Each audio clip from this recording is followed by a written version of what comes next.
G'day, Daniel. Oh, yeah. Oh, shit. I can hear myself. Why can I hear myself?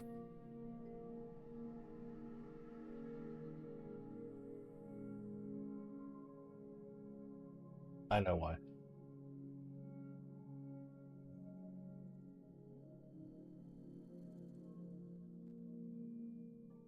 George Russell, yo. Yeah, I hope I didn't kill people's watch streaks by going live on Twitch accidentally. I really hope. I hope Twitch doesn't count that as a proper stream.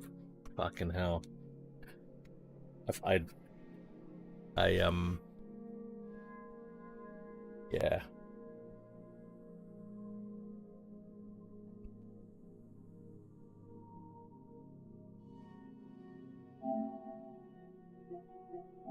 Hope you guys are good. Apologies about yesterday on Twitch.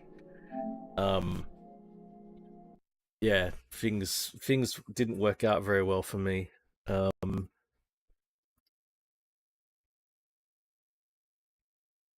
I went out the night, like on my Friday night. I went out, meeting up with old work colleagues. Had a bit of a drink, and because I knew I wanted to drink, um, I caught the train instead of driving. Um, and the trains had big issues the days before. But then they said, "Oh, it's all good. You can, you don't need to be worried about catching the train anymore." And nah, it wasn't all good. Um, yeah, got stuck at one train station for over an hour. Hey, I'm charging it. I'm charging it. Relax. I'm charging the controller.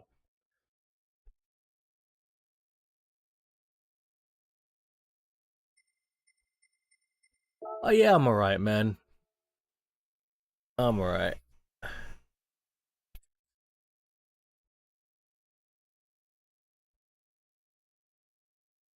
Okay, what's going on here? A 250 grand. Oh, they there are protests. Not protests. Yeah, a protest. Fucking, I don't want to know. Um, they're protesting and shit at the moment. There's a big pay dispute and all this. So yeah. Um, plus we've had wild weather.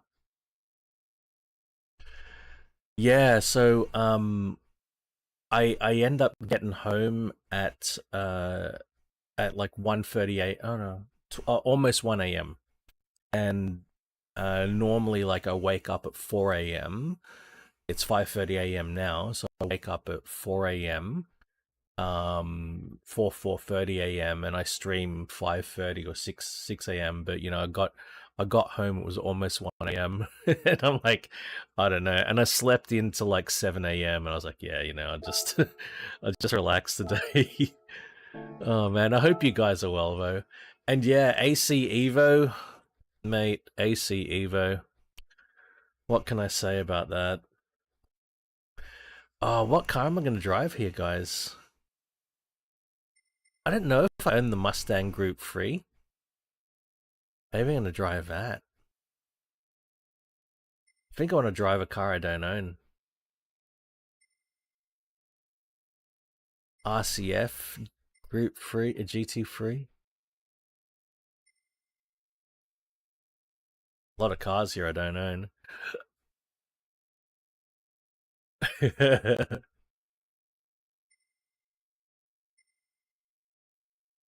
F1 GDR. Viper.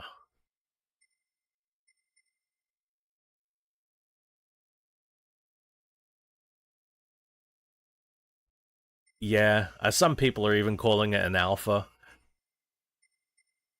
So, I was gonna get it straight away, and I was like, actually, you know what?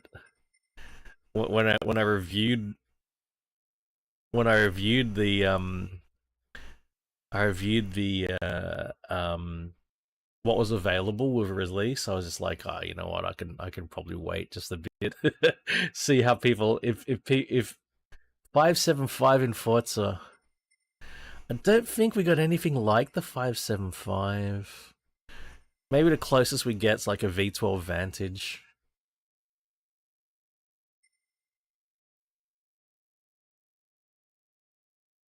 Hey, car lover, I'm alright, man. Hey, sorry about missing the stream yesterday, dude.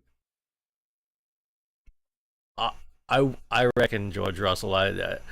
So much stuff I've read or watched or heard. I'm just like, yeah. It's Eddie. Hey, champ.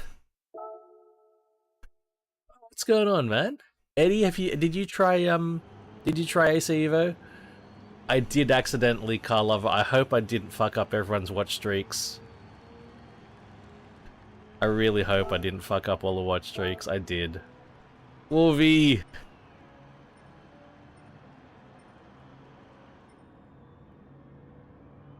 I hope so, car lover. I really hope so. Because I forgot to... Yeah, I did forget to switch over OBS to YouTube. So you did get AC Evo, yeah. I'm sort of glad I waited, but maybe at this point, if I jump in now, at least I know what I'm getting in for.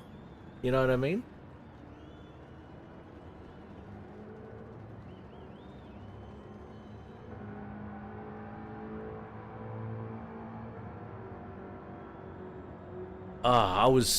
We got home so late, man. I heard that they're gonna raise the price after January 31. So I don't know. Let me know how the volume is and all that stuff, lads. Oh god. If the car volume's okay or not too loud. No, I am not. Yeah, actually, it looks okay. Okay, looks okay. All right. I don't even know what time I'm shooting for here.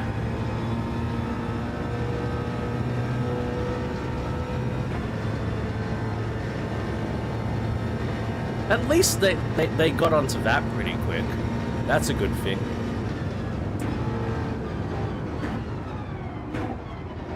That's a good sign, you know.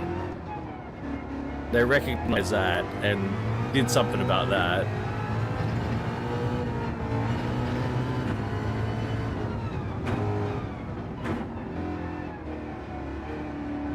But it does go to show how difficult it is to fucking release a live service video game. It seems that there definitely is some live service ambition at Kunos, right? Because of an always online requirement for the economy and like anytime.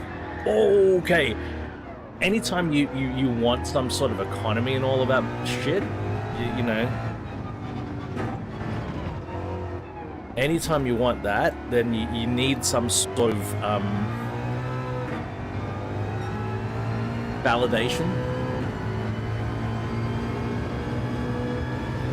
What I'm wondering is there any what I'm really wondering how much Assetto Corsa and Assetto Corsa Competizione code has been reused. How built from the ground up is it? I'm wondering about that. I'm wondering what I'll detect is clearly, you know, hey, this is straight up AC or ACC that has been copy pasted into ACE. Hey, we're gonna start calling it ACE or ACE. Because I tell you what, nobody's gonna keep saying AC Evo.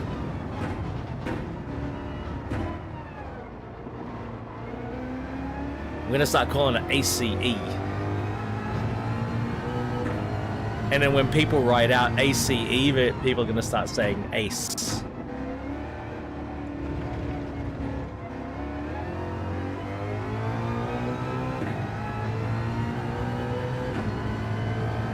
Yeah, I heard about that.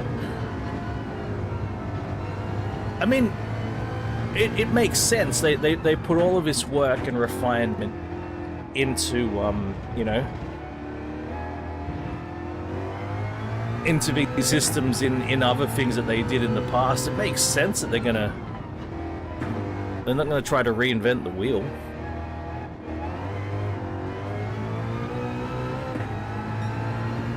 I reckon where they can, you know, they'll reuse stuff that they think, but then it's like, what stuff did they reuse that means old bugs, old glitches carry through as well?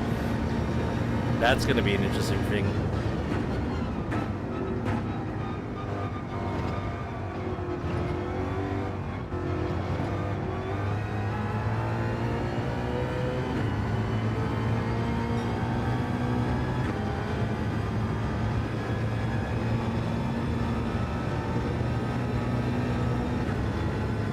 I didn't even know what time I'm shooting for. After this lap, I'll check the times and shit. I've got no idea. I bet, Eddie. I bet people are mad. $40 is rough. Is it 40? Is it? Wait. Is it 40 US dollars? Or 40 euro? Because I think it's like 47 Australian dollars, so it's cheaper in Australia if that's the case.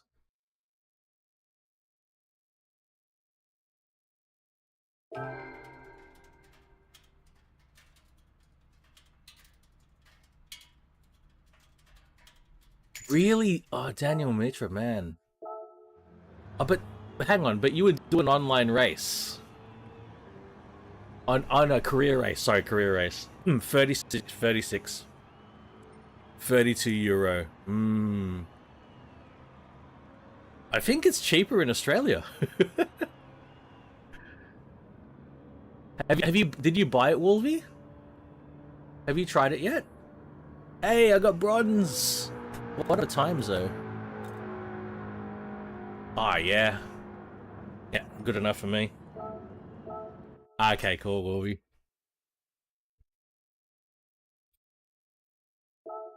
Yeah, rough. It's probably a good word for it, rough. In a jungle.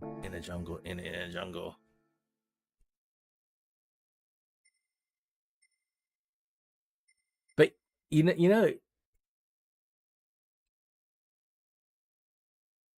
know, I tell you,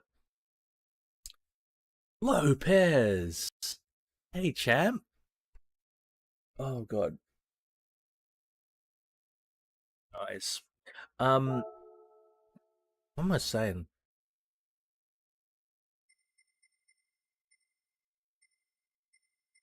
I forgot what I'm saying. I don't know what I'm saying. Know what I'm saying? You know what I'm saying? You know what I'm saying? I don't know what I'm saying. So it's good if you know what I'm saying, because I don't know what I'm saying. I own everything.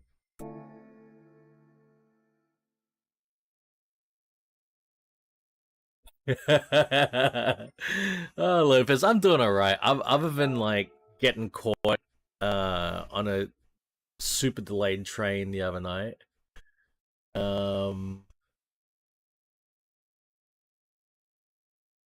And then having to miss my stream, that was annoying. But otherwise all good, mate. All good. Do I own 2 Cozzies? And that's a red one too. Low K's. Show us your Cozzies. By sending.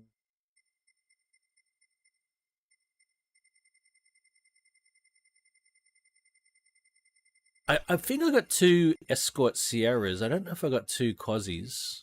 Well, actually, a Sierra. Yeah, I own 2 Sierras. No, I've only got a blue one. I'm buying a red one then. No, I was out. Well, it was sort of work related because it was old work colleagues, but we were just going out drinking. I had a big steak. Yeah, I had a really nice steak and mash, peppercorn sauce. It comes out though. The roller train, yeah, wrong train, Wolvie. Completely wrong train. Hell yeah, Wolvie. Uh, that's a good one. White GDR. I think I've got two GDRs. It was nice. I wasn't expecting the steaks to be that nice. It was expensive though. It wasn't a cheap steak. Then again, that maybe, yeah, maybe the expensive steaks have become have vanished in Australia or Sydney anyway. Yeah, it wasn't cheap. R32, R30. I think I got two R32s. Yeah, I do. No, that's an Ismo. Hang on. Regular V spec. Where's a regular V spec? V spec. I got a red one. Okay, cool. Yeah, it comes out with only mashed potato and a steak. And I asked the guy, I'm like, oh, there's no veggie with this? And he looks at me, he's like, oh, I can give you a veggie. He scoops some salad onto a plate. But it's, yeah, at first just the fucking meat and the pile of mash, and I'm like, I mean, that's the highlight. That's what you're there for. But I'm just like, oh, I think I need some fiber with that. All right, time to get driving. Time to get racing.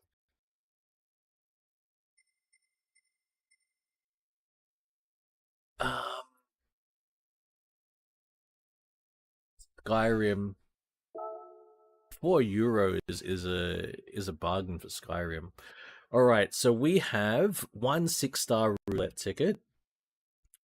European 400, Japanese 550, Hypercar Parade, World Touring Car 600, and it looks like Group C races at the end. This is going to be fun today.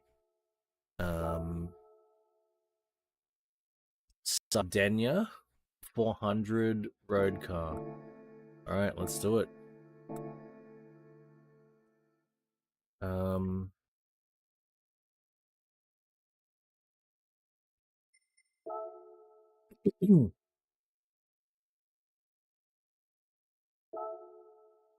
I mean, I will get a ACU eventually, probably this month.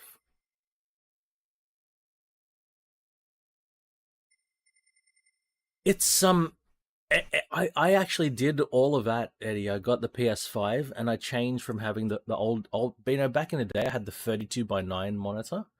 I changed over to the 16:9 OLED, and I'm actually really quite happy that I've got the 16. I made the change. I'm quite happy about it. Because there is more real estate on this monitor than there was on the old monitor. There's more pixels as well.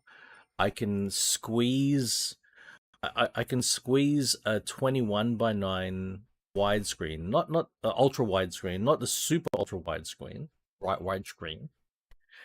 The OLED is beautiful as well. You know, I had to get a PS compatible wheelbase as well. Yeah, I had to do all of that stuff. But I'm super happy that I get to play GT7. At first I wasn't, Eddie. At first, when GT7 first came out, I was not happy with GT7. I tell you, I was pretty disappointed. Okay, we start from here, from the 911, the 73 911 Carrera RS. Any of those European cars? Oh no, 400. Fuck, 400, not 500. Yeah, look, it wasn't cheap. And I don't know if you remember, Eddie, but the first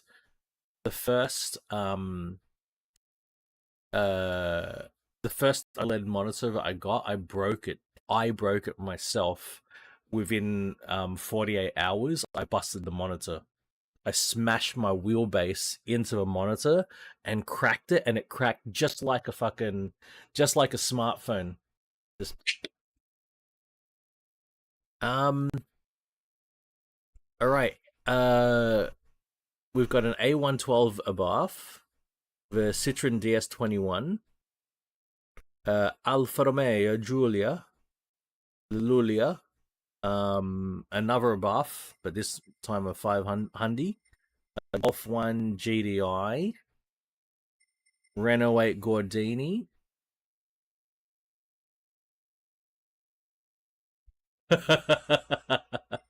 So what was happening was, I got the monitor at the same time I was doing a full rig rebuild, and the first thing I did was swap the monitor. Like I built the monitor stand, and then I popped the monitor on, and just to line stuff up. And then I needed to take apart my old rig so I could build my new rig. And my old rig, it had like a wheel stand front and then an attachment for the chair at the back to form a full rig. And so I was trying to separate the wheel stand from the chair.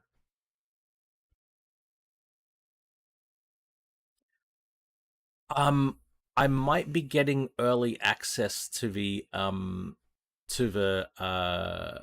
update, but only by a couple of days. So I'll be able to test that out maybe next stream, Daniel Mitro. But you know, it's okay. I mean, it's a nice update, but you know, I was hoping for more historic cars. So basically, oh my god. Yeah, I know exactly what you're talking about. The no internet. They got a whole mess of internet up in those mountains. Um, I know, I know that episode very well. Yeah, good to have another kit car and another R2. Are we also getting another Super 1600?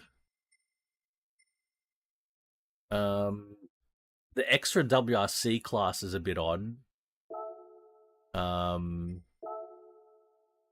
That is a bit odd, getting an extra WRC class, but that has been a gap. The Pug is S1600, and then we get we get an R2 as well, right?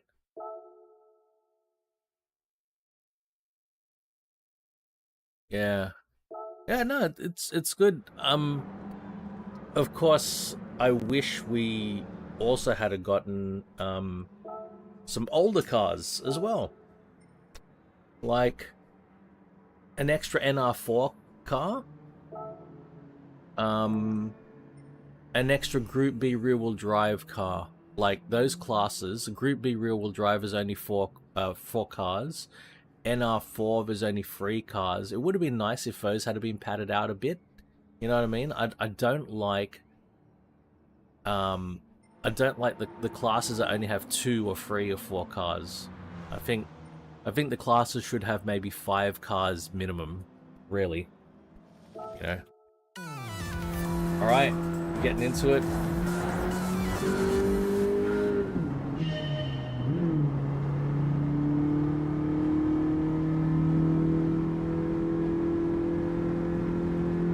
BX4 100%, and there are heaps of Group B rear-wheel drive cars that could be added, like Nissan 240 RS, Toyota Celica twin cam turbo, the TCT.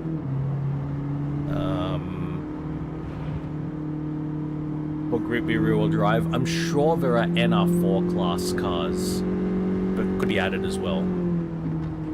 That's just really R4. You know, I'm also, sadly, I'm not super hopeful. After seeing this release, I'm not super hopeful about getting an RGT DLC pack. Of course, I really want it. You know, I want those RGT cars back, but I don't know. For some reason, I'm not feeling it. Because one of the main issues that we've got from now on is that there's another stakeholder in terms of the content that they release, and that's FIA. Right? Now, that new class, the 2012 to 2016 WRC class, I think I understand how that class came to be when I think about it, right? Think about Dirt Rally 2. Codemasters were locked out of that content in the past because in Dirt Rally 1, which is when the 2012 to 2016 season was going, Dirt Rally 1 coincided with that season. Oh my god, I got fucking dominant. Oh! That better not kill my clean race bonus. But I just got top speed dominated. Oh my god, get away from me.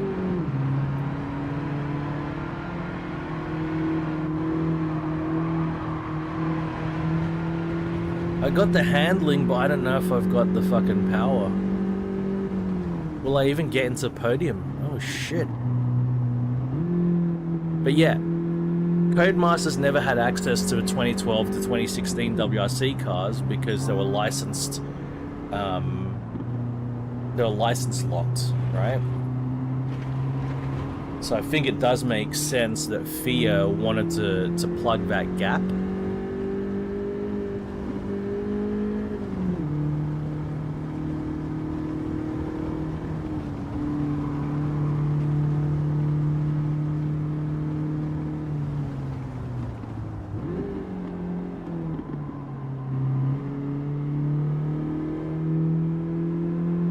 Polo. Not WRC car. Codemasters didn't have the WRC cars back in the day. Dirt Rally 1, Dirt Rally 2 didn't have the modern WRC cars. So it makes sense that FIA wants that era represented. Oh shit, I'm not gonna make it. This is it, isn't it? Fuck. Car's too slow.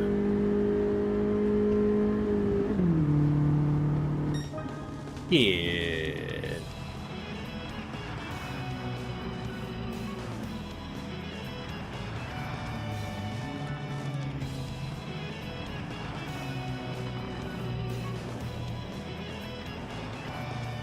Oh, and are you talking about... Daniel, can you be specific on which polo you're talking about? And in which game?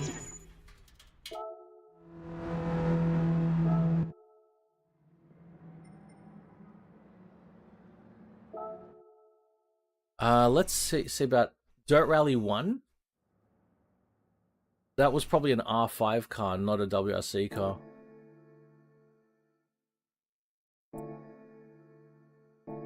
There was no WRC spec cars. R5 only. Yeah, R5 is not WRC spec, bro. That's one league down, right? That's one class down.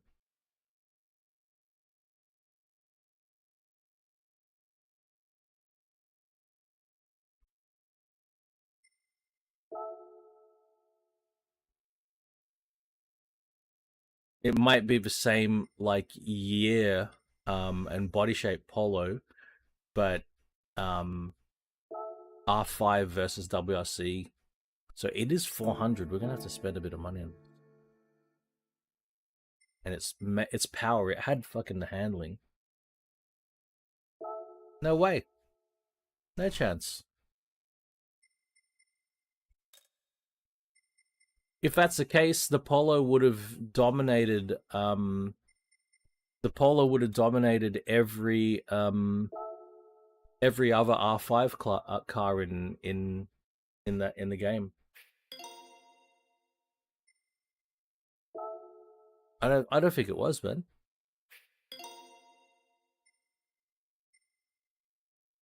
Because the full fat WRC cars are quicker than I think I fucked up. They're quicker than the R5 cars. So there would be no point using any other car.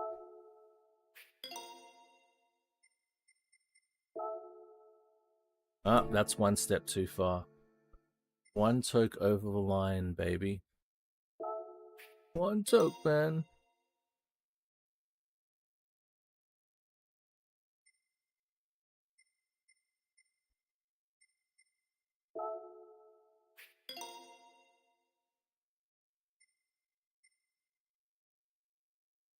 You can put an intercooler on without a turbo.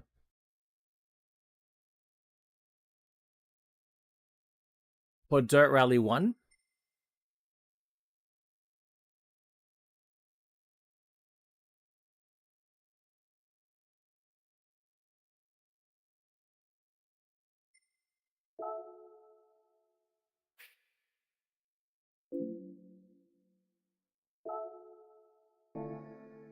What class were they?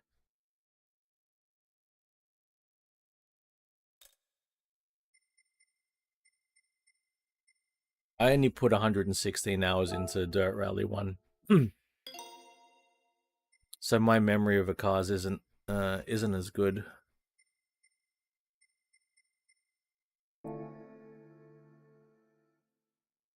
So was there a WRC class in Dirt Rally 1?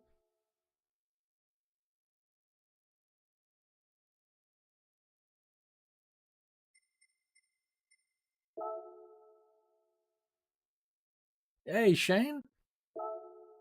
Yeah, my memory of Dirt Rally 1 is not fantastic.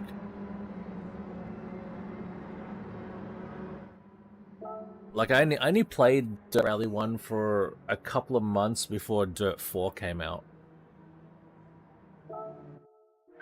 And I didn't play it, and for the couple of months I played it, I didn't play it as frequently as I played Dirt Rally 2.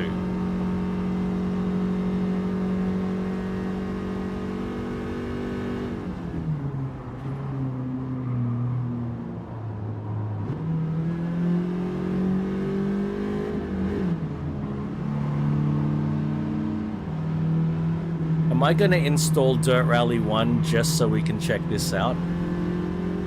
Is that what's going to happen?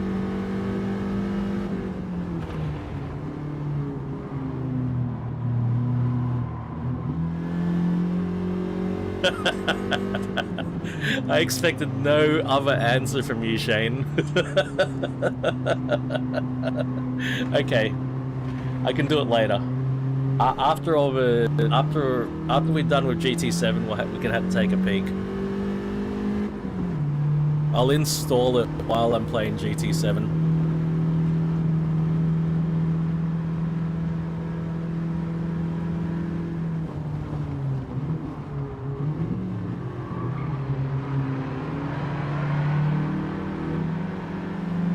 Yeah. All right, we can take a peek.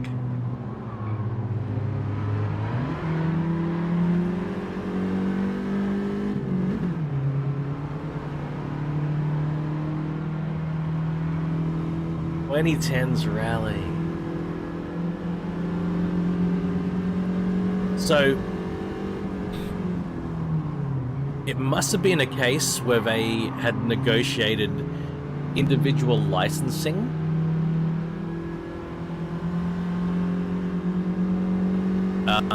with the team. So the team approved a license. It wasn't a broad license with FIA for the WRC cars, if that makes sense. The rally team themselves, they probably negotiated the license with.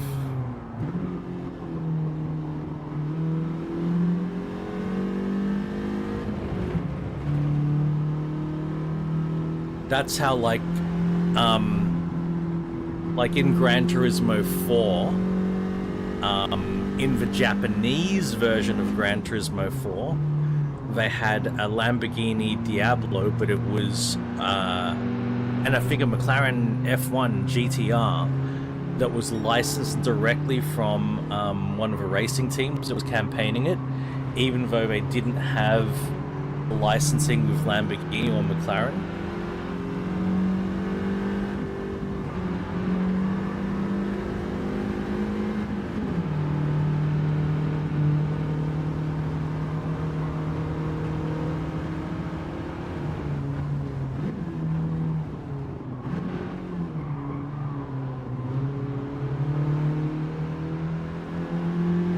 Oh my god. So no 24-hour for you, Shane? Everyone's doing 24-hour Daytona.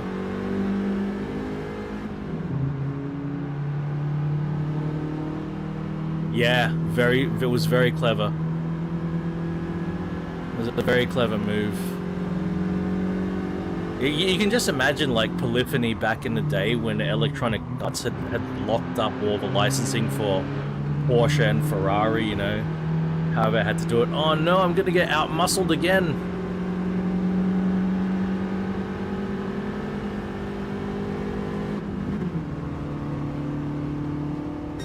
And that, my friends, is the difference between a fast car and a Renault Sport.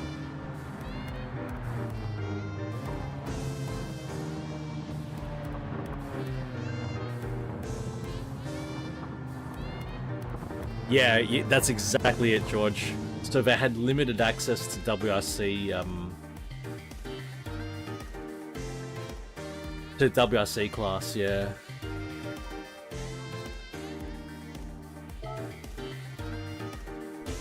Alright, guys, I need to do... Don't tell me I didn't get a clean race bonus because of a French car. I got it. What a tiny clean race bonus. It was so tiny. I got the clean race bonus. Oh, mate. Guys, I need to do the cat feeding. So, replay time momentarily while I get some food for the cats. Oh, the F1 cars. Yes, the F1 cars back in the day, the way that they were put into the Gran Turismo games was interesting too, hey? Oh, mate, yeah. Yeah, because FIA, again, isn't that interesting about FIA? FIA is a common denominator. I don't know about Electronic Arts, but FIA was definitely a common denominator there. I'll be right back, guys. Just feed the cats real quick, and we'll move on to the next race. Back momentarily.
The replay just end?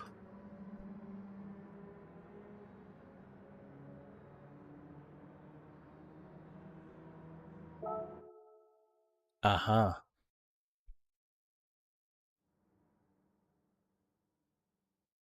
Yeah, Forza has to do weird things as well to get like Formula One cars in. Licensing's such a hassle.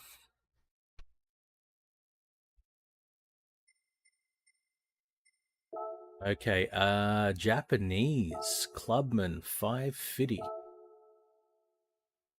And we can have professionally tuned cars in this one. Excellent. Not just the road cars. Autopolis. I don't know this track super well, but the only way to really get to know the tracks is by driving them. So,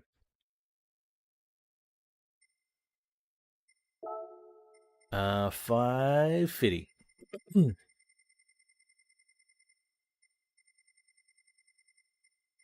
PP is about 550. Here we go.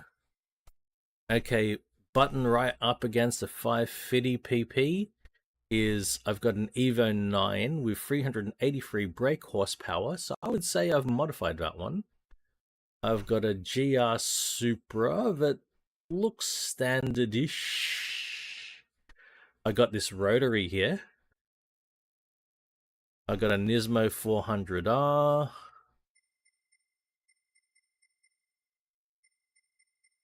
I got an Evo 10. An NSX. Another Evo. NSX. I got a front-wheel drive Civic Type R.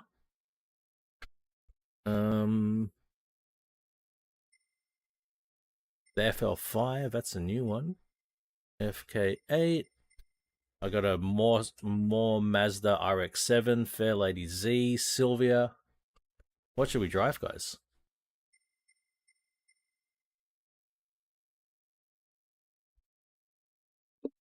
Got an R32 Nismo.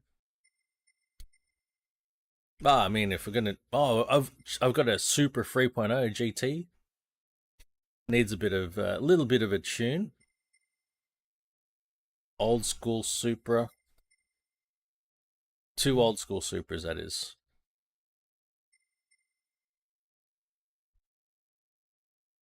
Any requests?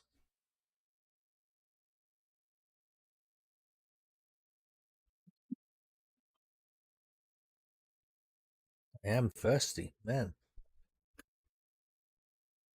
GDR versus Supra. All right. Well, yeah. Okay. What's the highest I've got? So I got this Supra. Wait, no, hang on. Okay, 400R or the Supra.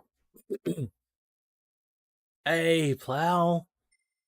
I hope all is good, mate. George Russell will take this GDR.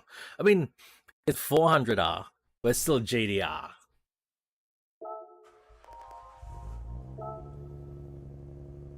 Right on, buddy. There, man. Work-wise, okay. Oh, that sounds good. This is the closest. This is the closest to well, not because mine wasn't a 400R, but in a way, it's just the closest to what I had. Though I didn't have a 400R. Then again, I didn't have a GTR.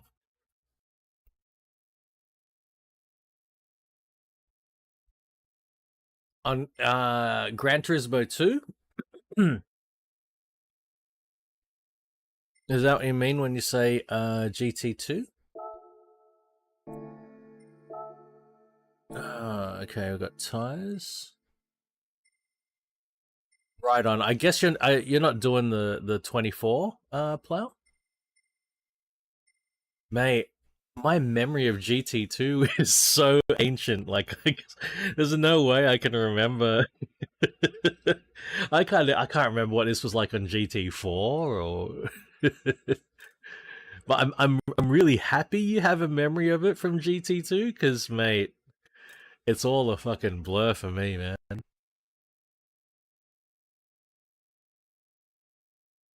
That's interesting. That's interesting. But then again, like, you know, back in the day, 400 horsepower, we'd go, oh man, you know, that's a lot. 400 horsepower was a lot back in the day. We might just upgrade the brakes and leave the power. Yeah, we're just gonna. Oh, that goes backwards. That. And maybe just a clutch and the flywheel. Oh yeah, oh yeah. Brake balance controller. A torque vectoring. Ooh.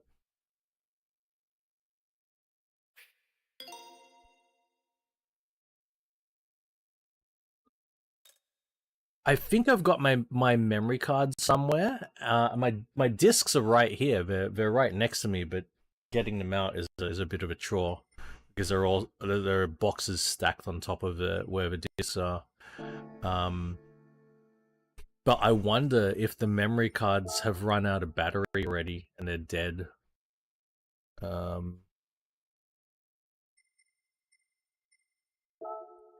are you going to be streaming, by the way? If you're still there?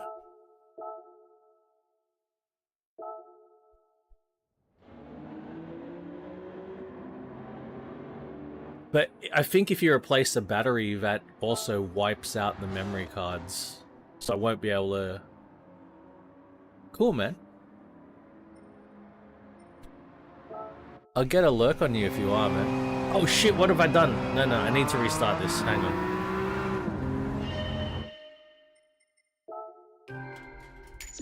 Yeah, I think if you replace the battery and the memory cards, then you wipe out the saves that were on there. That's what I would miss. Okay, so I think the 400R had ABS, but didn't have traction control.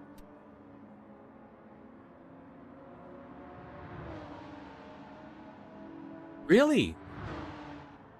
So if you could replace a battery and it would store it would keep whatever was on there?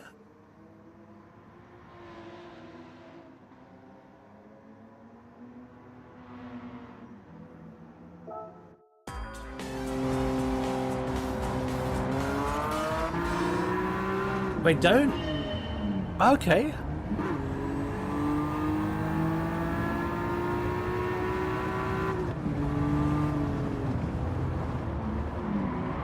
Oh my god, it's so dark.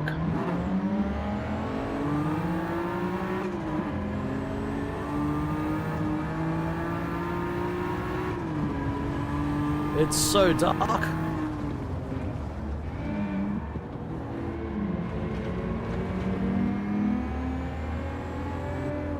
If I could get access to my old save games on PS1 and PS2, man.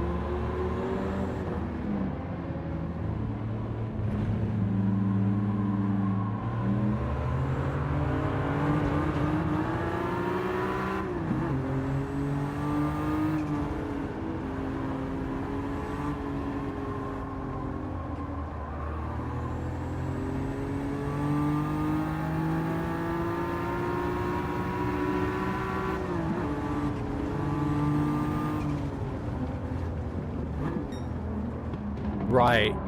Flash memory, okay. But I would be worried about the flash memory still being able to, still having the data, being accessible.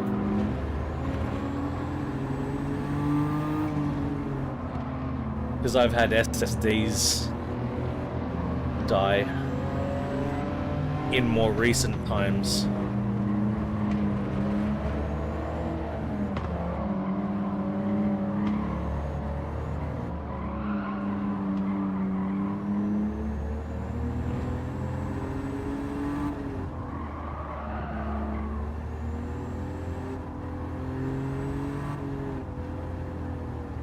Okay.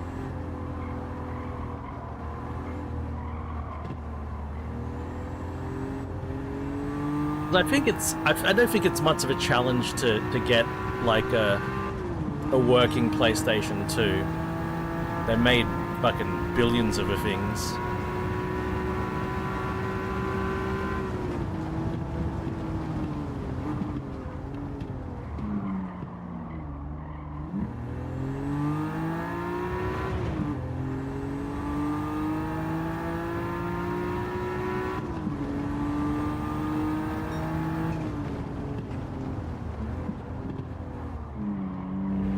My GT4 save especially, I'd love to get access to.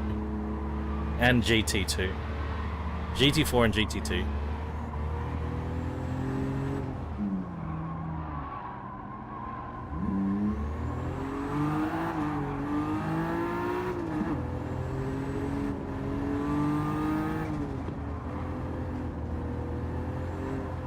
That's a good point. Though, back in the day, I even used to use a capture card on my PC to play my PS2. Even back in like 2005, I already had a capture card in my PC. But it was a TV capture card. So I could watch TV and also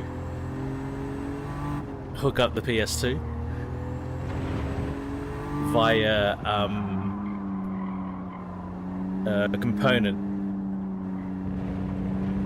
not composite. I even used component. It was a composite component 1080i, man. 1080i. I was living in the future, guys. 1080i. Interlaced.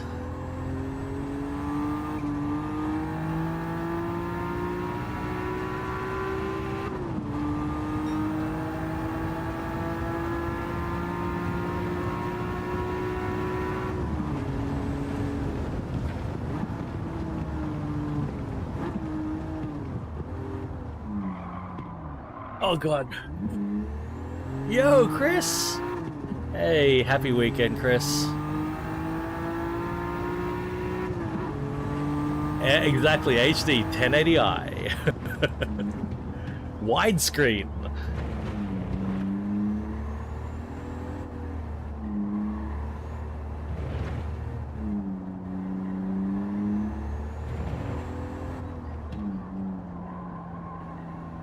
I remember being so stoked getting my first 16x10 monitor.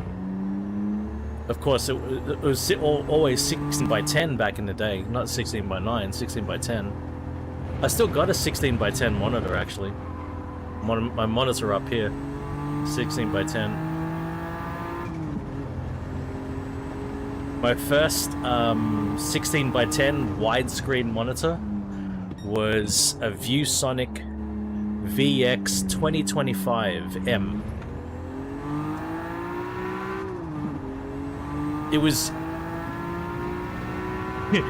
a VX 2025.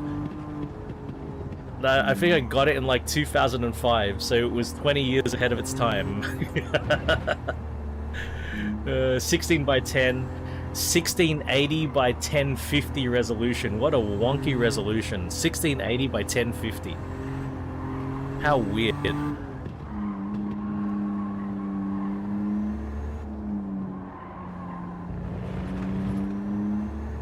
And it was a 22-inch. Wasn't it? Or 20-inch? Can't remember anymore.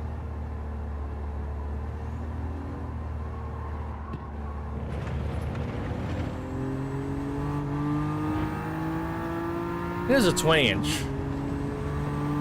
20-inch. Massive bezels. Thick bezels.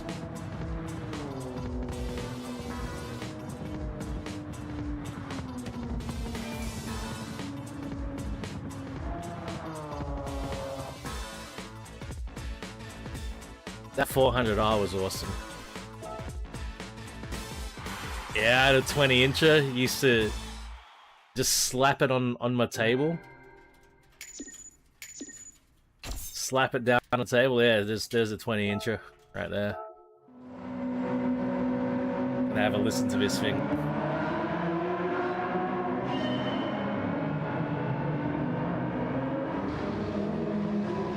I could just about one-hand it, but it was safer to two-hand it. That 20-incher.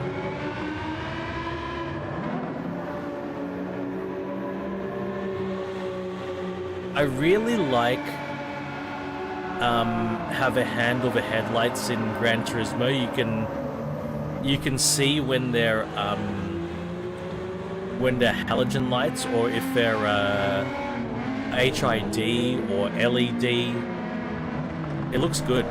The lighting is good in Gran Turismo. You can see these are all halogen lights. You can see some are yellow and some are white. It's really good.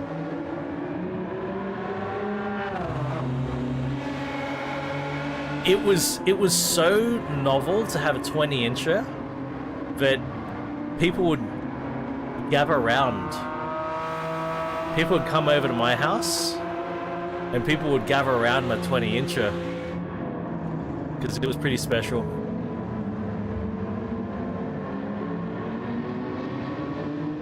Oh. Did I get a clean race bonus even though I bumped that Supra? I don't even have memory of bumping that Supra.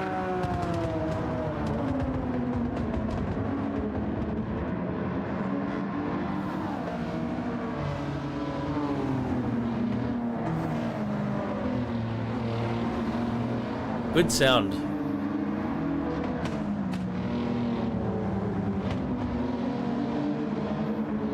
Hey, Reem. It's all about the clean racing bonus, mate. You know it.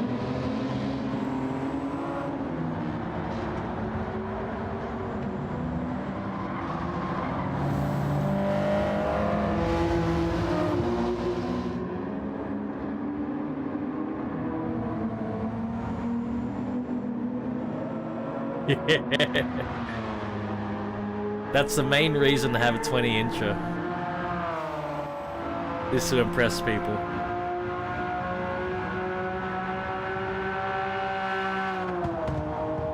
That sounds good.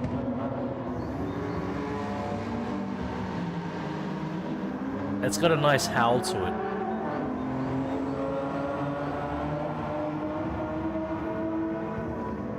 Inline 6-cylinder howl.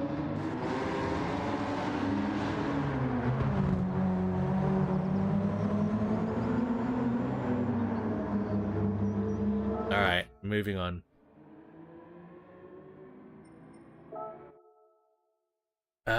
What's next? Hypercar Parade, I think.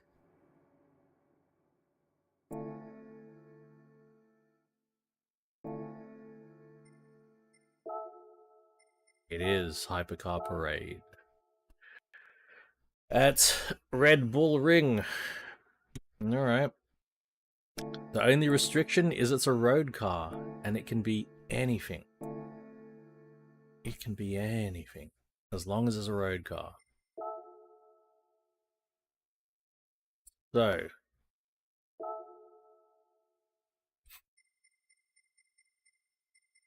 where is the first road car? Wow, it's probably my A110. A110, I got an XJ220, got the Murcielago. Oh my god, remember the Alpine? Remember this thing? Do we give it another go? I got an F40. SLR, Veyron. Mate, I've driven the Veyron more than I've driven the... No, oh, no. Didn't think that was right. Carrera GT. Mustang, I got a 911, a 996 911. Bugatti?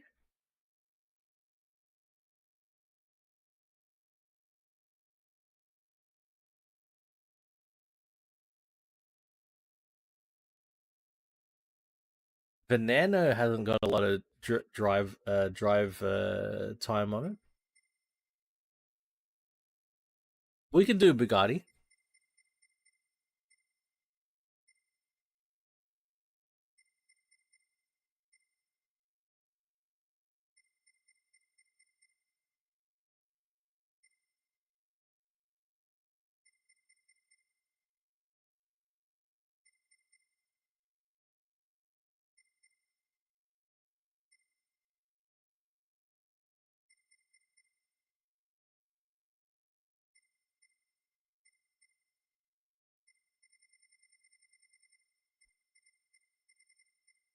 Where'd it go?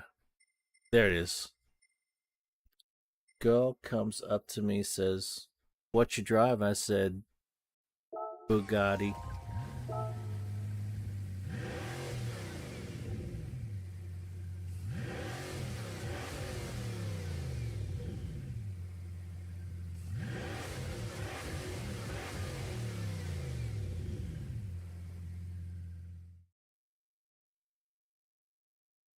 I remember these things were considered really heavy when they came out at 1888 kilograms. I don't think that's heavy anymore by today's standard. That's pretty ordinary.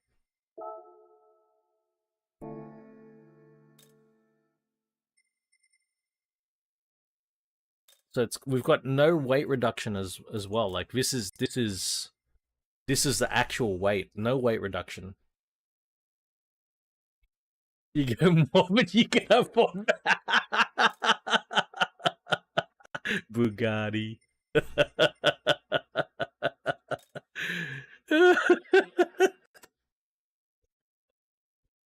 Oh, that's awesome.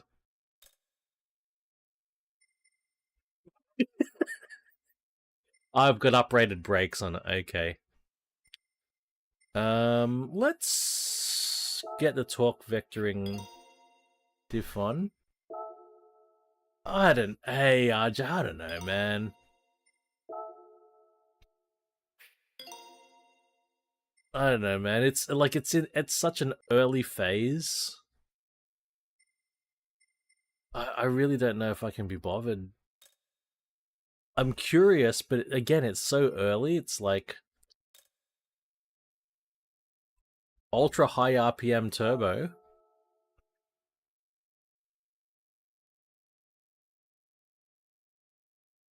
Yeah, we're gonna do it.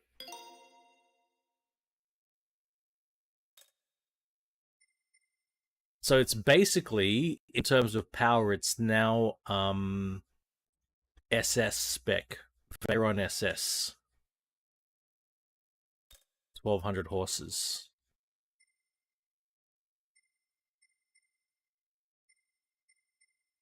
Anything else we should put on? I'm not gonna do anything else there. Got that. Do I have suspension? I do. All right. Let's go. I think we're ready. Hope you're doing well, RJ, man. But yeah, I don't know. Like, I think maybe when they get the economy shit sorted out, so I can be earning, maybe maybe then. Until they get that shit sorted, I don't know.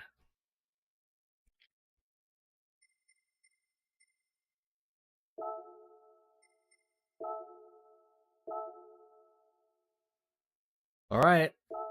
Red Bull Ring. How many laps? 6 laps. Okay.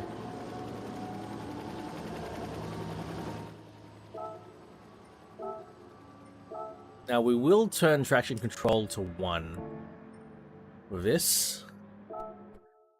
Oof. All right. Veyron time.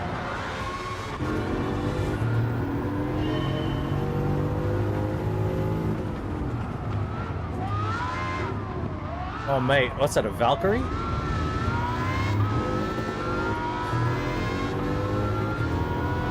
Then the Valkyrie takes over with noise. Wow, what a noise.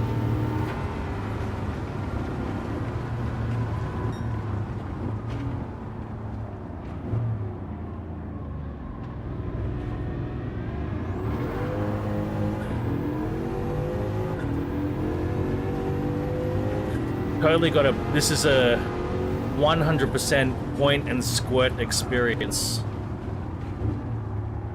Ask me about my point and squirt experience.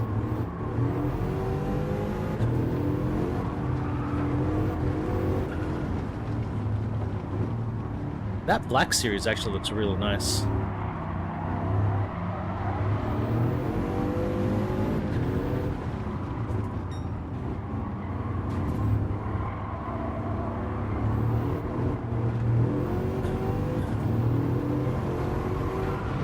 Holy fuck.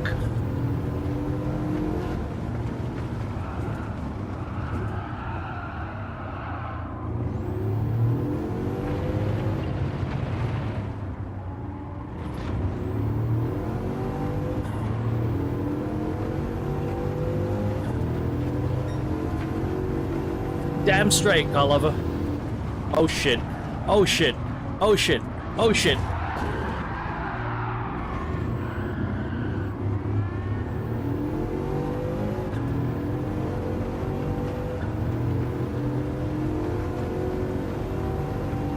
Guess I don't have a clean race bonus anymore.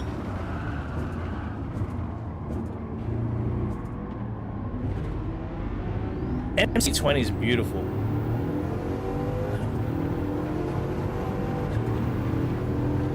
What a car that MC20 is. Oi!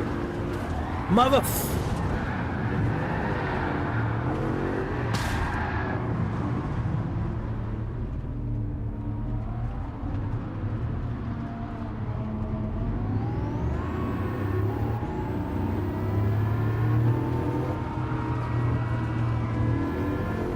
That was the Maserati.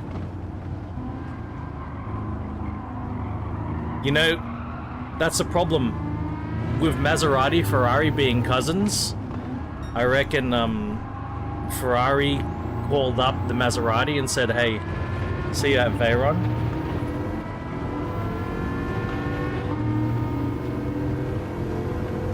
But I see the Maserati.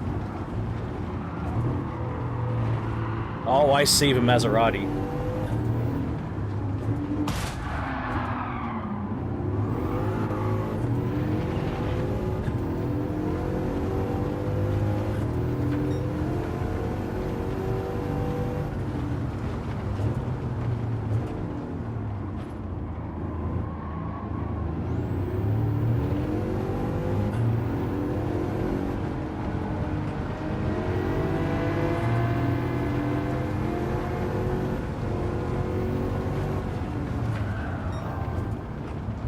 Mess up my clean race bonus. Well, actually, I messed it up on my own against a Ferrari.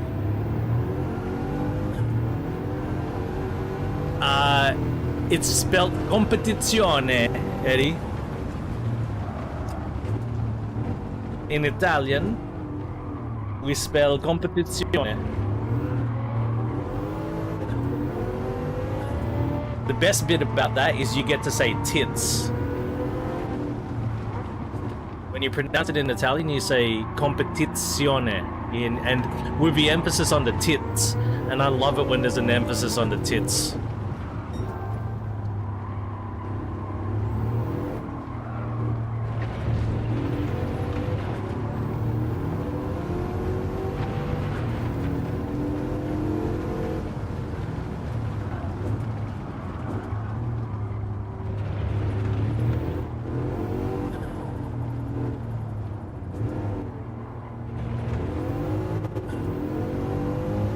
Titizione.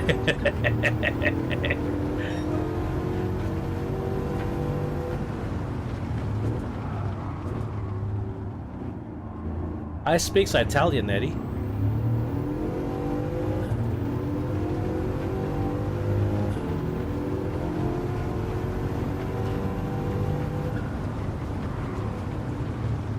To be fair though, George Russell, this is this car represents an Italian who a self-loathing Italian in many ways. No, actually, let's be 100% correct about this car. This car represents a self-loathing Italian that was then taken advantage of by a German who had a vendetta against the French. That's what this car represents.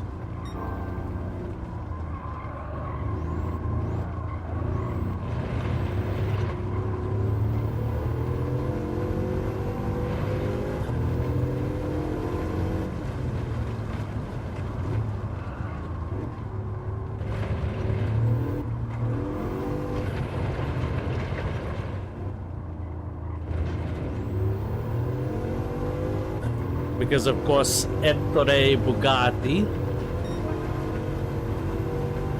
was Italian by birth, but he wanted to disown his Italian heritage, so he moved to France. I think Ettore Bugatti's father was Italian and his mother was French, and he didn't like his daddy, so he kept his dad's name though. He still called himself Bugatti. He didn't adopt a French name.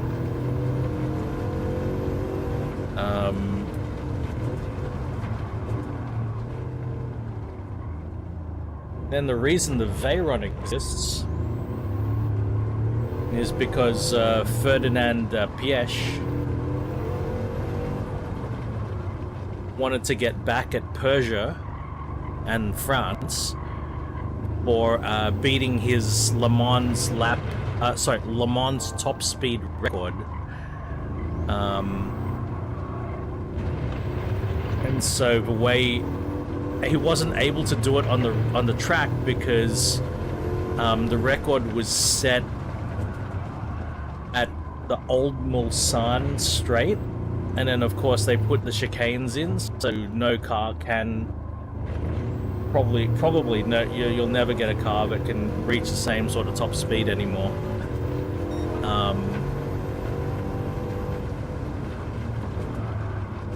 So he built a road car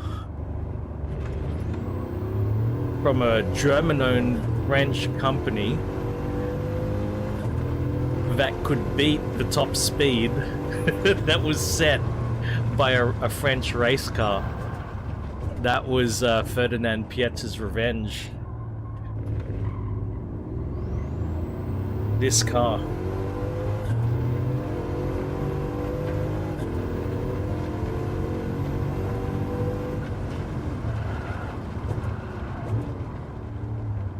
It's amazing just how much motorsport and motorsport rivalries that bled onto road cars.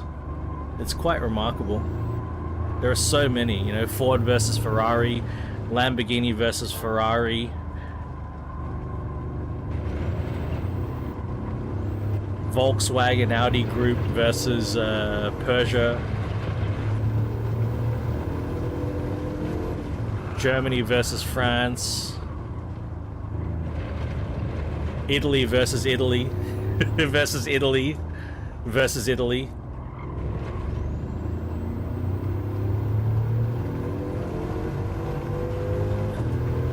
Oi, Rev. How's it going, mate?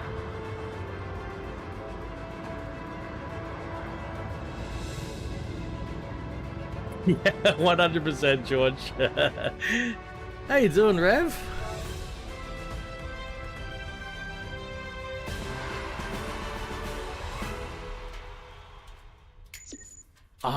So I was drunk on a train that got stranded, Rev. That sucked.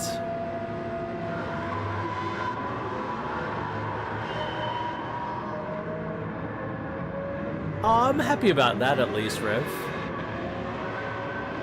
Yeah, I met up with some old friends. But I think people, bunch of folks I haven't seen since before COVID, so that was really good to catch up with them. You know, it was really funny, right? So I hadn't seen these guys in ages, right? Since before COVID. So I'm like, you know what? since COVID, I've gained a fair bit of weight, right? I'm a bit bigger, I'm a bit meatier than I used to be pre-COVID, and these guys saw me when they first met me. I was more overweight than I am now, quite a bit more overweight than I am now. And then I started snowboarding. I hit the gym. I leaned out. You know, I got muscly. You know, and leaned out a fair bit. So they saw that transformation. And then, you know, since then, like I've retained a lot of the muscle. Like you can see that I was muscly. You know, you can see that basic shape, but you know, I've gained weight since then. You know, that's like, right? You can tell somebody was athletic and the like, but they've gained weight. So that's my current state. Was athletic, was lean, but gained weight. You can tell. Unlike before, where I was just overweight. Full stop. World Touring Car 600. So I'm gonna go see them, right? And I'm in my head. I'm gonna be like, oh man, they're gonna see me, and they're gonna see that I've clearly gained weight. You know, I had that in my head. I'm like, ah, shit, I'm gonna be ashamed. And we're meeting at a bar, right? At a pub. And then I walk in, I look up and I see them, right? I see them maybe about 40 feet away, something like that. All sitting around a table. And I take one glance at them. I'm like, "Fuck! They've all gained weight. Gained more weight than me." I walk around the corner. I see them. Like, fucking everyone gained weight. Oh shit! 600 or less. That's it. Is it just 600 or less? Okay. Everyone gained weight. Fucking hell. Everyone got old. Everyone got fat.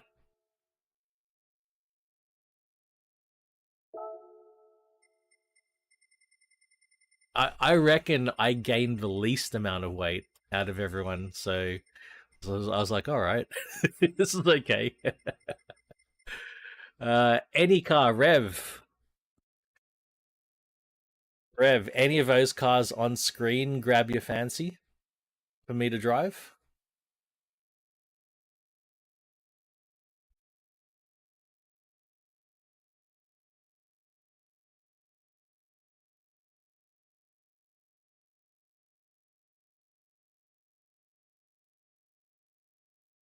I could scroll down and look for a lower PP car as well. If not, nothing there looks good to you.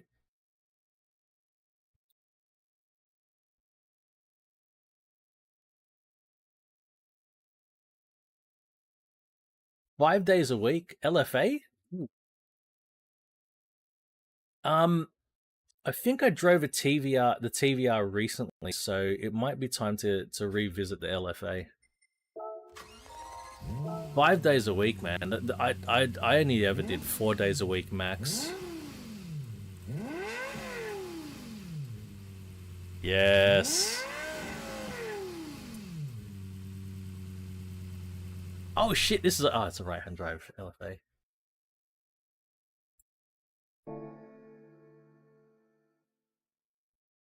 When it gets into the range of a upper rev range, and it goes into that really high register. Oh my god! Oh my god! Let's have a look.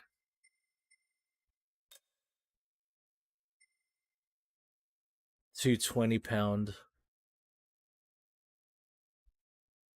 I leaned down from maybe not quite 200 pounds, maybe a bit under 200 pounds. I leaned right down to fuck. I'll do the conversion.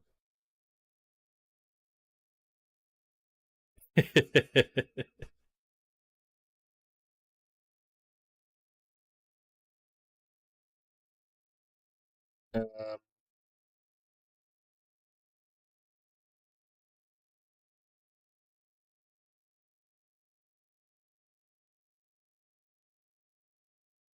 Oh no, Rev, I was 220 pounds. I was 220 pounds when I started, and I leaned down to.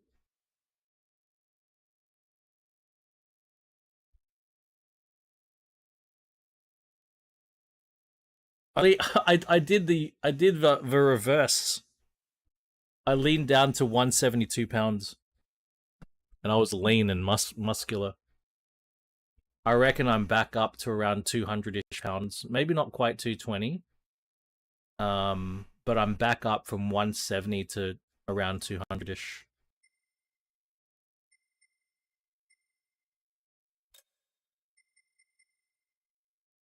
Right. We'll up. Maybe can we uprate the brakes? Yes, we can. We can't put those on. We'll put the brake balance controller on. Suspension. Oh, that takes us over. Fuck, we can't do very much at all. Racing clutch and flywheel. Even though this thing has got, like, from my understanding, this thing's got the tiniest flywheel anyway.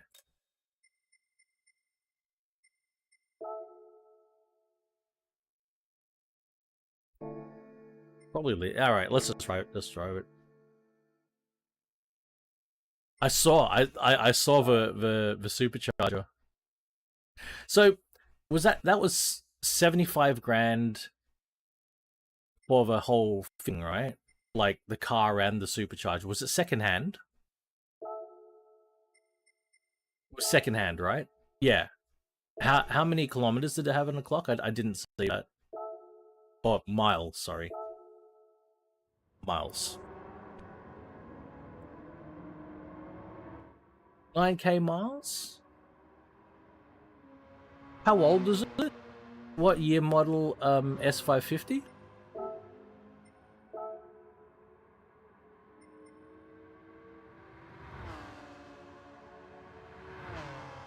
Oh, 2024. Oh, shit. It might be a bit more than that here. It might be a bit more than that here. That new for a 2024 model. Yeah. For some reason, I thought it was like a 2022, 2023 or older.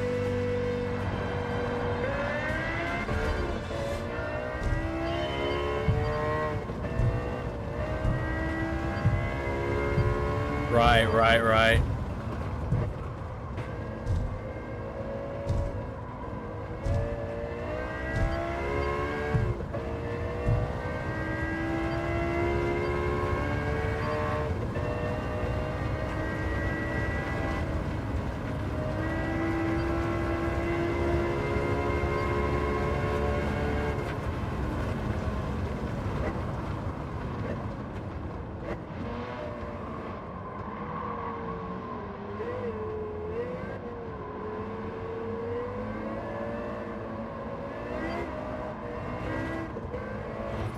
Yep, absolutely right, Rev.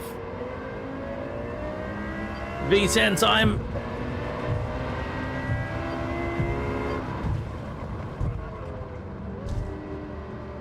Oh, looky here, C8 Corvette. V10 versus V10.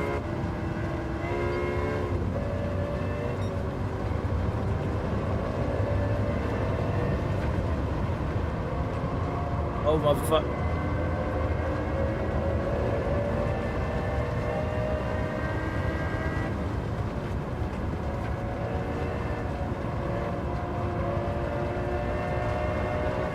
What's that, a 400R? It's an R33. It's a 400R. Called it.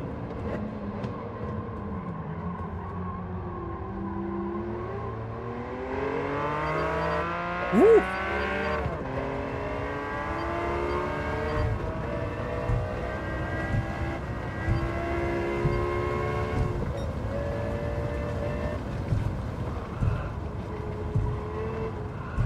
Are you talking about the Alpha V6? Oh no, I hope that's not my clean race bonus.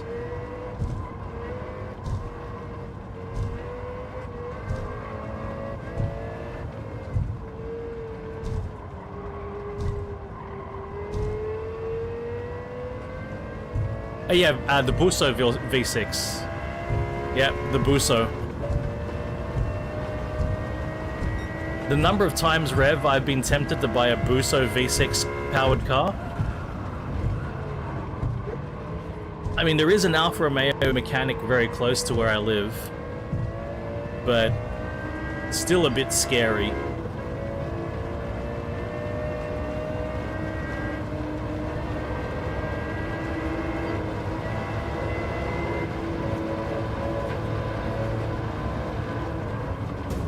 Oh, fuck. There goes my clean race bonus.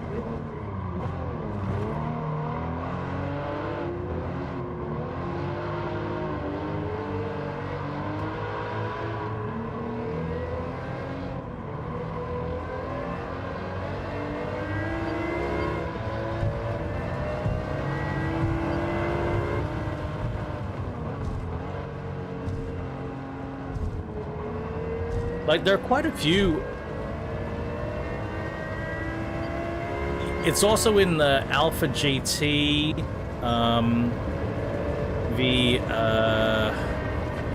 did you say 156? 147 GTA.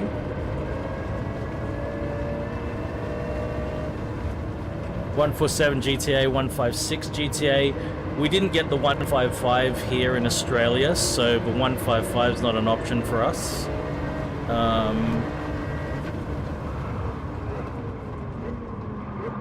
Oh my god. Well, but 164 and 166 are options. Alpha GT, GTV, of course. The GTV6.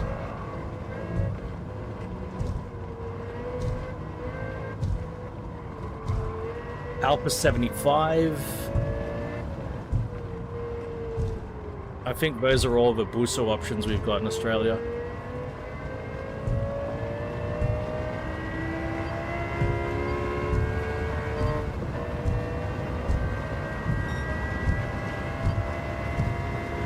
Absolutely legendary engine. So much so that when I was in Italy, I made a trip out to the Arese plant, which is now being converted to a shopping mall. It's tragic.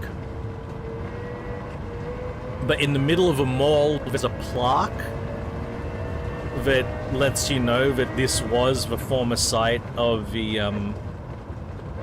Arese plant that manufactured the Busso engines. And the museum is right next door. Well, it's a bit of a walk. You'd prefer to catch a bus than walk all the way. But we did walk all the way.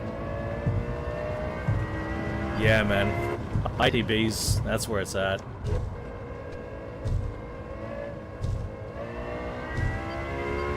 So, the RB26 DETT, even though it's twin turbo, it comes standard with ITBs. And back in the day when RB26s were a lot more affordable than they are now, I used to dream about doing a naturally aspirated RB26 conversion. Take the turbos off because you already got ITBs.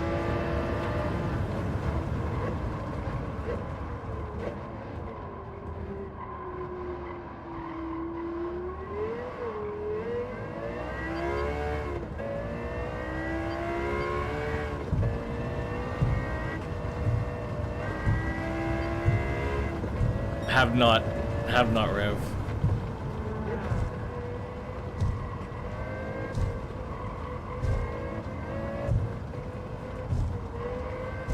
Mate, this LFA is just kick ass. Fucking love it. What a car to drive. It's technically mid-engine, this LFA. Even though it's front mid-engine. It is still mid-engined.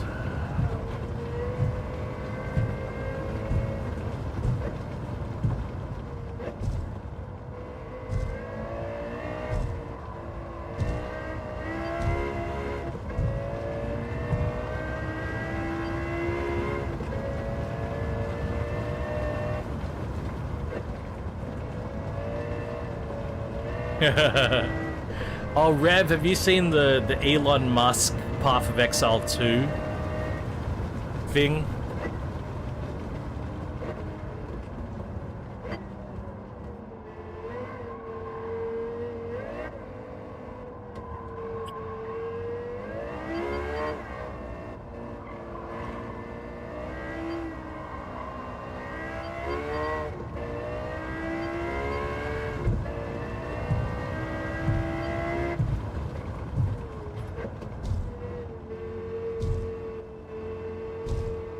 Yeah, how that thing is yeah, like being caught very obviously, you know. Like he's claiming to be the best PoE guy, PoE 2 guy. He doesn't know shit about the game. It's one thing to get someone to boost your account, you know. In many ways, I'm like, hey, you know, you got big things to worry about, you know. That's okay if somebody, you know, boosts your account, but to claim, but to lie about it. I don't mind that somebody's boosting his account. I do mind that he's fucking lying about it.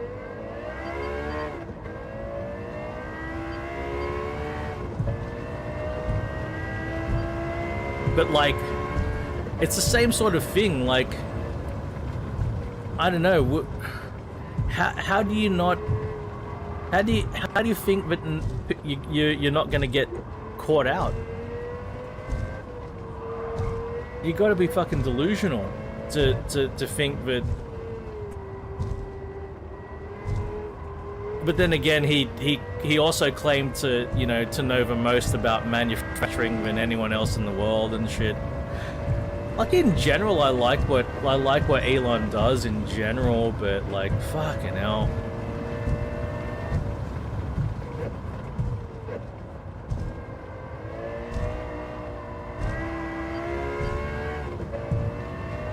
Right on, Rev.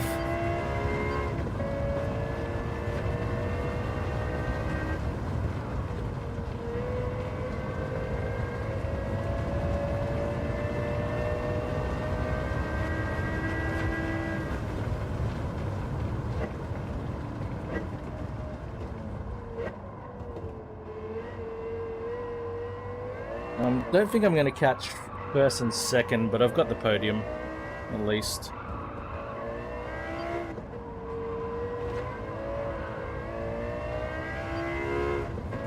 It certainly is an LFA.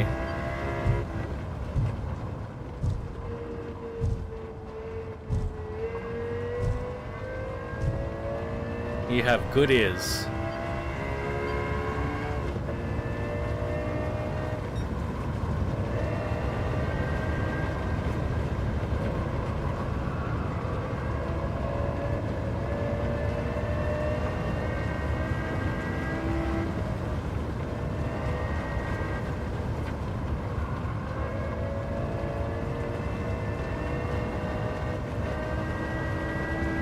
Mate, I don't know where first and second, they're already around the corner. First and second are absolutely ripping.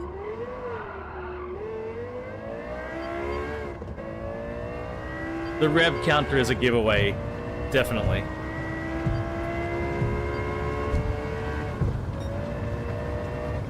You know, along with the story of how they had to build the digital rev counter because mechanical ones were not fast enough.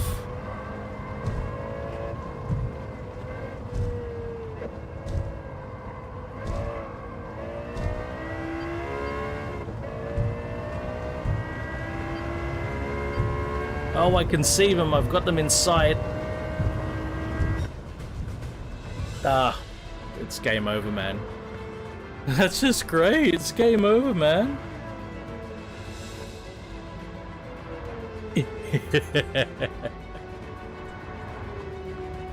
I need to take a bio. I don't have a clean race bonus with that one. No way. Dying for a leak though.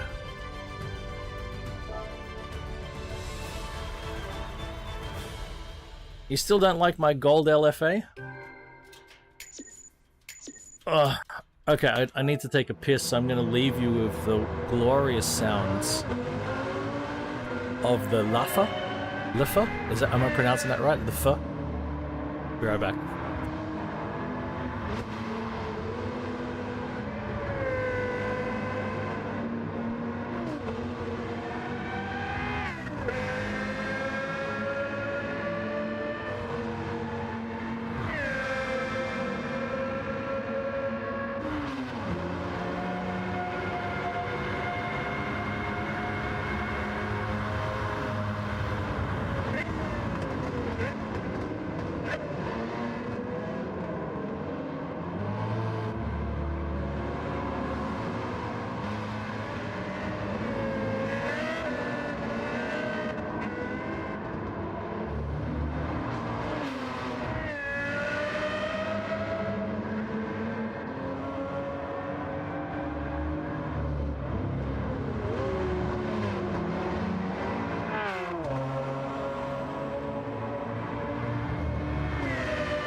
Hey, Rob, I was a victim of Sydney trains and the wild weather on yesterday.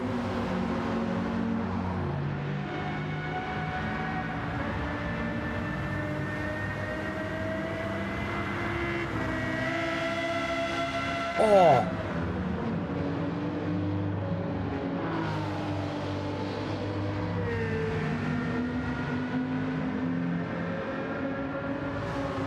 Yeah, Friday was really nasty. Hey, welcome back, Rev.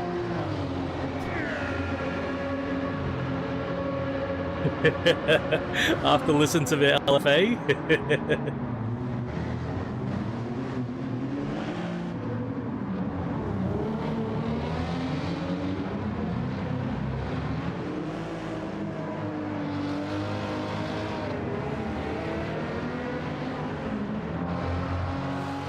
No, all good, Rob. Well, yeah, that's what happened to me yesterday.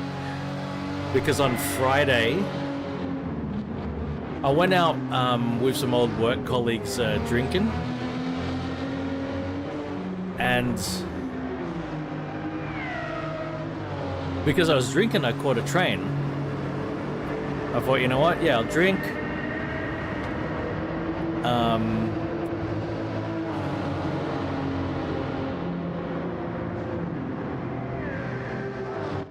I thought I can drink. Oh, yes, the FT1 app. That's right. That's right, Rob.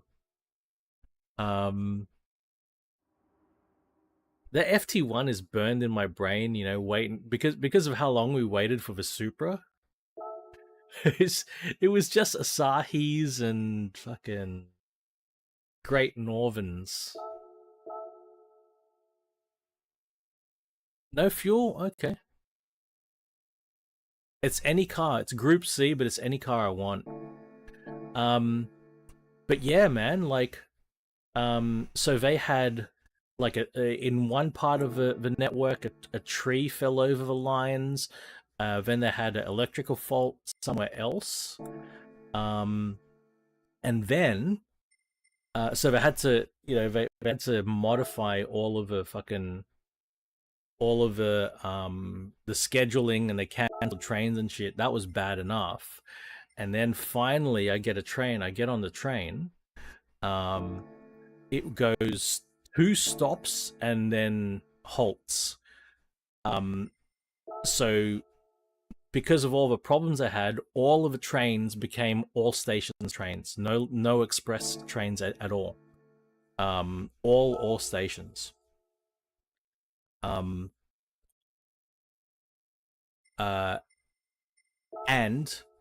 so 2 stops in front of us. So there are 2 trains in front of us. Because all stops, right? 2 stops in front of us. The train there had to stop because the driver was not allowed legally to do another minute of overtime. He'd hit his overtime capacity. So he had to get out of a train right then and there, and they had no replacement driver. So we had to wait for a replacement driver to make their way to the train station to take over driving the train. Yep.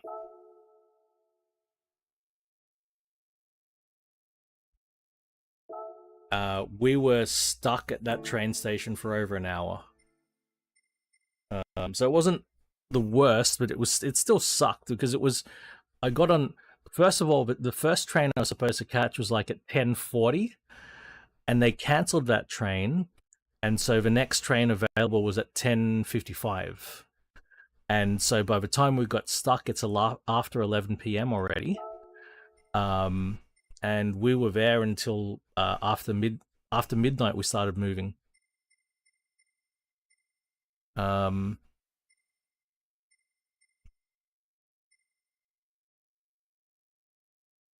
Yeah, it sucked. That's true. But basically, the missus started driving to pick me up from the train station I was at, and then the train started moving, so I arranged with her to meet me halfway. But then it was like almost 1 a.m. when I got home, and I'm like, well, I need to get up 4:30 a.m. for my stream. I don't know about this anymore. All right.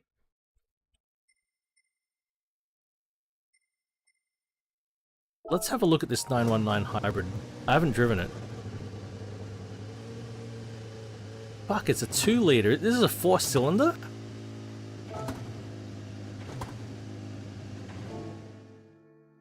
So yeah, I had a big sleep in. I woke up at 7 a.m. Big sleep in.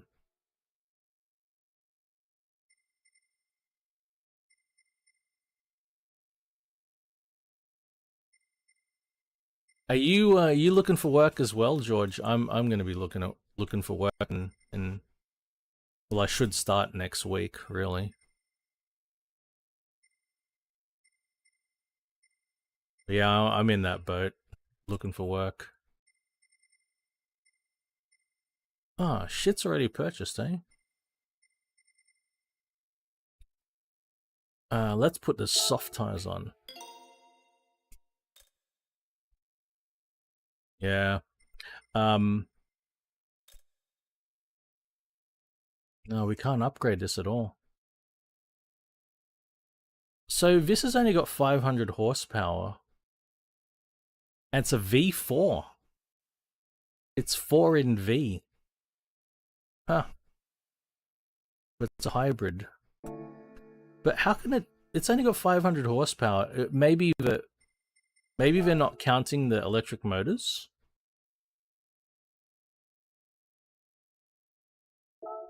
Because in comparison, right, look at this, 500 horsepower, 875 kilo, and then you got the C9 Sauber. It's got double the power. It's fucking almost 1,000 horsepower.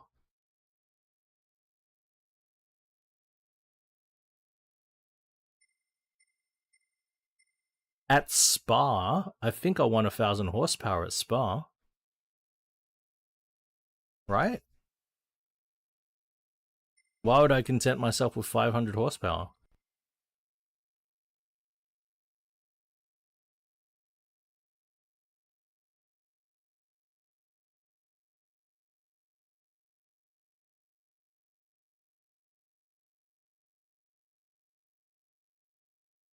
Yeah.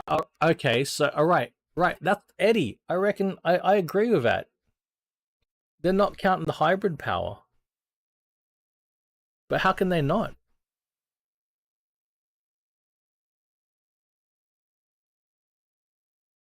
$787B. Okay, Rev, for you.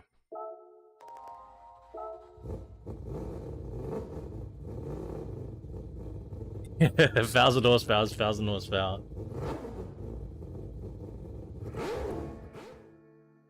It's weird because the other hybrid cars, they do count. It's weird.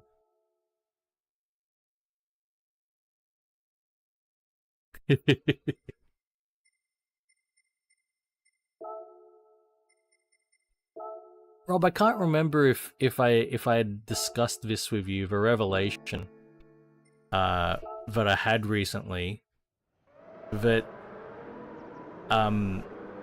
Beached Whale and Trent from Punchy is the same person.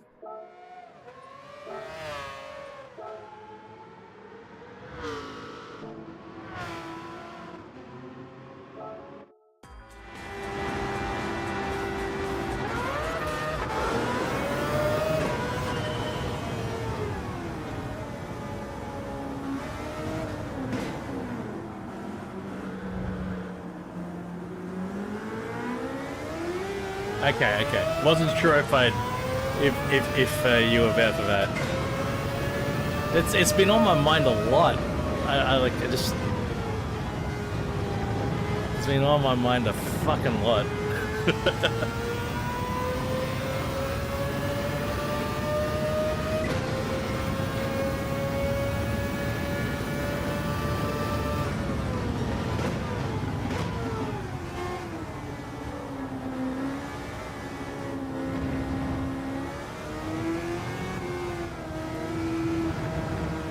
Oh. Yeah, one season, or maybe one Le Mans race, I don't know. Pretty damn quick. Well, you know what's weird, Rev? The 767B existed. There was a car before this one with a quad rotor setup. It just wasn't as successful as this one. It's only after you win do they ban you.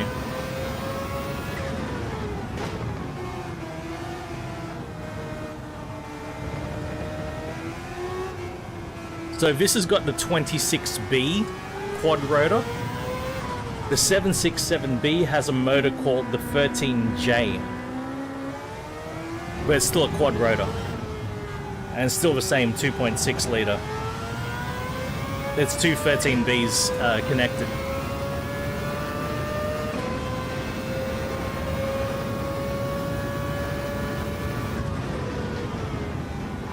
So there was a 13, everyone knows the 13B designation, but there was also a 13G designation, which was a triple rotor, not to be confused with a 20B. Triple rotor, twin turbo. I don't know if the 13G was turbo. I think the 13G was actually naturally aspirated, but that was used in race car only. In an RX-7 race car.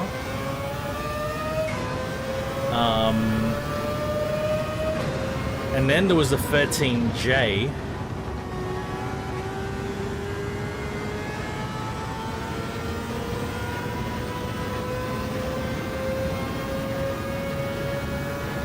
Which was a quad rotor as well.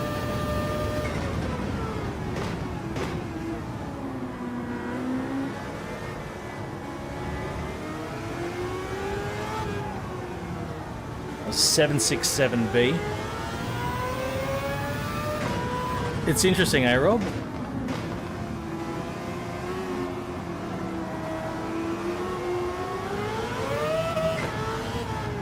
Back in the day, we used to have all of these, we used to have so many Japanese wreckers back in the day. I don't know if that's the case anymore, but Rob probably knows this, right? Like, we used to have so many Japanese wreckers who would bring in like half cuts and engines and shit from Japan. And there used to be 13Gs and 13Js that you could just pick up. They were expensive, they were fucking expensive, but there were a lot of them for sale back in the day.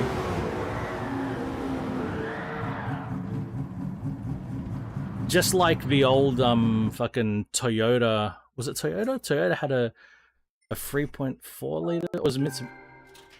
One of them had a Hemi V8. Maybe it was Mitsubishi. Had a 3.4 liter V8.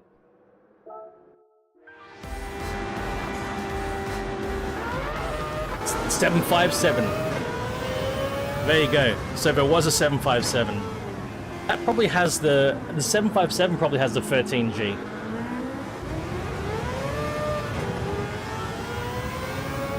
Not yet. I don't know, Rev. I haven't gotten it yet.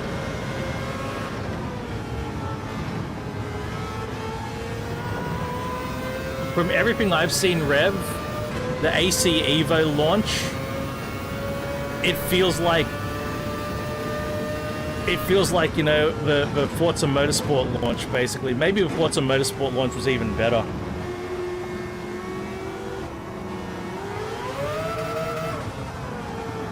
At least there's an early access tag on it.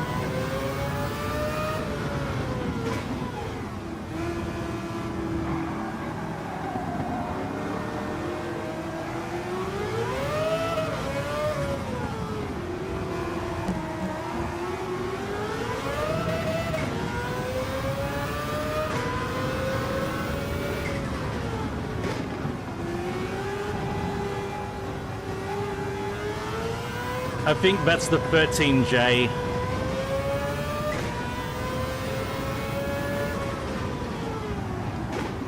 If it's dual welded 13Bs, then it's a 13J.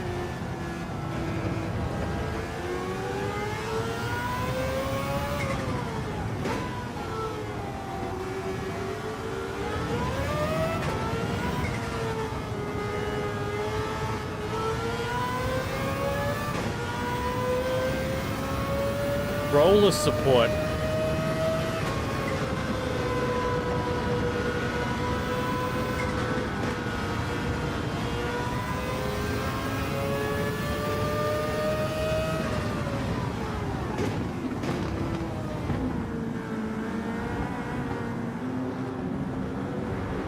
The only reason, Rev, the only reason I can see, yes, those rotary bikes, yes. But the only reason I can see to get AC Evo right now is to try to get in at the cheapest price possible before release. Because it's what is it, like 36 bucks, 40 bucks US, and the price is going to go up. If you really want to save that money, then maybe, but then again, at the same time, if you invested that 30 bucks into something, you could probably make a lot more money in that time. Oh, you bugger. If you invested wisely.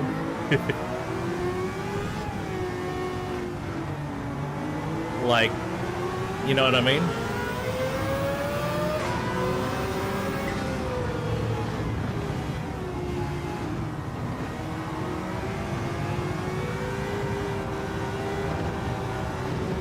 Like, I don't know, put 30 bucks in the poker machines.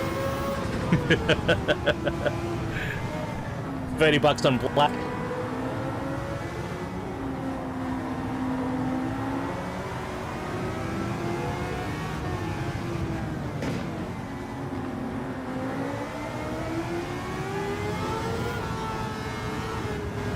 So that's the only reason I see getting AC Evo right now.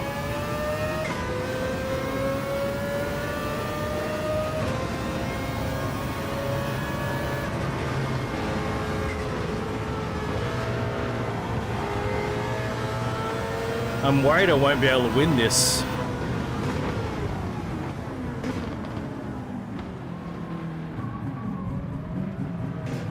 Especially when I haven't... Ah, fuck. Fuck.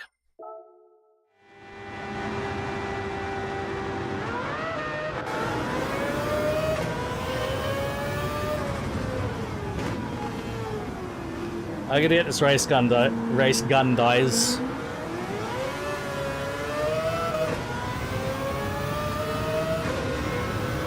I just said I've got to get this race gun, guys. Fucking hell. I wasn't even trying to be funny.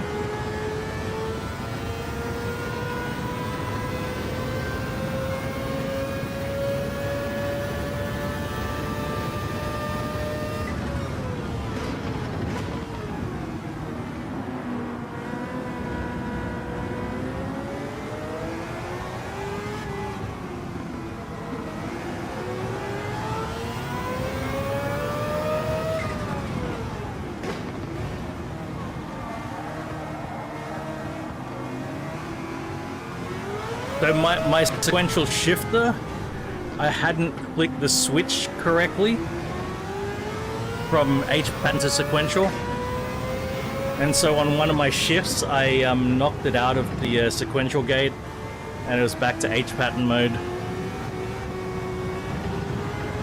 But I fixed that now. Still caused me to fuck up. Because for a second there I thought my my shifter had broken completely.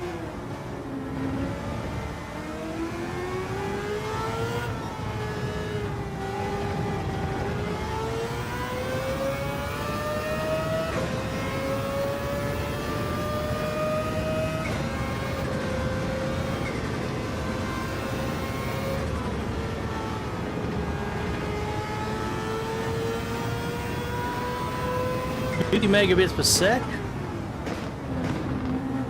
Fuck, what is that, 5 bits of a node? Rob?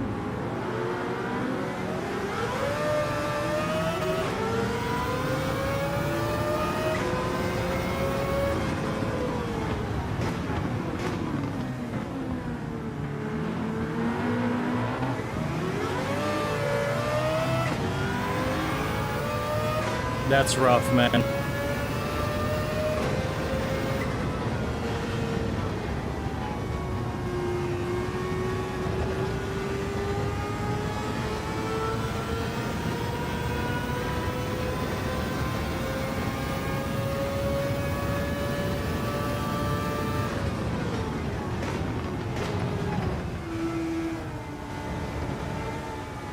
Yeah, Rob's tech, the tech to his place is in dire need of upgrading across our network.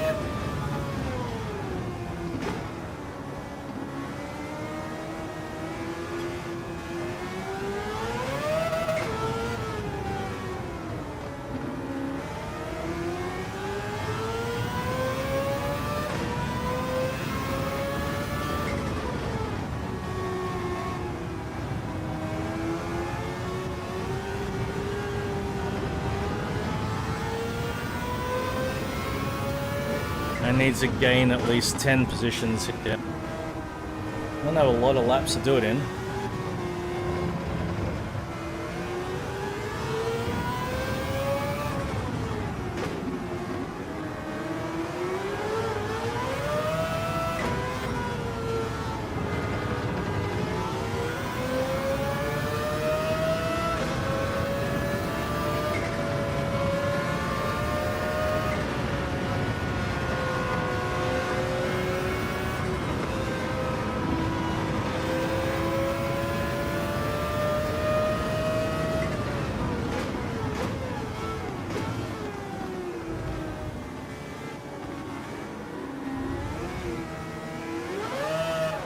No. We're okay.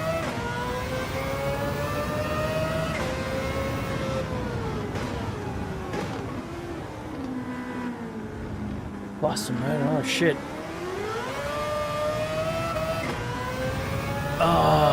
Fucking hell, Rob.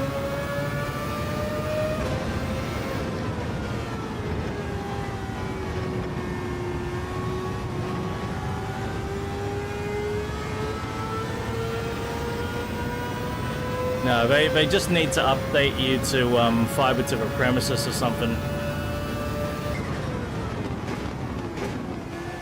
If you're on fiber to the node, man, like, fuck.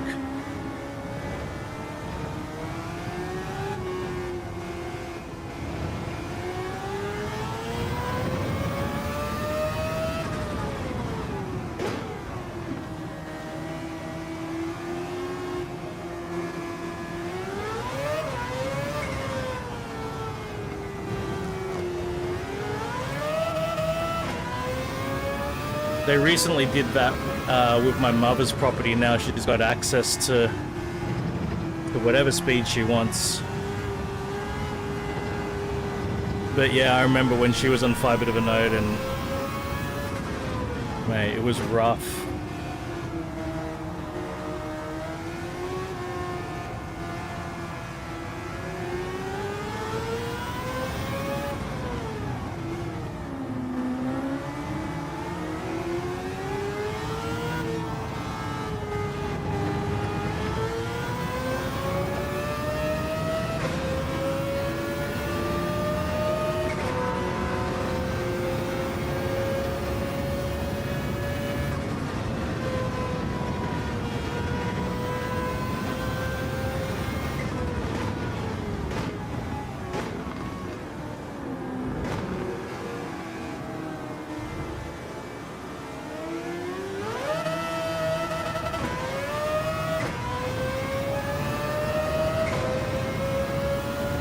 Well, there's a big pack here. Lots of positions can be made up right here.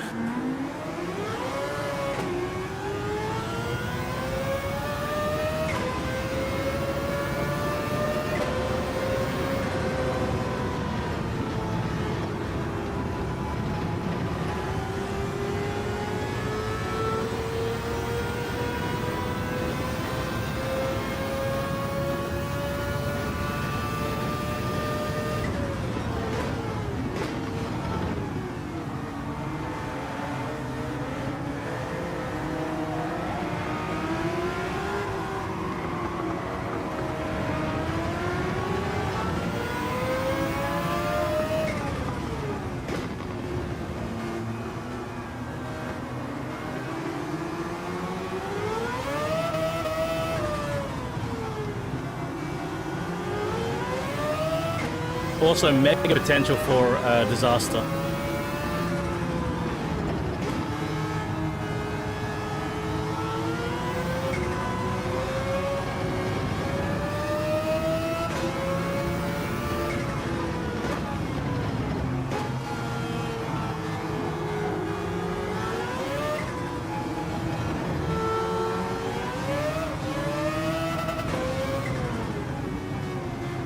The thing is, my clean race bonus is already gone.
We're okay.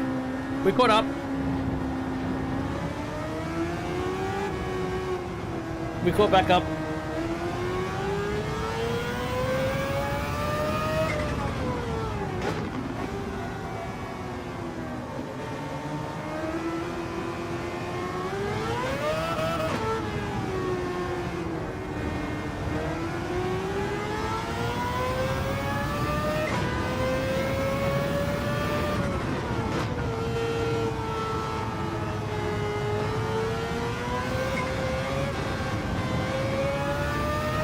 Safe as fuck.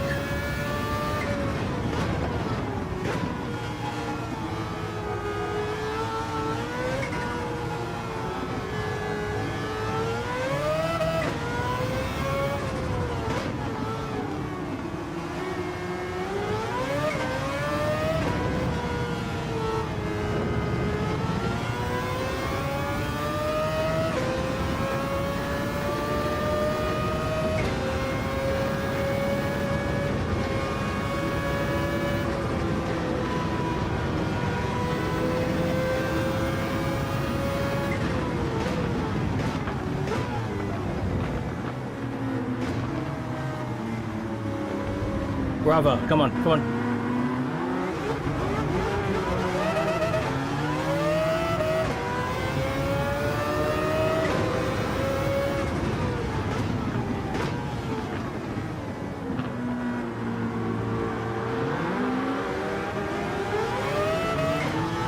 Yeah, Shays. Yeah, Shays.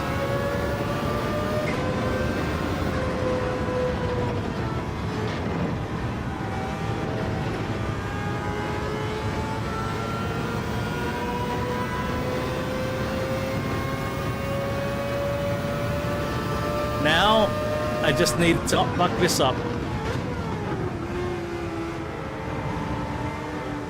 Oh, what a surprise.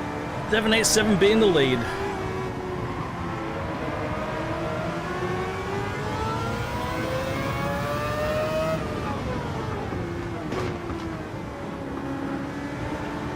Oh boy.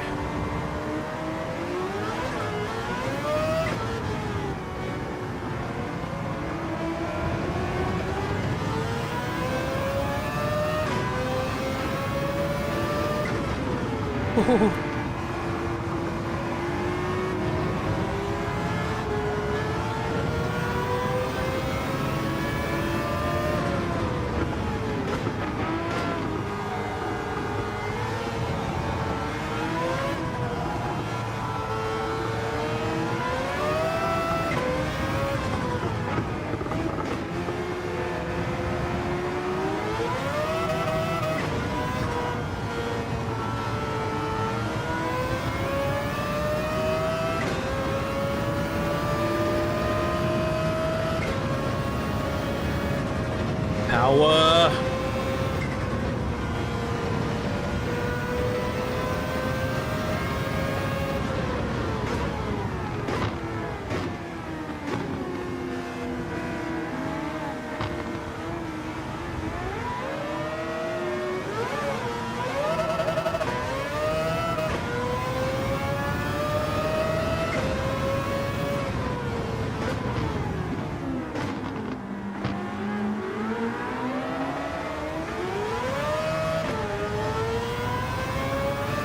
Oh, you.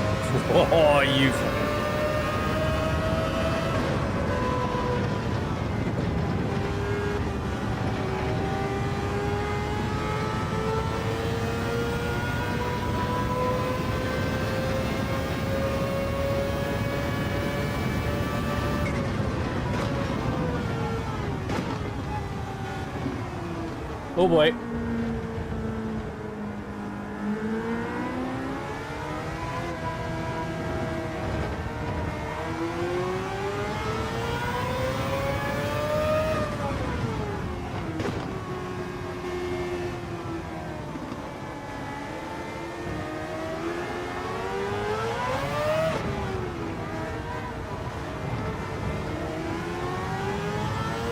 Two more laps.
It's got...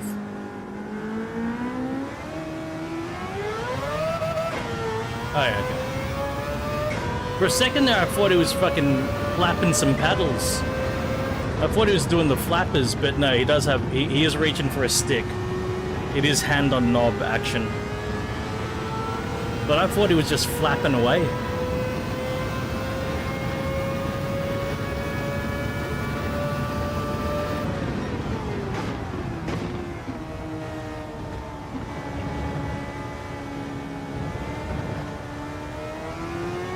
Show me your hands! Show me your hands! Yeah, it looked like he was flapping for a second. No. I can see the knob. I can see the knob now. He's driving Wolvie style. Just one hand just was resting on the knob. Yeah.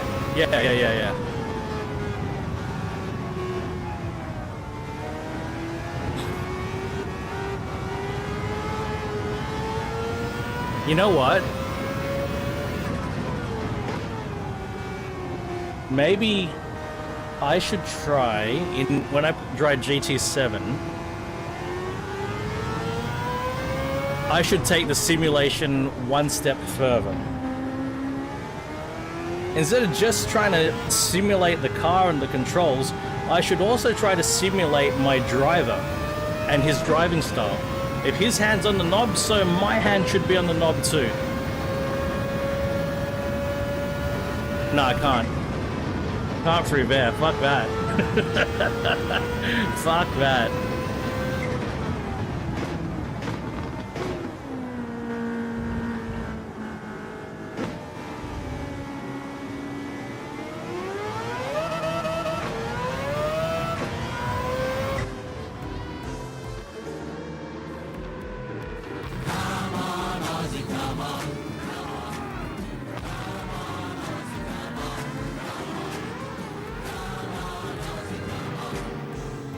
Nice one.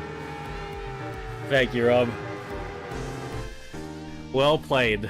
Well played.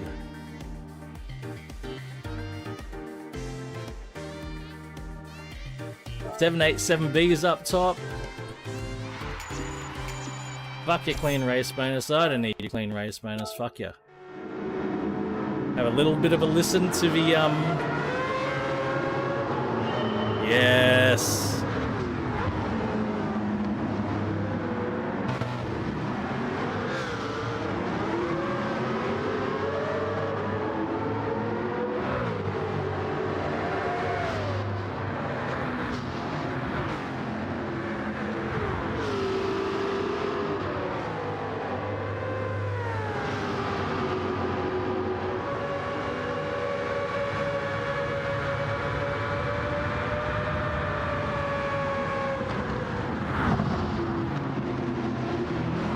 The Alba sounds alright too.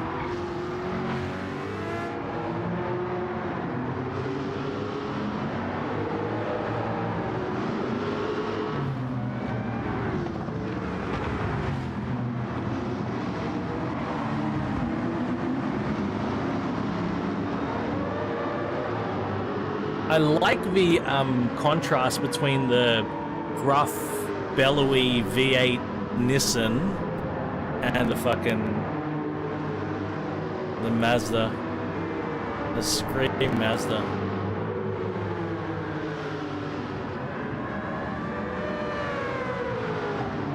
Ah, very good.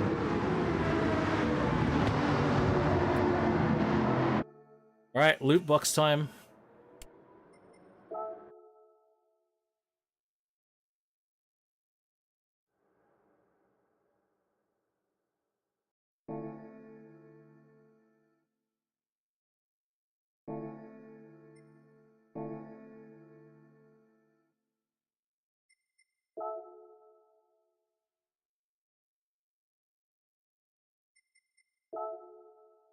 Okay, got 100k there.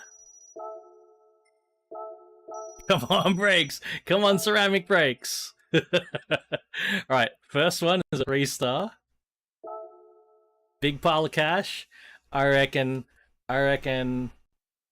It's going to look like that. The cache is going to look like that. All right. This is what the cache is going to look like.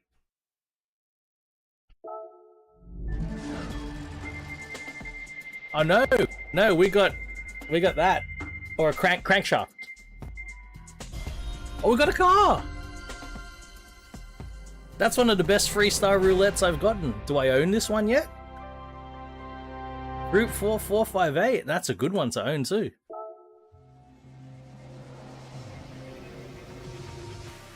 I don't know if I own this. We gotta. I'm gonna go have a look at it. That's one of the best ones I've won so far. For sure.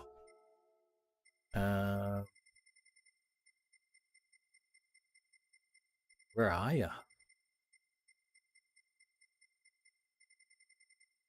There she is. I don't own it. I needed that car.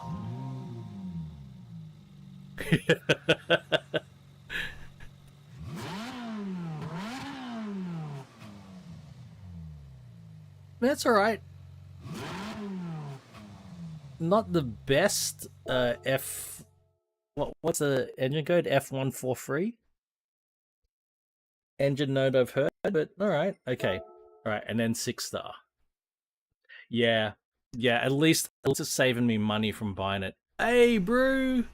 Good morning, Brew. All right. 6-star. Here we go. And here we go. What we get? The 1 solid bar. Or the e-tron.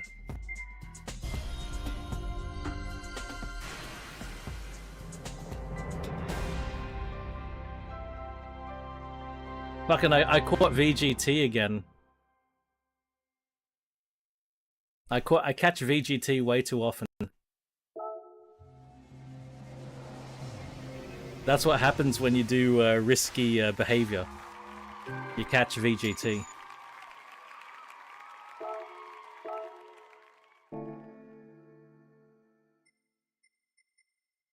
VGT is highly infectious. Yeah, I look. It's look at this. It's 867, 800 horsepower, but it is an EV. It is an EV. Oh, it's hard. Nobody wants to catch VGT.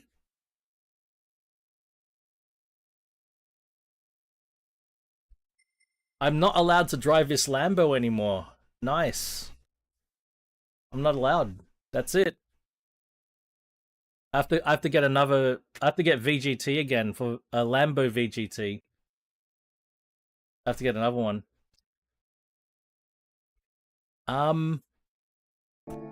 We're done for GT7. Time to move on to. Oh, I forgot. I'm supposed to download and install Dirt Rally 1. I completely forgot about that. We'll do that as we do, what's it face? Forza, maybe?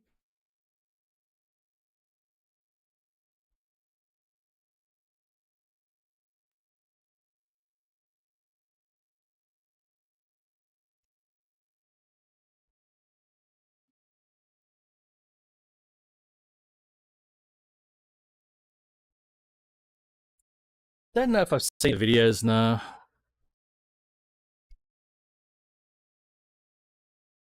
I'm sure it was spectacular to watch. I mean, he was an amazing driver.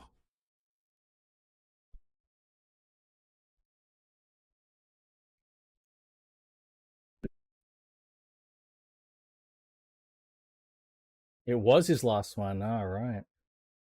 Right, I'm going to do the cut over. Hopefully nothing goes wrong during the cut over. Going now.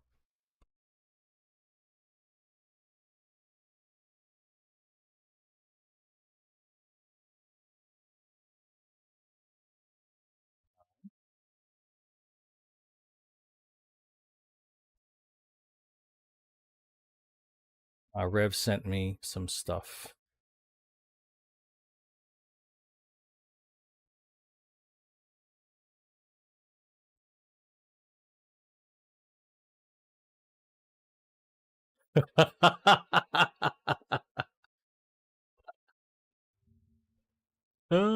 Oh shit.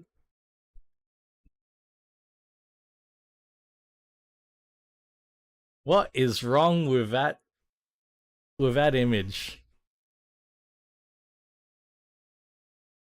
There are multiple things wrong with that image.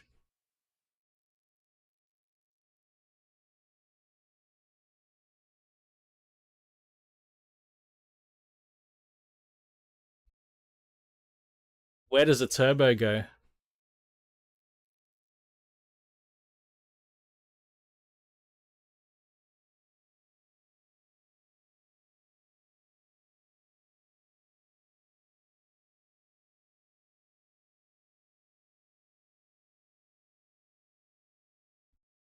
Where's that going?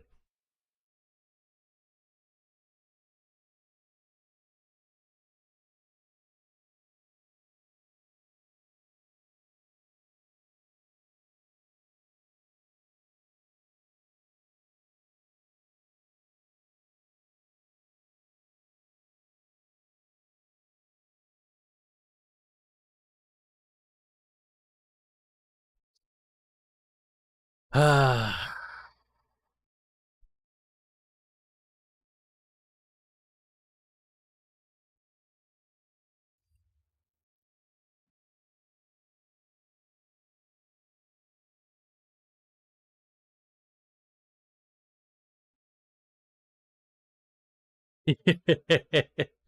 Brew. He had a turbo and ITBs, and you could see the ITBs.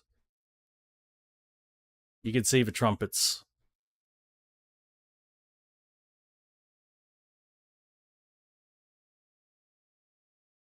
Yeah.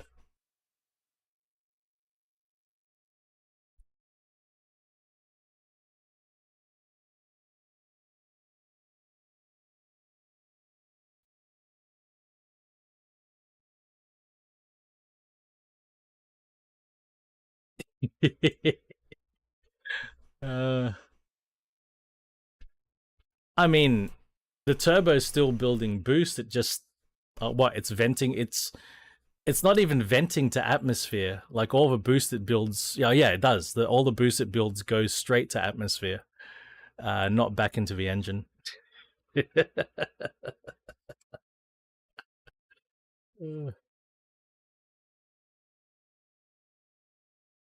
The only thing the turbo is feeding is a screamer pipe.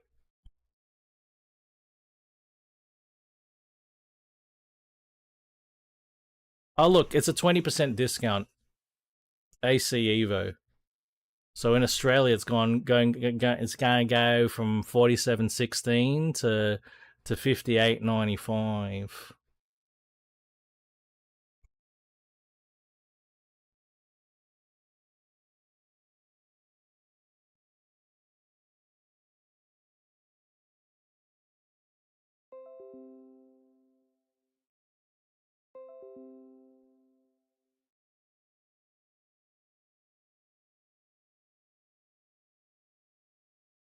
Oh, when it's ready, brew. When it's ready, kind of thing.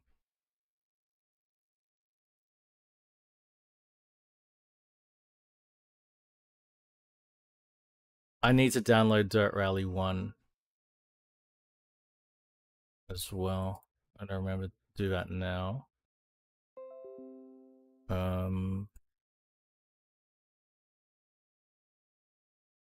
I just remembered the issue with Dirt Rally 1 is having to fucking set up all my controls every time. Oh, we'll see. I'll download it anyway, fuck it.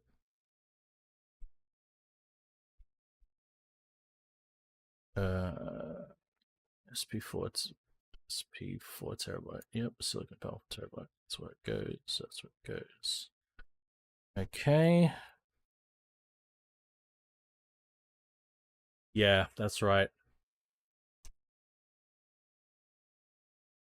I actually no, you're right.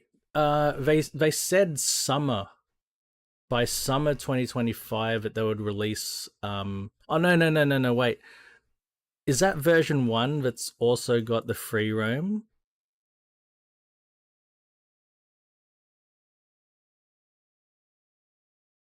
So free roam only comes in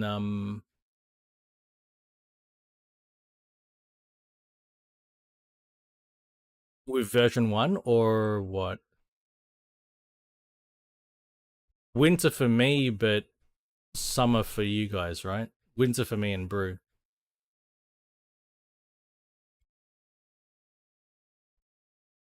Yeah, and free roam comes with that. Oh, Rev, are you there? You still there, Rev?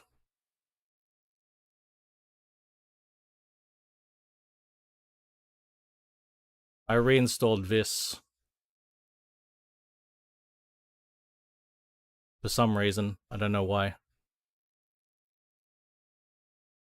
I just decided to reinstall it. I synced my data. I went through that and immediately quit out. I haven't gone back to it, but I installed it. I don't know why. Nah, it's not my bit. It's not my favorite. It's my second least favorite.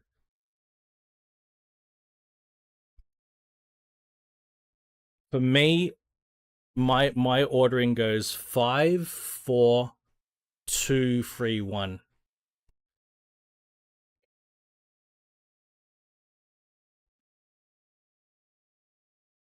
I enjoyed my time with FH1, but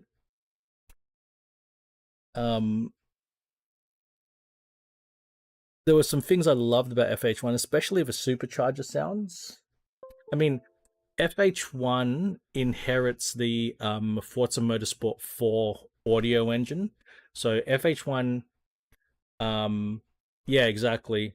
FH1 probably has my favorite audio, but all of the improvements that came after FH1, I very much appreciate.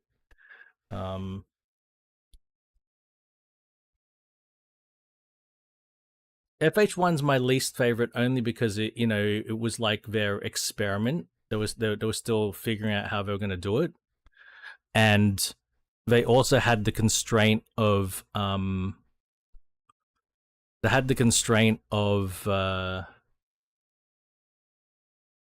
being on the Xbox 360, which really wasn't powerful enough for their ambition. So they were held back. FH1 was held back by the hardware.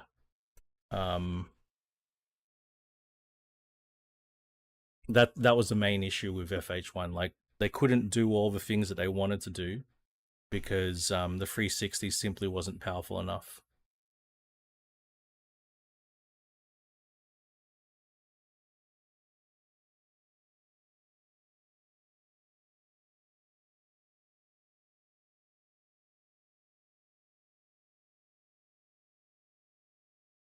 But the audio engine, car audio in FH1, best. It hasn't been topped. Has not been topped.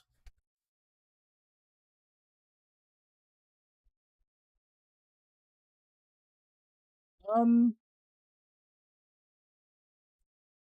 I frankly don't feel much of a difference in terms of physics.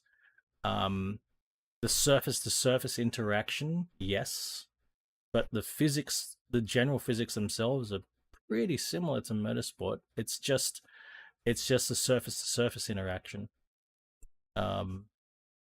Is where for me there's a big difference. The other thing was I think so, Reem. Should be all right. You can give it a test.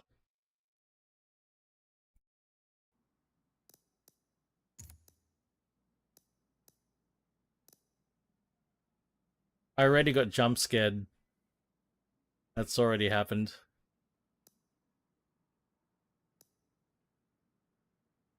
Nah, you're good, Reem. No worries.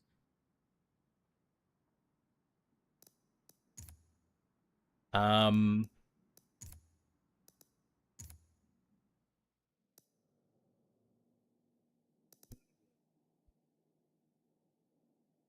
fuck, that's a lot of money to spend.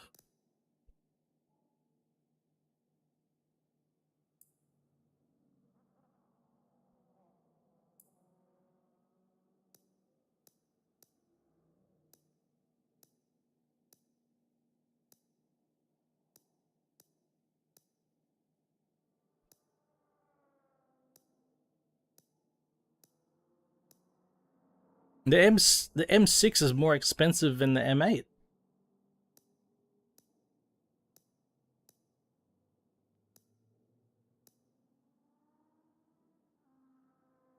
I didn't realize BMW dropped down to 4 liters from 4.4.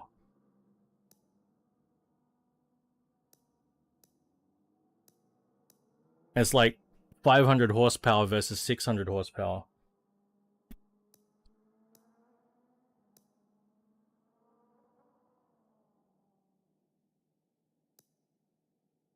Fucking hell.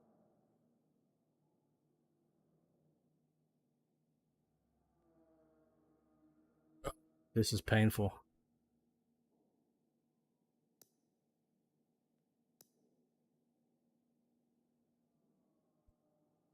Oh, I'm sure it's still fun.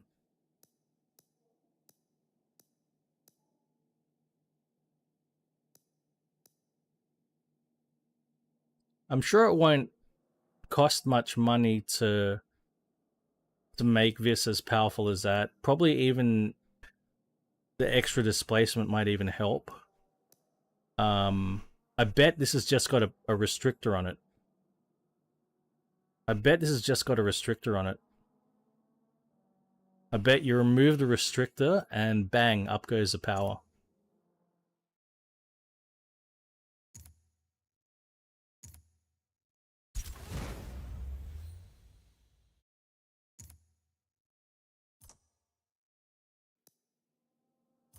Alright, we might come back for the M8, maybe.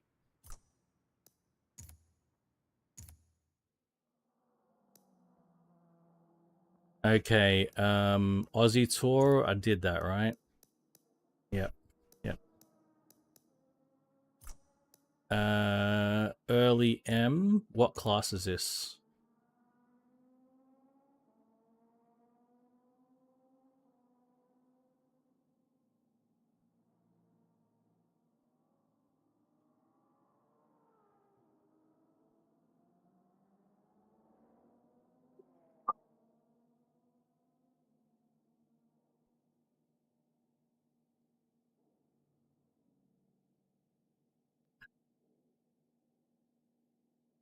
I love the 635. I love it so much.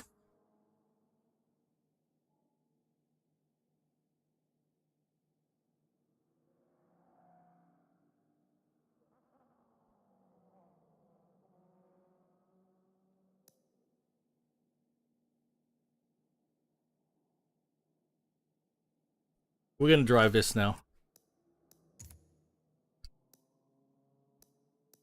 We're gonna drive a 635.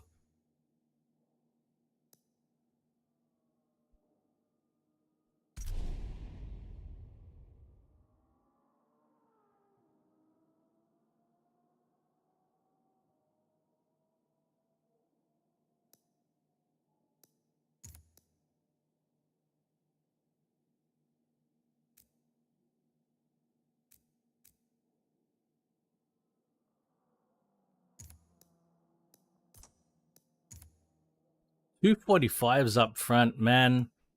I tell you, for 1986, 245 up front is fucking serious.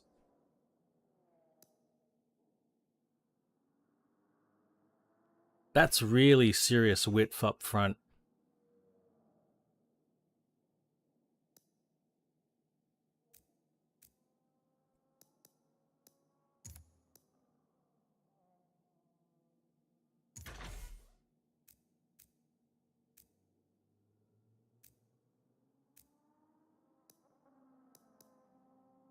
Mate, the air filter is already really, okay.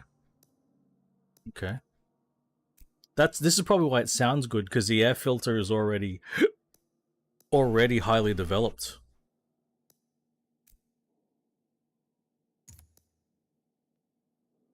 Brakes? That's a big improvement just on the brakes. Yeah, we might do the brakes.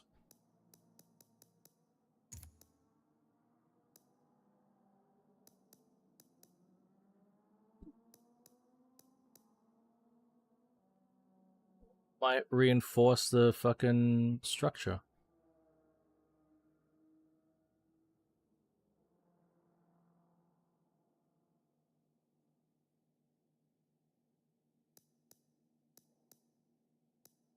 I mean, I guess the acceleration is low, but the braking and handling is also quite low.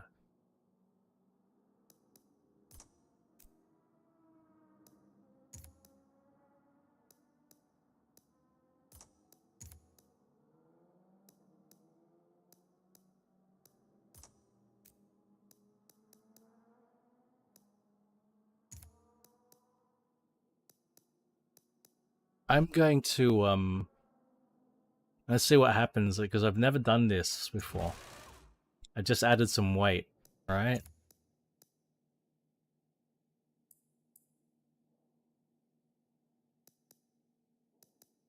I only added 37 kg.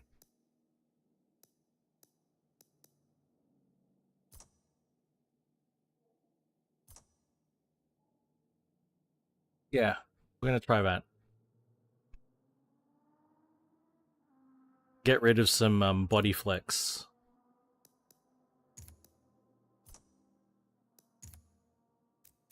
Oh, tires.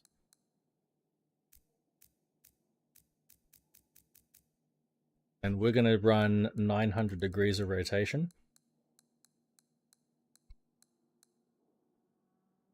So we do 0 to 100 kilometers, or roughly about 6.1 seconds. 14.6 second quarter miles. This was fucking rapid in its time. This was rapid.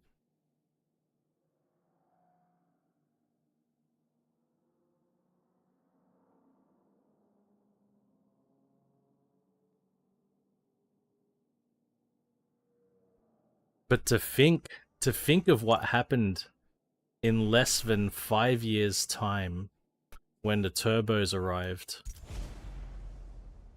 how rapidly that advanced.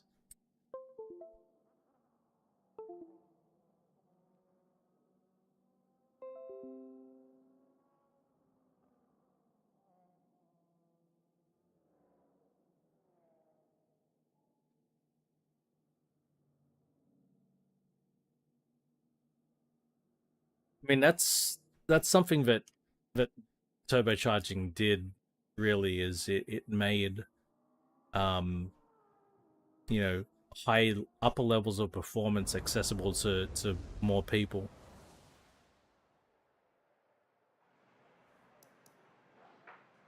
Because, you know, I went from lusting after the performance levels of a E36 M3.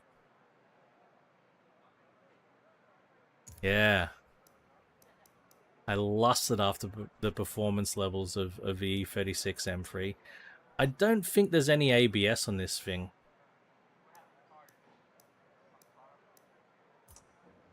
You know, when I was in high school, just came out of high school, and then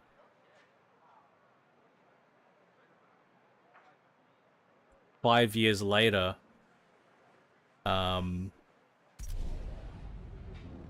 I had a car that gave similar levels of performance for a fair bit less money, at a very similar experience.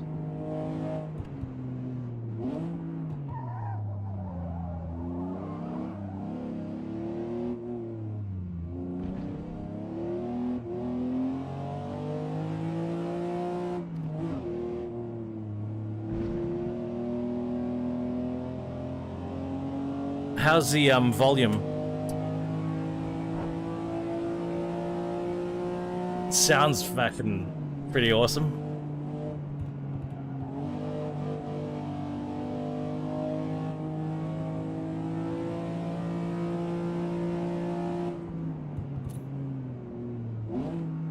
Cheers, Rob.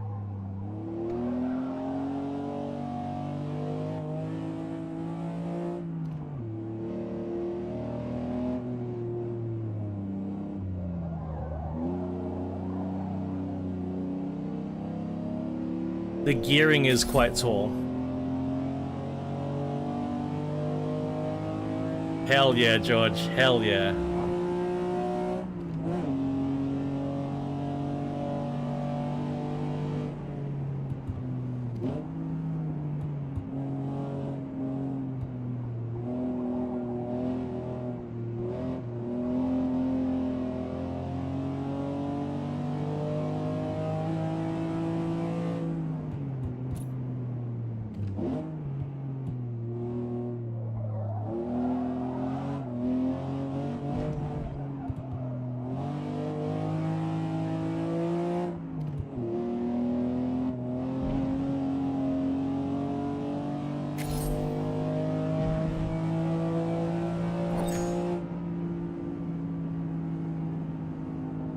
I was about a second off the target time.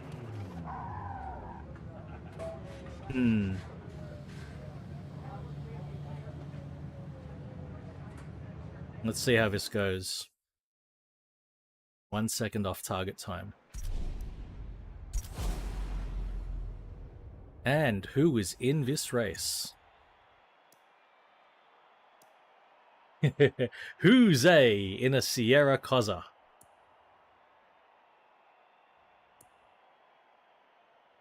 Chaffel, Bow, Plow is here. He's in an E30 M3. Massap, 190E Evolution. Buzz is also in a 190E. Buzz will be hosting our Barrel Rollers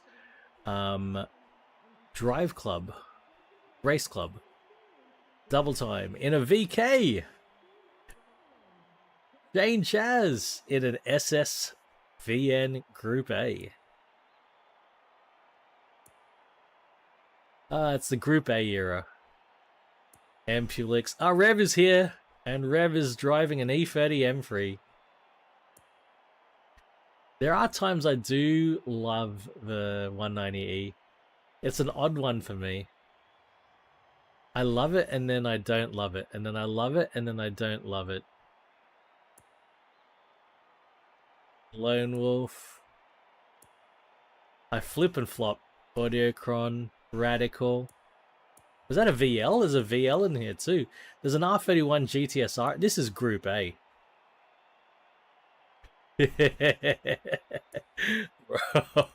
Where's Rev? Let's go look at Rev again. With the Marlboro livery, hell yeah. Gonna keep an eye out for that Marlboro livery.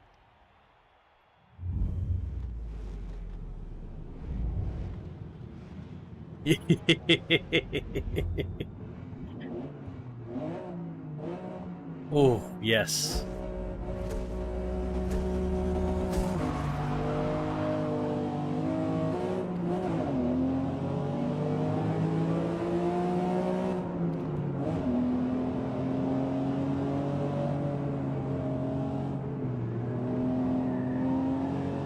Look at the body roll on that VK.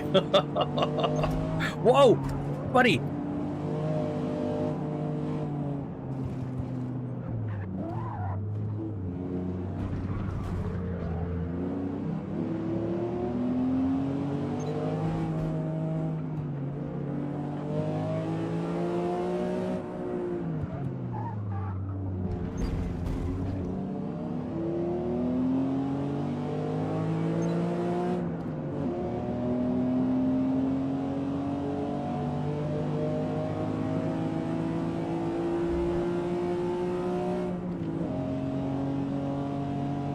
Hell yeah, Rob.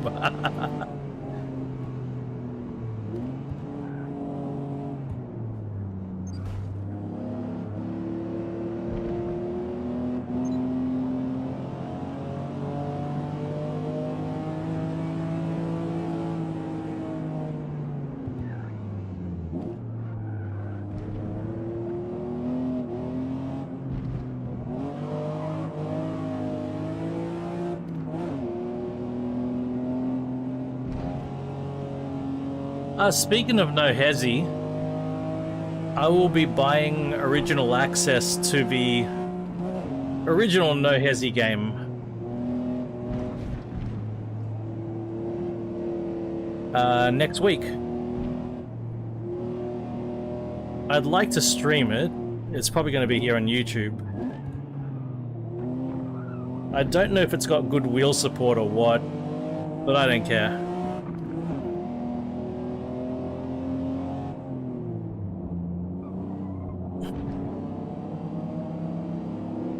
So, it is a mod. It's a bit of a story, but so No Hezi is a mod for Shuto Revival Project. Yep. So Shuto Revival Project is a big mod map for AC, but it's called Shuto Revival Project because they were reviving a dead racing game series. And they basically, Shuto Revival Project rips the map from Tokyo Extreme Racer. So that game, Tokyo Extreme Racer, after being dead for 18 years, is officially coming back. So the original game that they ripped the map from is being revived itself. So 18 years, there's a whole generation of kids who've been playing Shuto Revival and No Hezi who have no idea about the original game.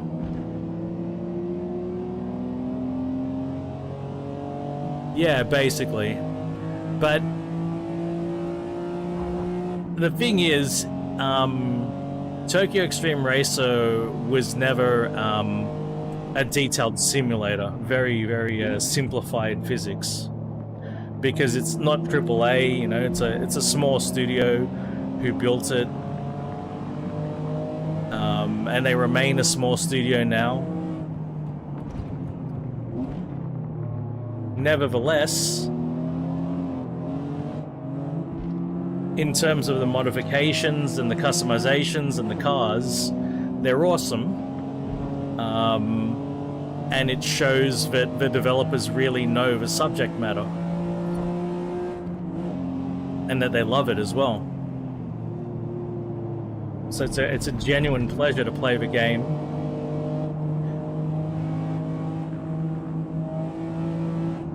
I have a real issue with the use of that word, but in this case, maybe it's not too far off. Because there were similar games that were brought to the arcade.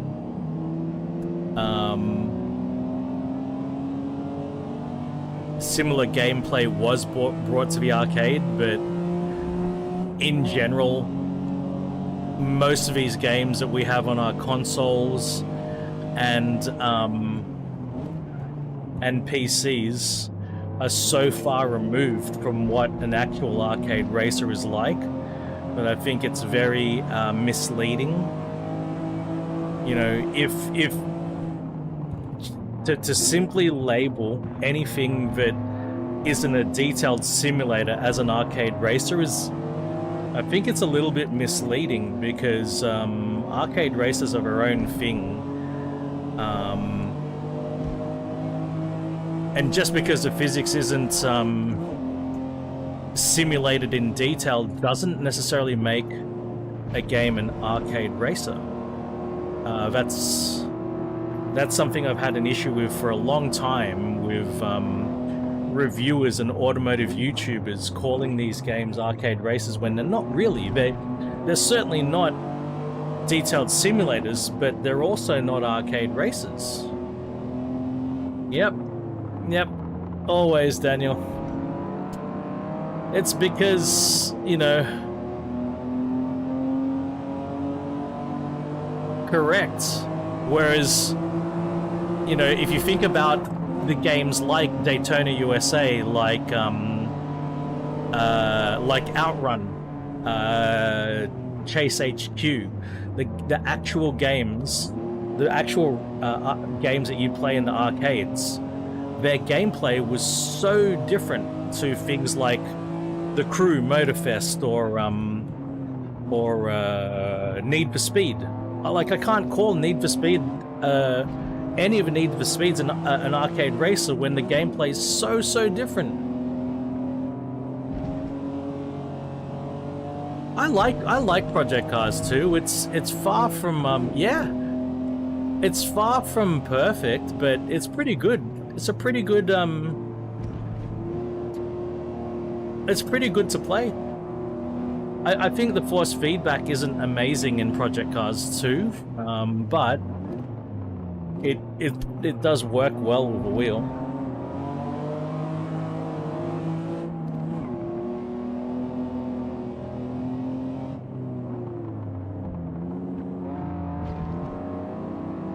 I can't remember what the rain was like. Yeah, exactly. Like, exactly that, George. Yeah, like 100%. It's like I hear people using the term, and I'm thinking, did you ever play a racer at the arcades?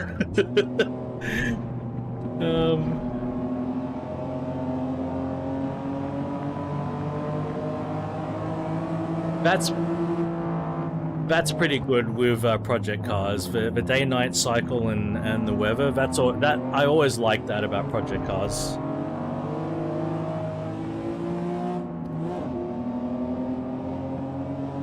I used to do a league race with real-life friends in Project Cars,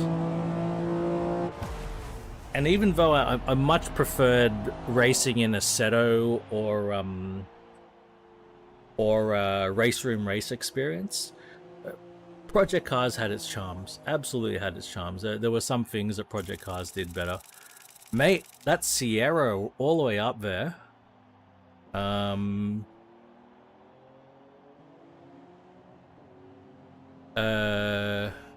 Plow, Buzz, Double Time, Rev.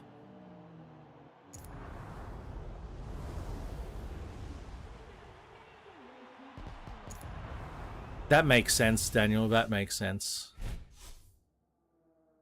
I think if you think about it as well.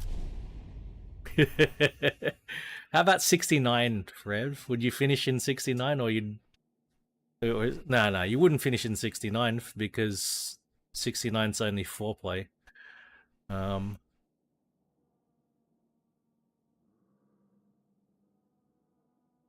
You get it. You completely get it, George. That's right. Yeah. I don't finish in 69. No, it's not enough for me. I need more.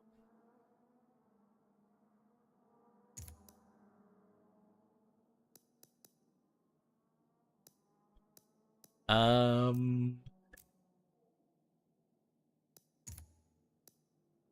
never saw it in arcades, so like I knew about it, but never saw it.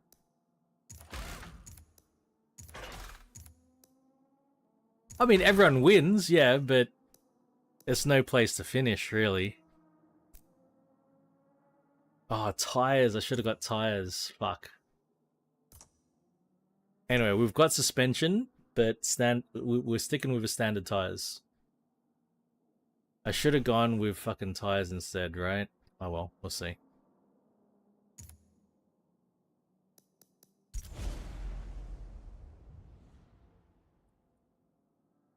Like, yeah, that's it. Like, for me, an arcade game, it's more than just simplified physics. I think it's even simplifying things too much.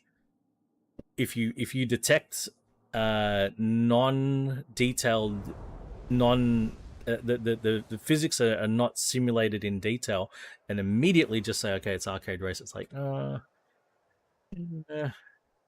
you're oversimplifying things. That's all.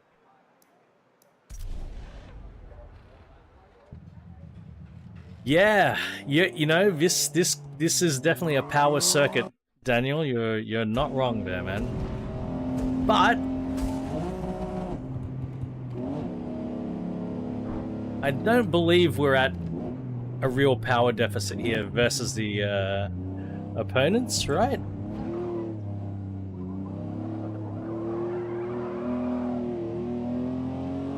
I think we start off in a good spot in terms of power.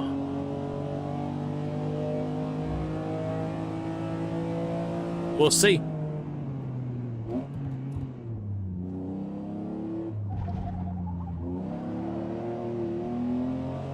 I mean, they need upgrades to get their power to the level that this car is at, and we're all D-class. With this level of power,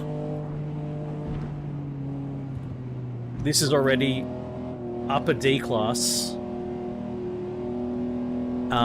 The other cars start off with less power.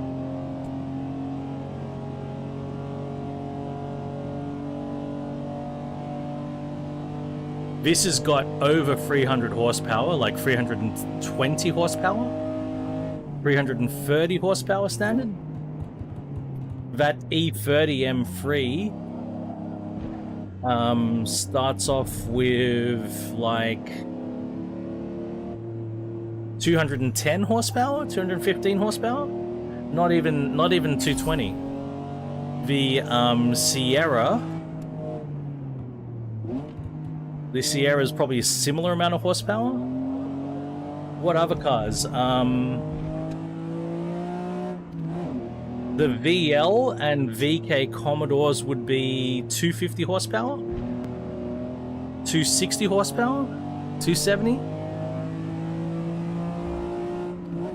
They're a bit lighter, but top speed is all about outright power, not power to weight.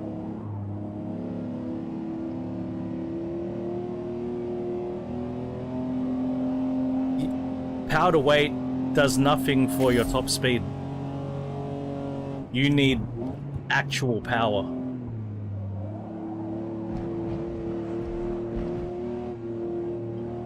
Power to weight is acceleration. Top speed is how big is that power number plus your coefficient of drag. Those are the two major factors in top speed, so we might be okay.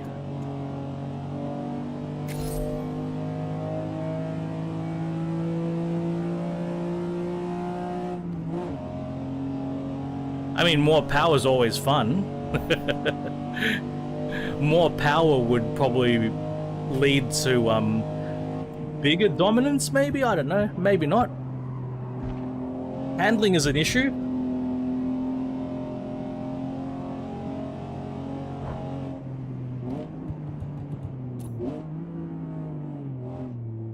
It will be interesting to see.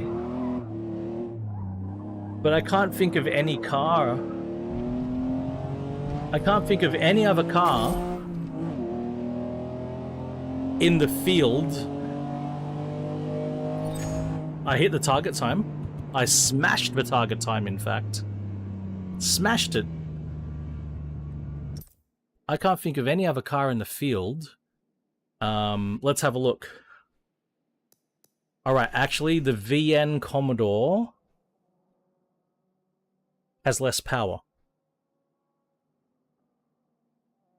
The VN Commodore would be the next in line in terms of power, and it's got less power. How do I get... Can I not scroll? I can't scroll down the list? Yeah, I think we've got the most power.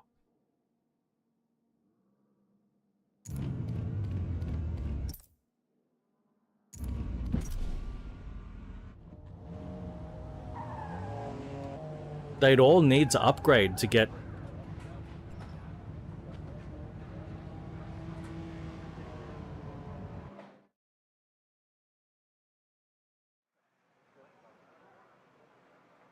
Oh, we're in the fog?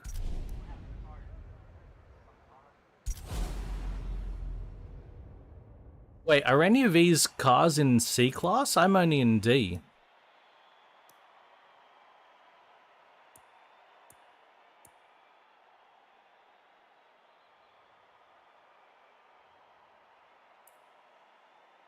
No, we're all D class.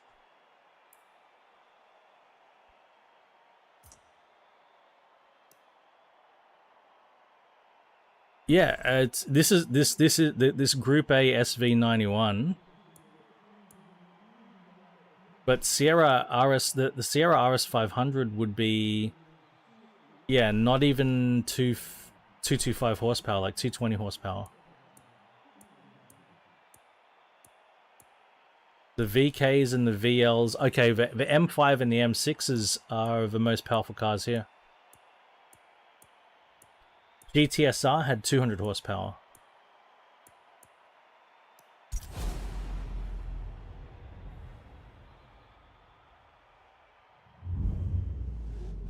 We'll see.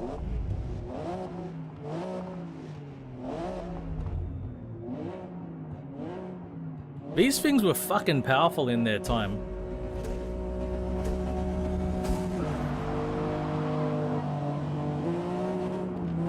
More detail, Rev. Pistol, rifle, shotgun. What do you got?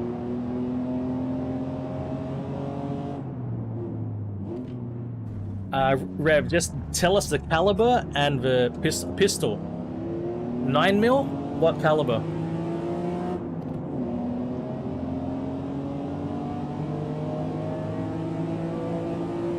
.50 AE?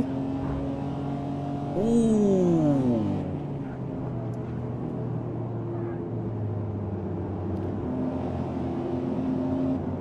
So, is it a Deagle? Or is it something else that fires 50 AE?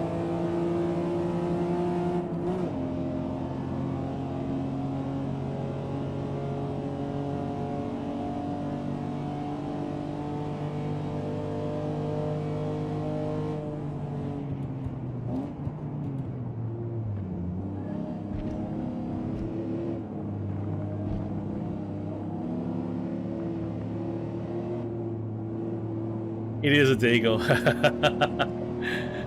I mean, that's awesome. The Deagles are fucking awesome, right?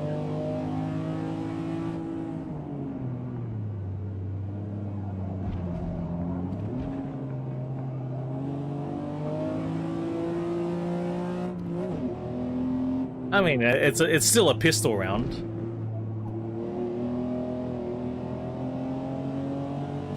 There's a bit of a difference between 50 AE and 50 BMG, and 338 Lapua and etc.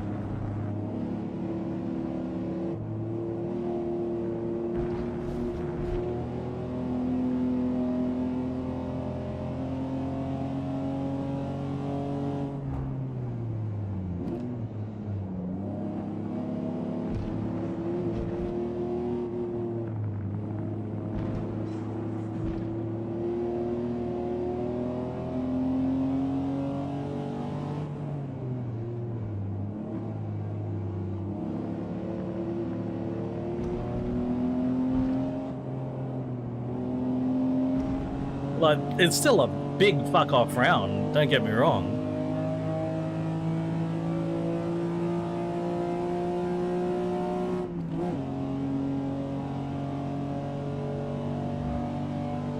There you go, 338. There you go. I knew you had a 338 Lapua.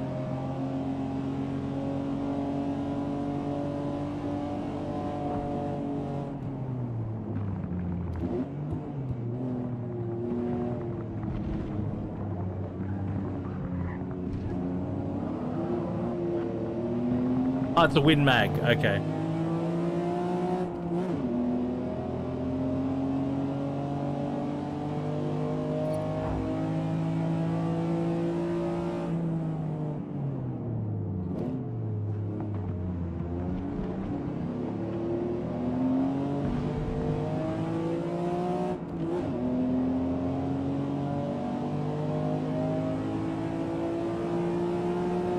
Three laps only, shit.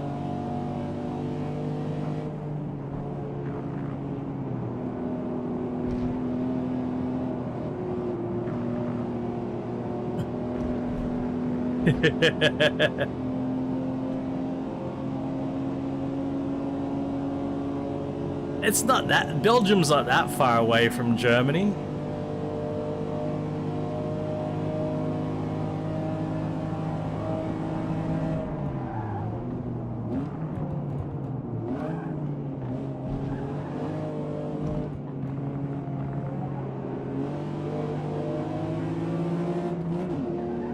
Oi!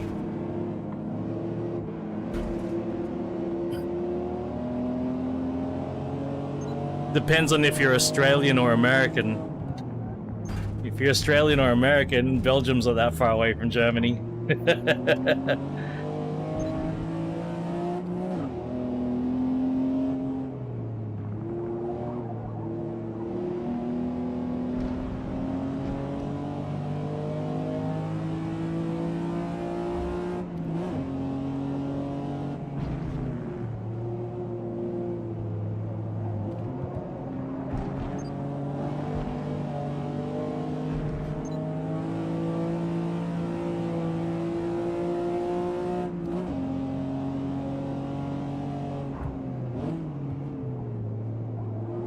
Have you got a Rev? Is your Deagle like classic, or is it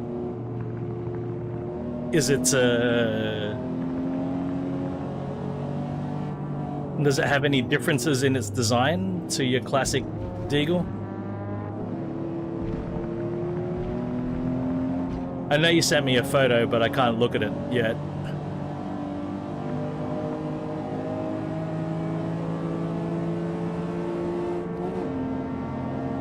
Flights are expensive, yeah. Alright. Cool. I'll look at the photo in a sec.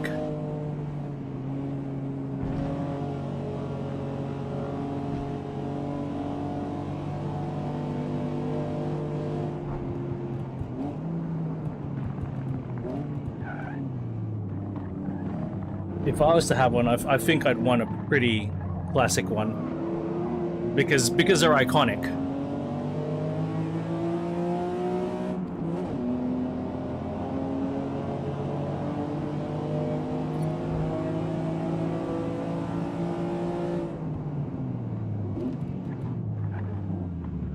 Give me room, VN.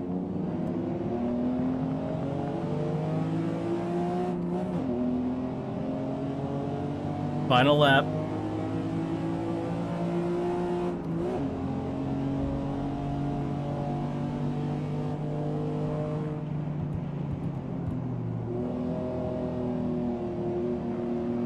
Yeah, the Mobile One liveries, all of them, Rob. Even the Sierras. Just something about that livery.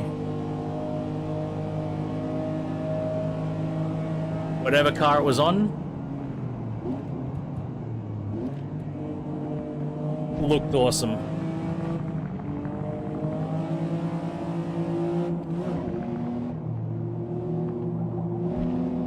I love the TV ads back in those days as well for Mobile One. They really worked on me when I was young. I had the best impression of Mobile One oil, and when I was able to take charge of my own car and decide, you know, what my car used, Mobile One.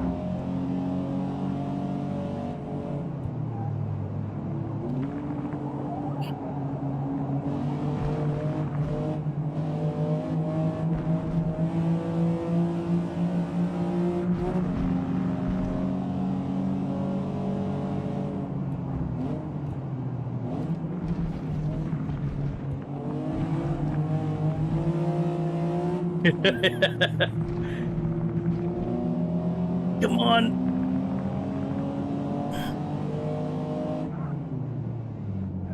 That said, I also loved the John Player Special liveried cars, the black and gold.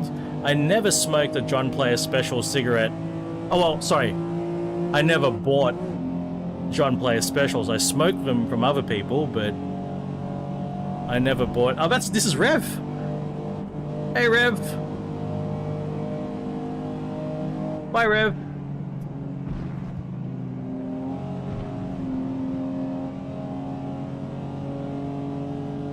That was very nice. That was very nice to Rev.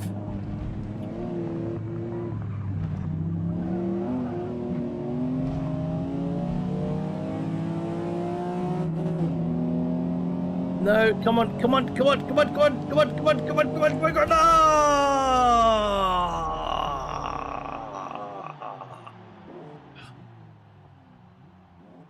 Let's fucking plow!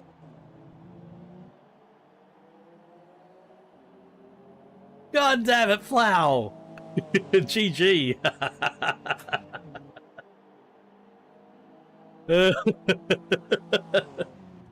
GG, plow. Is plow streaming iRacing right now? I better check.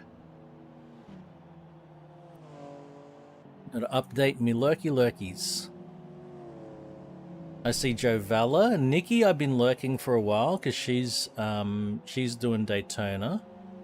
I still got my lurk on Nikki. I got my update my lurk for Joe Valla. Don't think I see plow.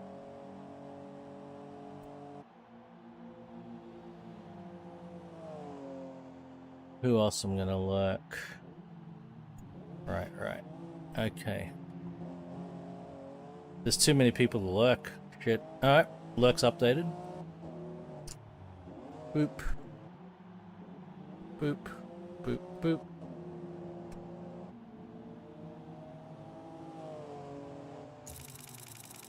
Alright. Rev's making a comeback. Up 8 places.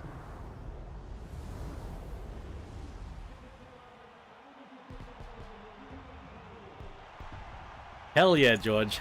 Cheers, George. Have one for me. I did my drinking on Friday.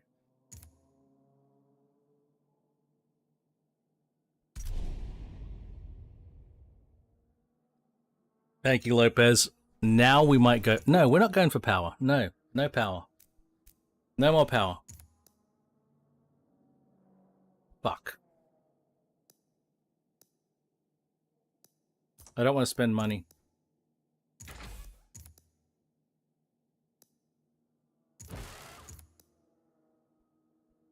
We're just going wider tires. 265s up front. 265s all round. Just like my R33 had at one point. At one point, my R33 went from the 16-inch standard wheels, 16 by 7, maybe, and I went to like 18 by 8.5s. I think they were 18 by 8s, and there were 265, 45, 18 all round. And I bought secondhand tires. There were Goodyear Eagles, and 3 of them exploded because they had micro fractures. Plus I got defected by the cops. So I went back to the 16s, and I actually preferred with the standard power steering pump. The standard power steering pump could not handle the 265s up front, plus the heavy black chrome wheels. It used to slip and stop giving me power halfway through a roundabout. So going back to the 16s, it was better in the end.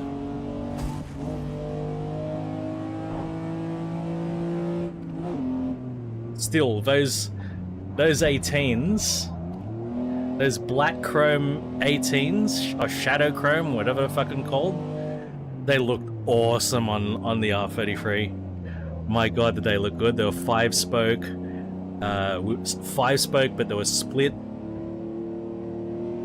And the standard silver wheels helped keep the car look fairly bright. They brightened up the look of a car. When those shadow chrome 18s went on, the car suddenly looked dark and more serious, and yeah.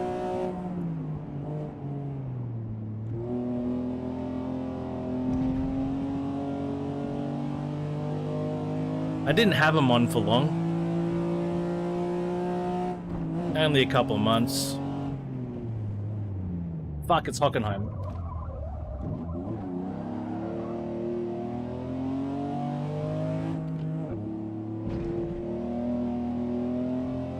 I think that I like the brighter Yeah, shadow chrome. It was interesting. Oh no! It's the short circuit. We'll go this way. God damn it, it's a short circuit.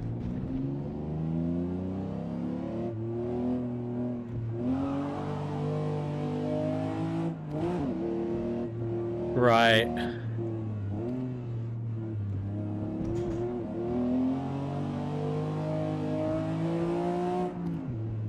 I mean, it wasn't that the darker looked bad.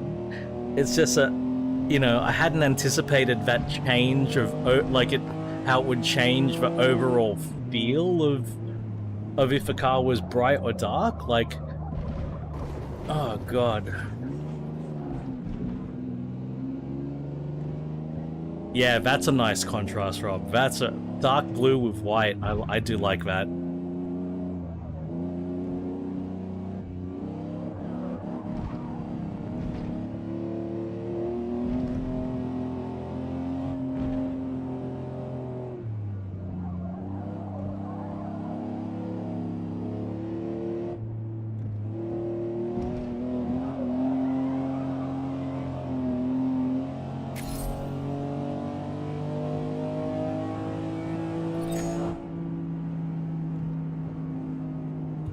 Brushed aluminium is nice. I like brushed aluminium.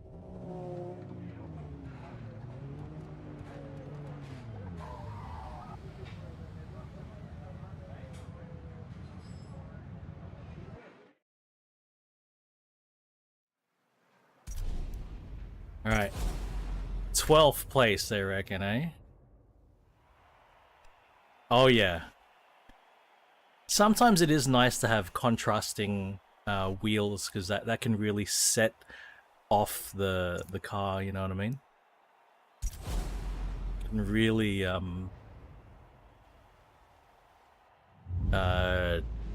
accentuate or change the focus. Yeah. There's Rev.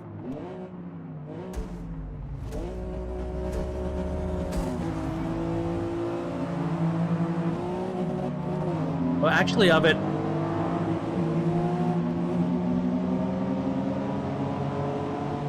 I think there's a Sierra and an M3 with that livery in front of it.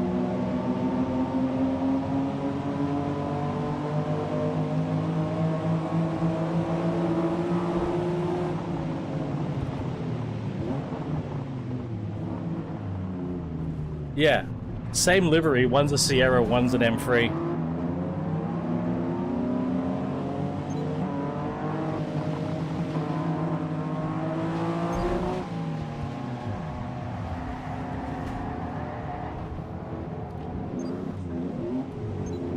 Who did that? Who did that? Who the fuck pit maneuvered me there?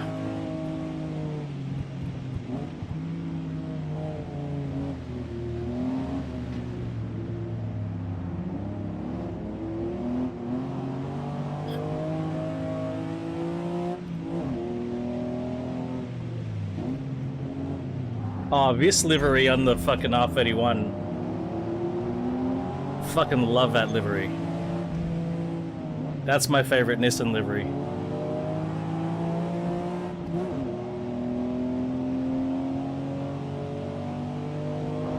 So good.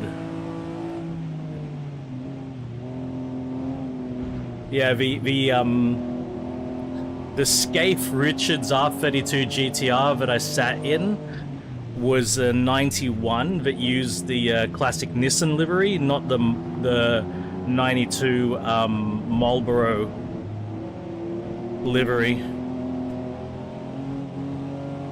Not the red car that crashed into the wall, but still won.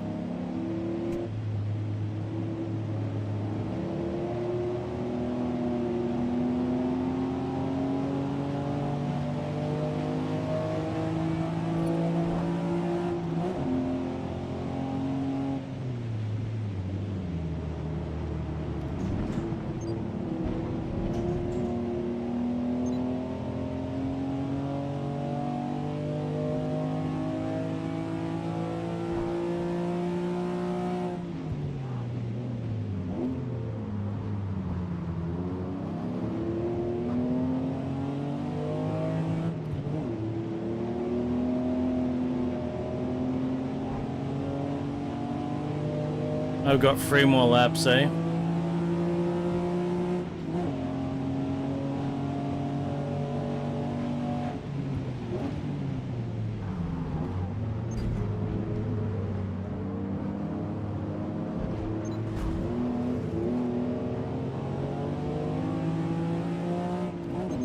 Yeah, that's right. That's right. R35 is dead.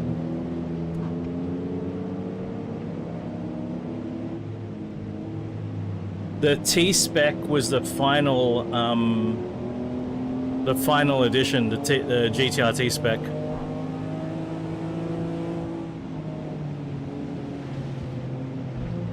So Nissan just re-engineered an R32 GTR as an EV as an exercise to see what GTR fans thought of an EV. They did not get a great reaction. So I think they're in planning phases for the R36, and they wanted to see, could they make an all-electric R36? They didn't get the greatest response, Rob.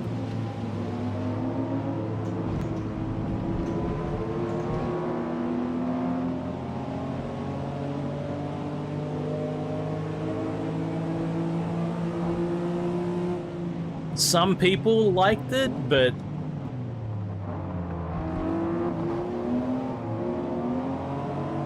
a lot of people thought it was a travesty, etc.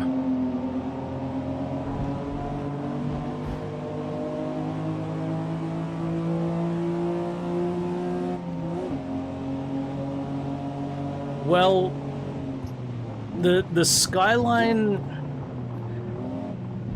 well, the Skyline chassis code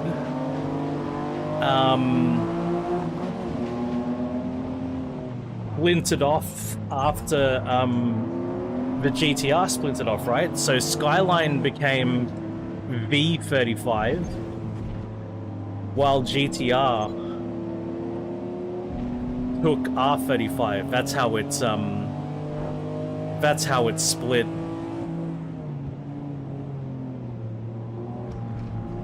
Oh, G35. No, there's a V36 Skyline. Skyline went to 36.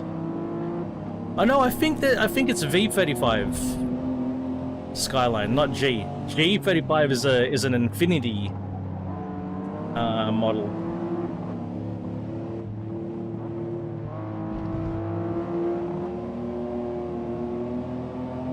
Yeah, no. G35 is Infinity, but the chassis code is for Skyline is V35.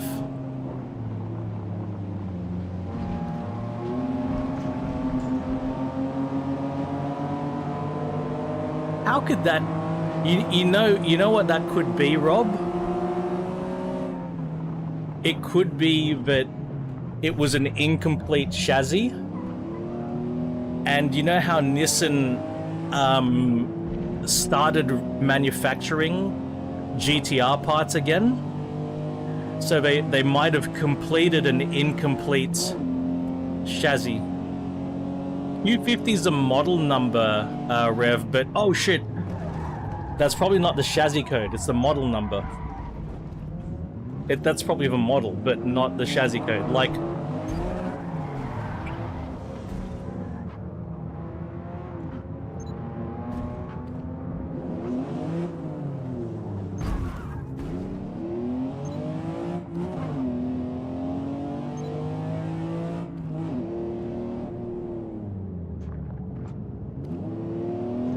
U50 also sounds Infinity. Yeah, but the chassis code's V36. Oh, it's V37. Okay, so they're up to 37. Okay, there you go. But that's what I mean. So Skylines split off and became V35, V36, V37. GTRs split off and retained the R chassis code.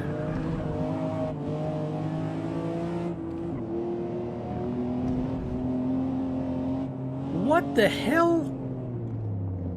VR 36 or 38?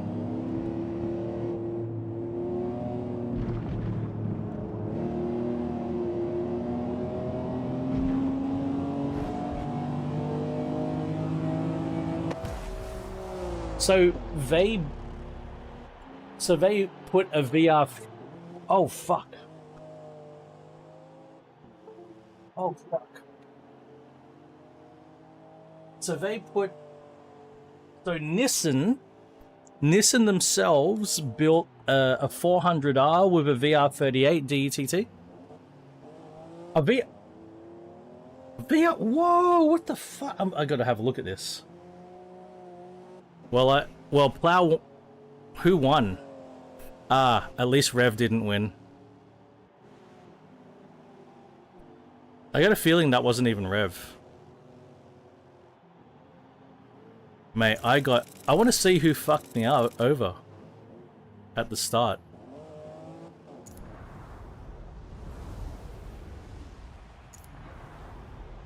Who fucked me over at the start? 400R 2021? Oh, man, I did not know that. Oh, there's another race too. Fucking hell. No, you're behind me, Rev.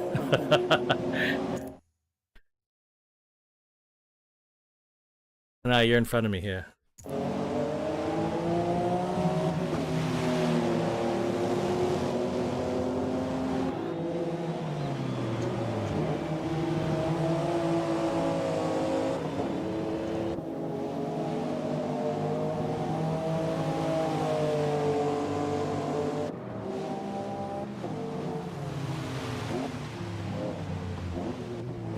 Who did it?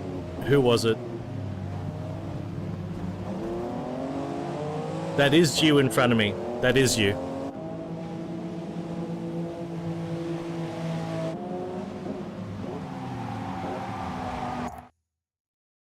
I might have driven into the M5.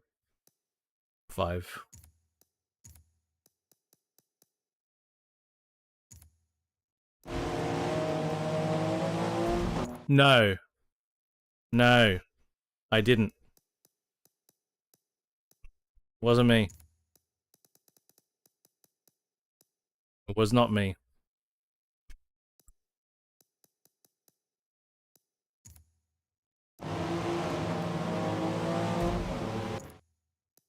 Well, then again...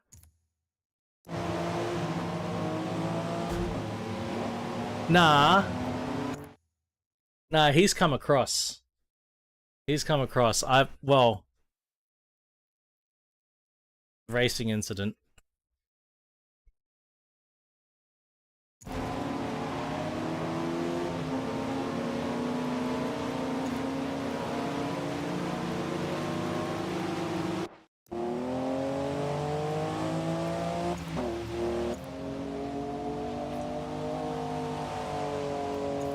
I need to take a leak.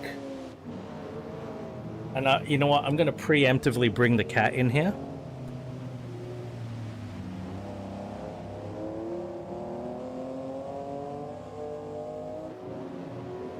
Before the cat wakes up the missus.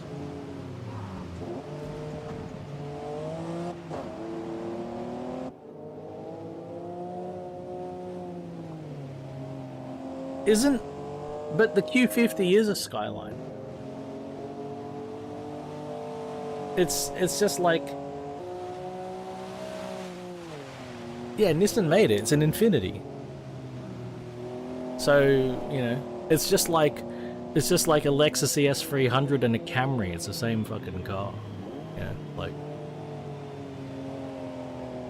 it doesn't matter which one they built first. They were planned pretty much from the same... you know, from the same point, and they were developed together for sure, you know. But yeah, I'll be right back. I'm gonna take a leak. I'm gonna get my cat. Then we're gonna do the final race, and then we'll probably do the C-Class race, And that might be all we have time for, but I'll be right back, guys.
All right, Helicat.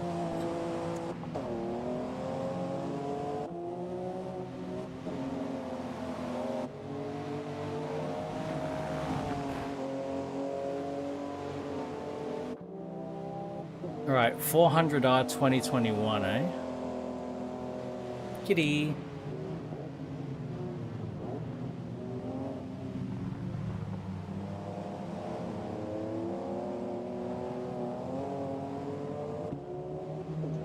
What the fuck?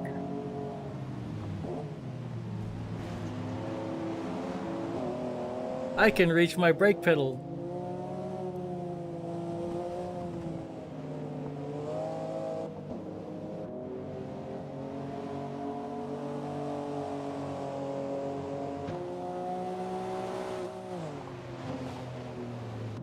That's better. There we go.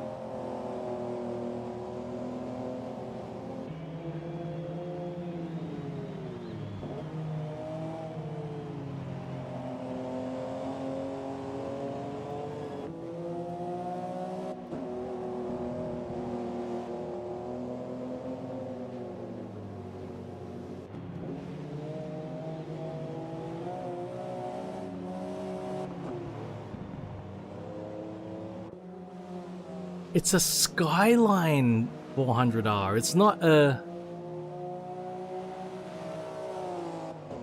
It's a Skyline.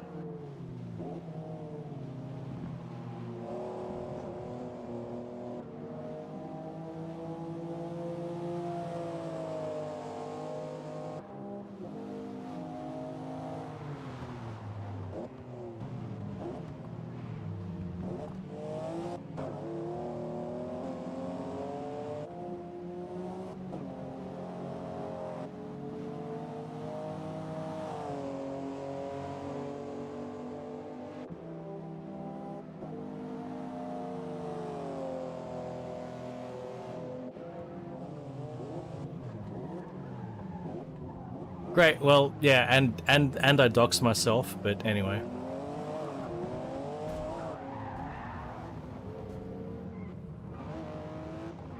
I gotta remember that.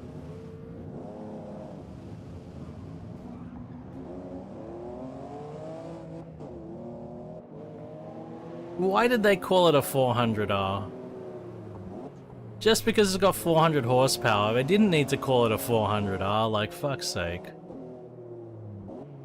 That just fucking...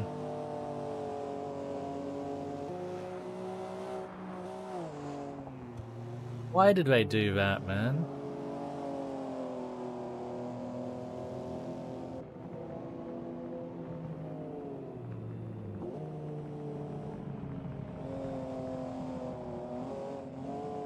It's got the badge and everything.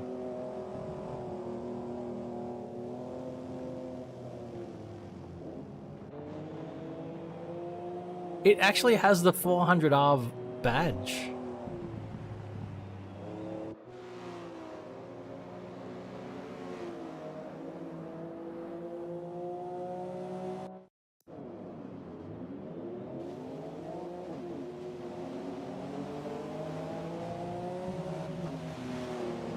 Oh fuck, I know where this is.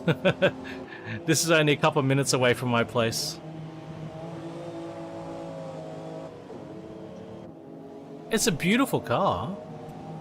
Don't get me wrong.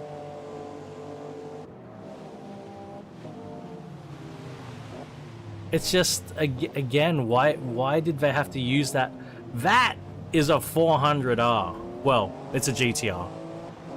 But you know what I mean.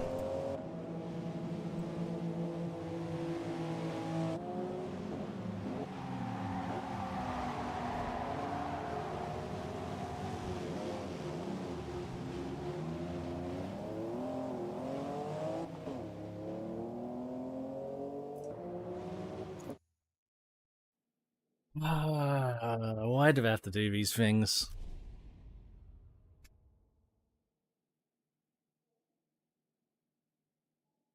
I mean, look, they own the brand. It's up to them what they do with it, you know, but... Oh, for sure.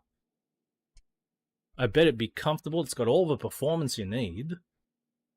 Is luxurious.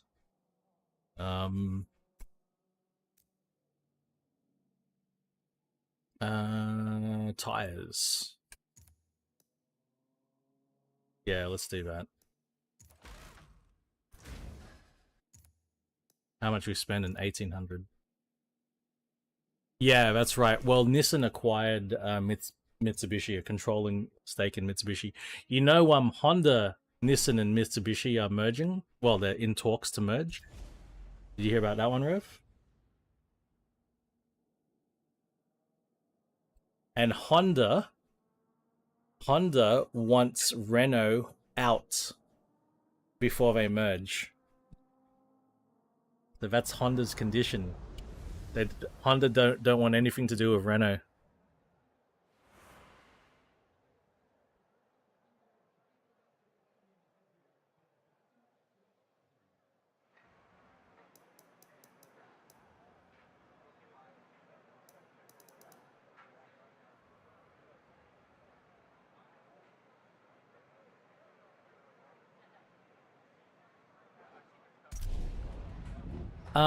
Nissan owns Nissan has a controlling stake in Mitsubishi and has done for a long time. So they haven't merged, but Nissan effectively have a controlling stake. That's been the case for a little while now.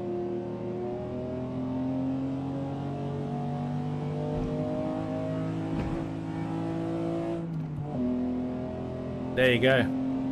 Which I think is a controlling stake. I don't know if any other single entity owns more than that.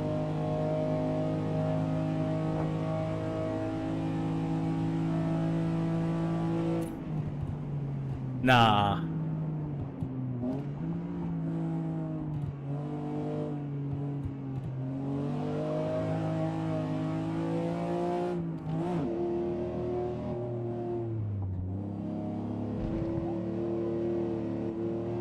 I think the Evo was already on the way out before that even happened.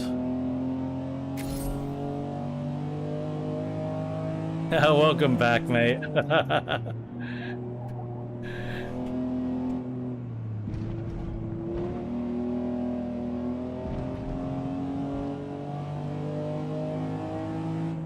Okay, so the next question is, what are we driving in the next series? A Honda, a Nissan, or a Mitsubishi?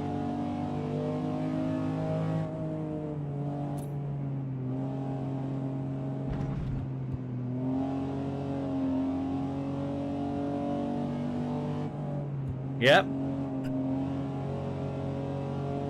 Oh.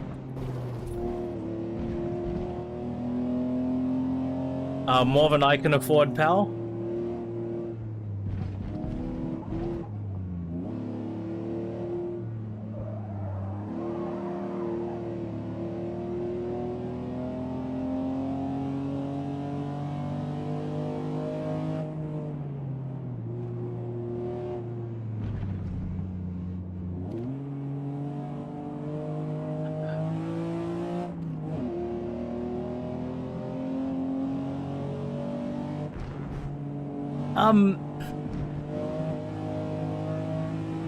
Hey, g'day, Hodges. Rob, I looked up, I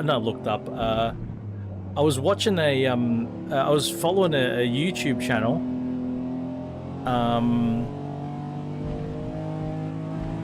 and the guy had sourced a Rally Art Mitsubishi Magna.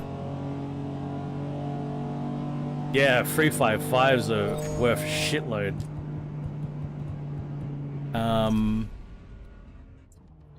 And he had to restore it, right? It wasn't in the best condition, but Rally Art Magnas are rare. And sourcing parts for it, it took him a year to source all the parts. I was surprised. I was really surprised it took him a year to rebuild it, to get it to a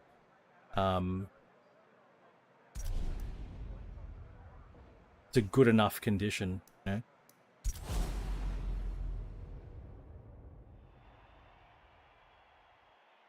Oh, what are you gonna do for rallying? And are you driving or what? Yeah. The other one wasn't there like a supercharged TRD Orion? I'm really interested in that now, suddenly.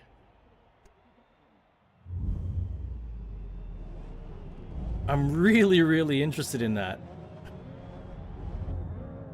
Because that's got the V6, the same V6 as they use in the fucking Exige, right?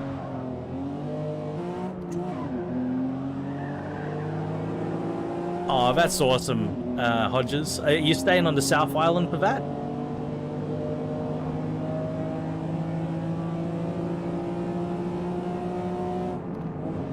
So the reason...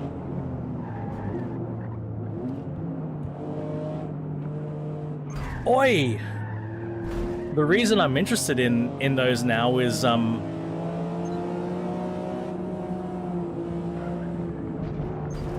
I saw this company in the States, I think it's the States, doing exhausts for the Emira and Exige that make them sound unfucking believable.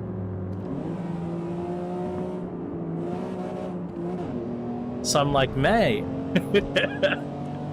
May, if you can, yeah.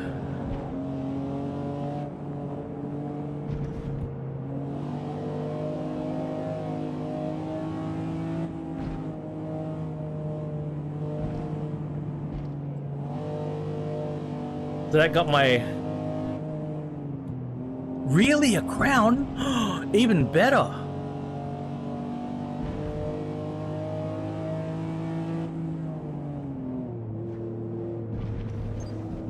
What's that engine called again? Is that the 2GR? 2GR, right? 2GR.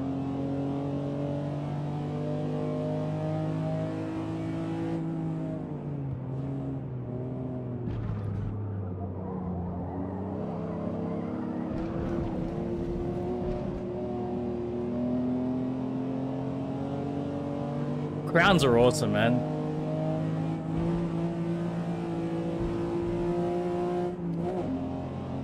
I absolutely love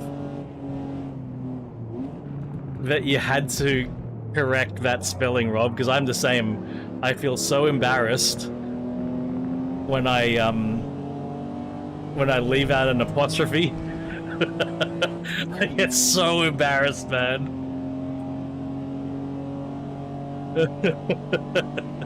I fucking love it.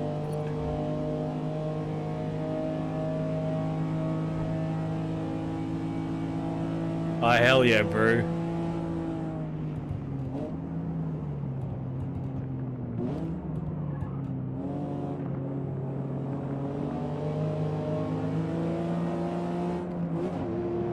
But yeah, I wonder why I don't think I've ever heard of anyone basically getting an all-wheel drive Magna and, you know, 3000 GTing it, basically.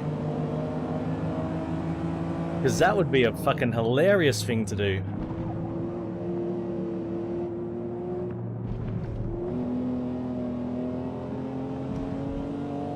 Oh, I mean, XR8's pretty fucking hard to resist, bro.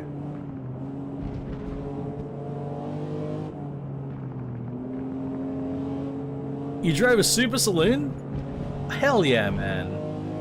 Do you know what kind of engine it had? What was the car that you drove, Hodges?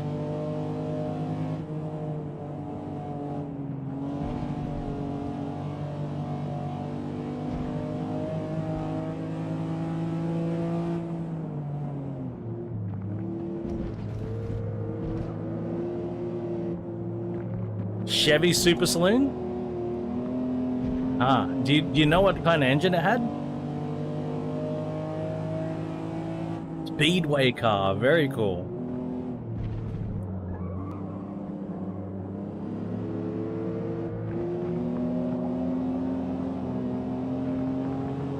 Making a new Camry? Ah, they should. New Century! Not Camry, Century. No V12. There's a Crown wagon that looks, it's got awesome looks. It parks just near me. Never seen a modern Crown wagon before. Only the like 70s Crowns in wagon.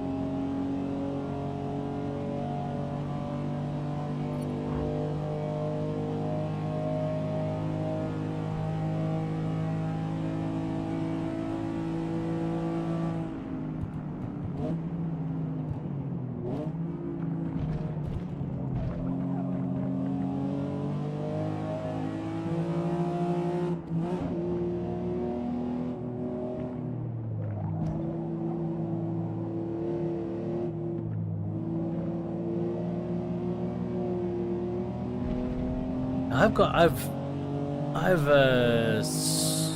old XR8 engine. Interesting, man. That's real interesting.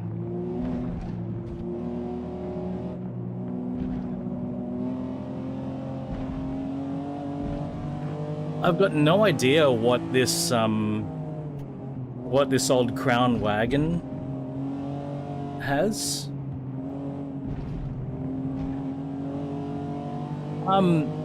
Chevy. It's a Chevy running a Ford engine is interesting. That's all. I mean, people do it. You know, people put rotaries in Commodores and shit. People put V8s in RX-7s. You know, people do that kind of shit.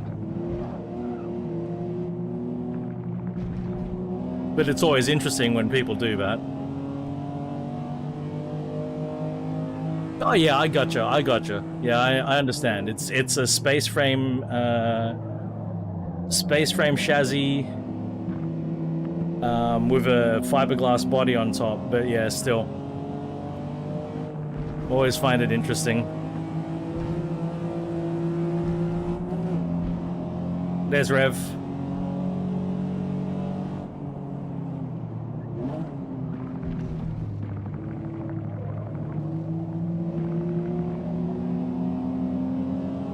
There's somebody did a K swap in a Ferrari 308.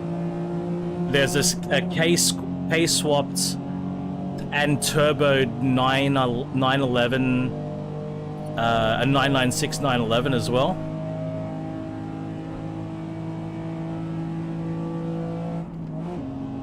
I was very nice to you, Rev. Very nice.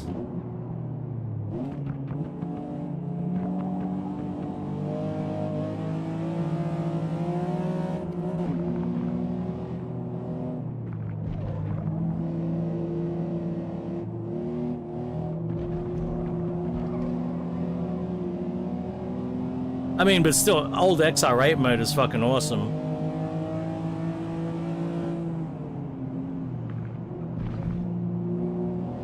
I wonder which XR8 though, because it's either like the old 302 Windsor or the modular, the 5.4, just like what Brew's got.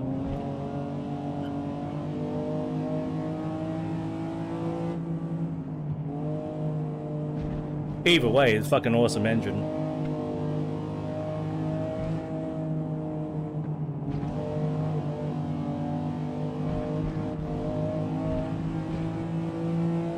Old Galant? Mate, some of those old Galants are fucking weapons, I tell ya. Even the, like, you got the Galant, the 4G63 turbo Galants, but even before that, there were awesome Galants. Actually, my old car was a member of a Galant family. In Japan, it wore a Galant badge.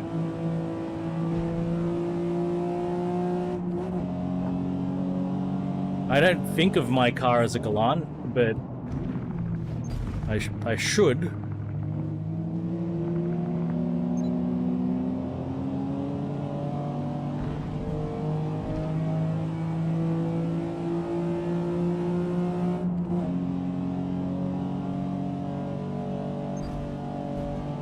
Whoop.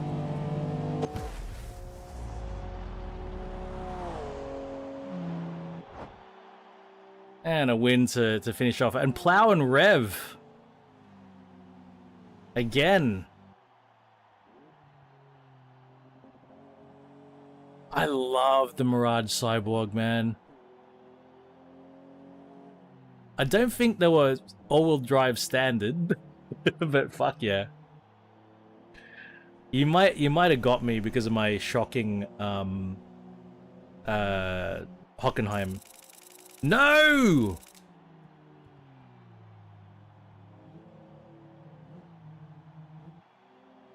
Klauso got me though.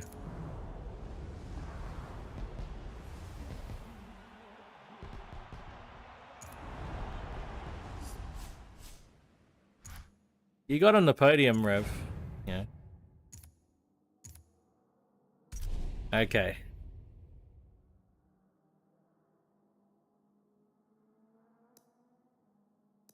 We're gonna do this next week. Let's head back to open class, C class. And what did we say? It's got to be between Honda, Mitsubishi, and Nissan, right? I got a Nissan there.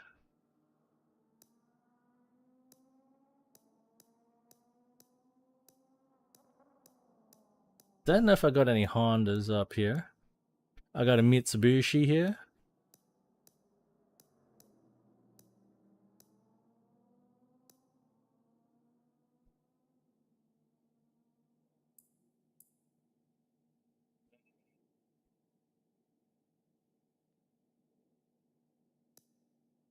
Have I got a GTO somewhere? Did you see a GTO? Have I got one?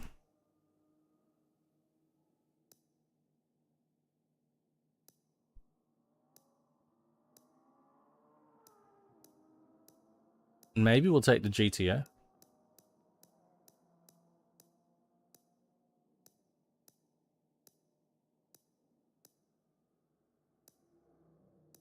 I need to buy it.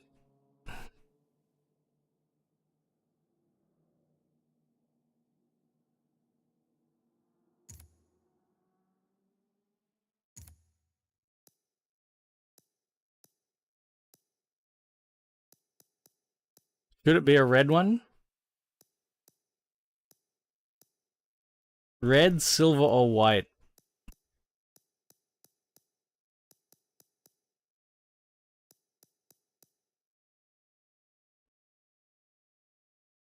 We're gonna get one in white because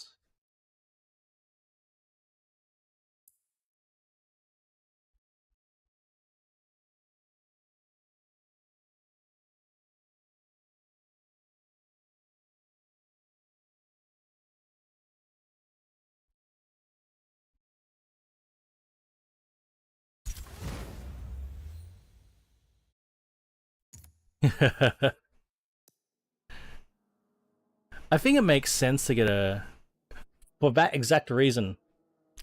For that exact reason, Rev, I think it makes sense living in Sydney to buy a white car. Definitely not going to buy a black car in Sydney. No fucking way.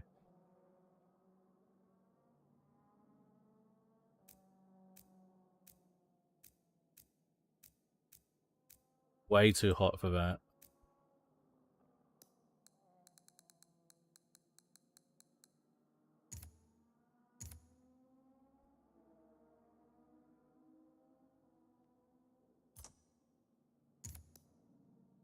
Now, we need to lose weight, mainly, I reckon. We've got 245s all round, plus we've got all-wheel drive.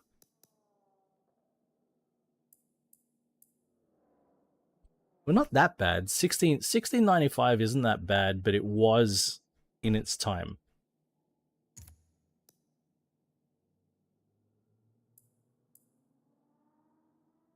We lose 40 kilograms.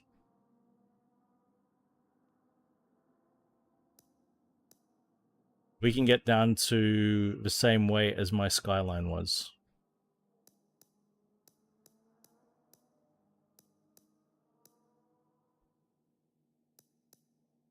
Even that, it gets to top of C class just with weight reduction.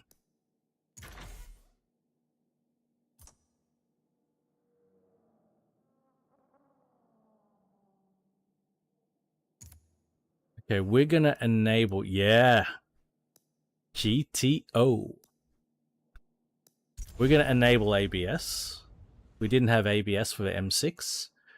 The M6 might have had ABS, but I don't know about that.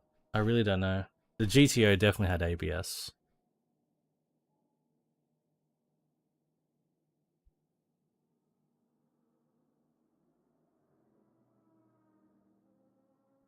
Yeah, I don't know if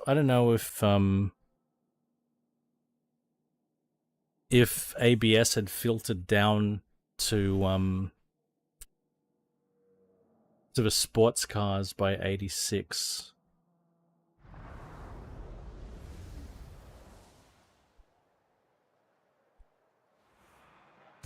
Oh, shit. One was sold in Japan and the other was sold in the United States. Or Australia.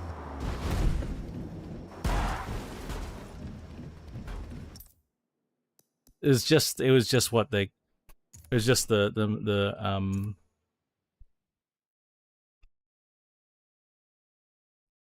branding.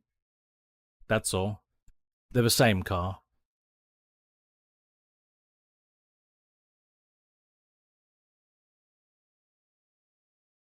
In Australia, they were sold as 3000 GT. I think it's because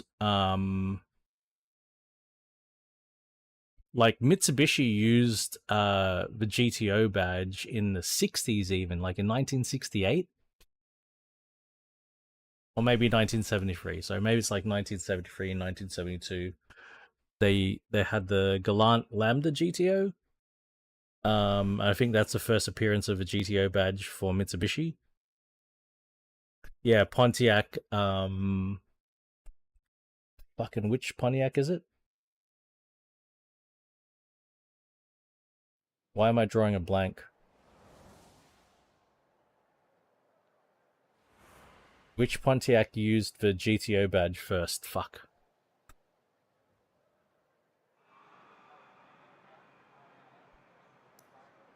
Like 1965, 1968. Judge. I don't think so. That's what I want. I wanted ABS on. Fucking why? It's on the right there on the.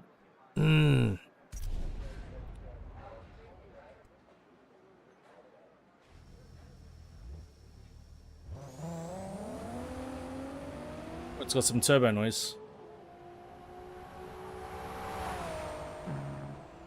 Actually, this sounds pretty good.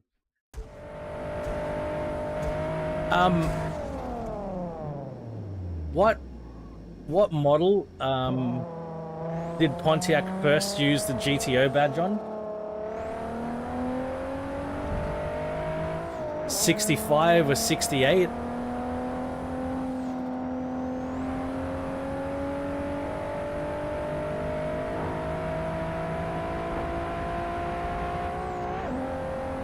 It's got a bit of trumpet to it, doesn't it, Rob?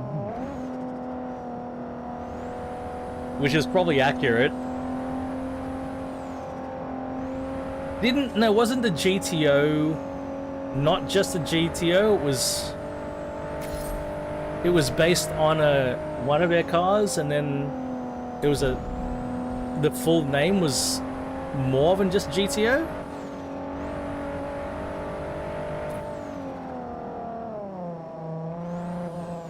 Tempest GTO?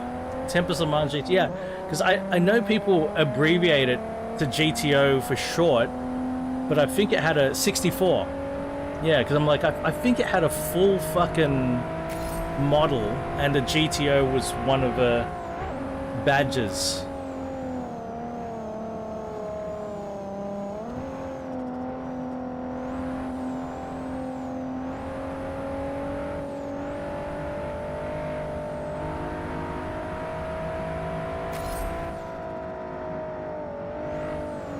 I knew it, Rev. Yeah, that's right. I knew it originated somewhere.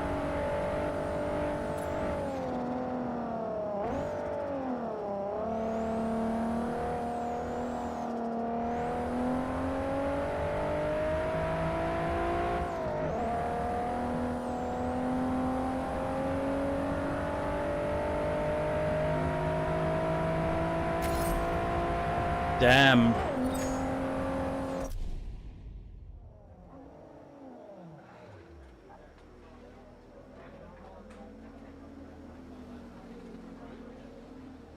This is the main issue with a V6. And it's like, is it the 60-degree V6? Which most V6s are a 60-degree V6, if I'm not mistaken.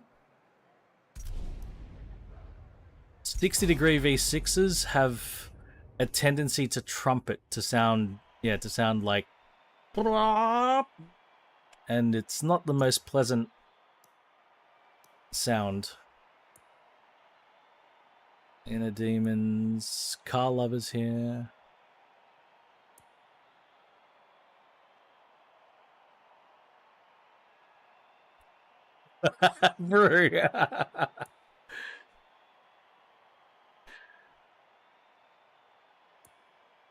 I've heard it too much. You know, like the fucking VQs, the Buick 3.8, right?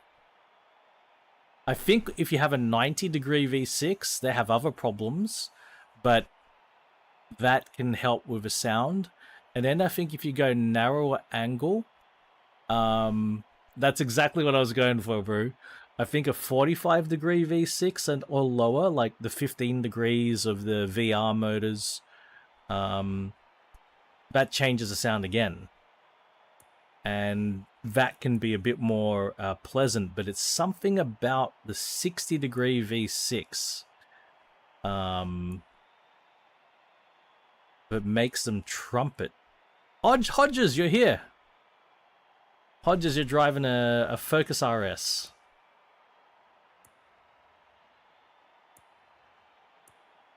Nixon's here. Pinkham's here in an S2000.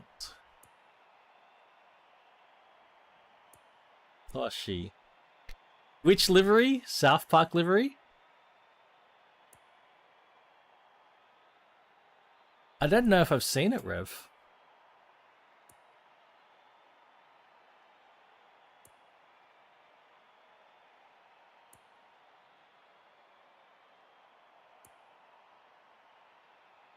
Where's the livery? Hodges livery? Ah, yes. Very good. Well, we should have no problem identifying Hodges then.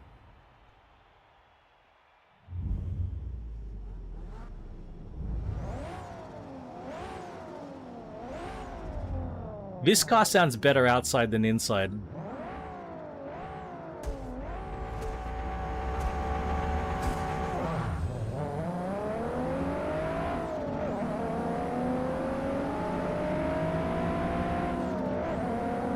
You got banned from a Wendy's? Oh, Wendy's just opened up in Australia for the first store. Oh, fuck. I think it's here in Sydney. So I'll be able to try Wendy's finally.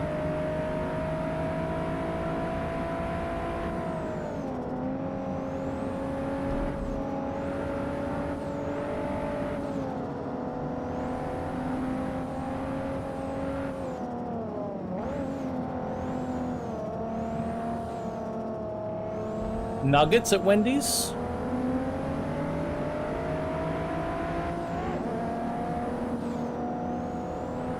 I don't know anything about Wendy's. I thought Wendy's was about burgers.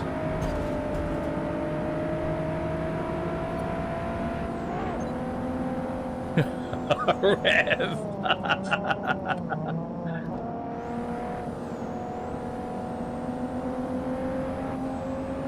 It is about burgers, okay.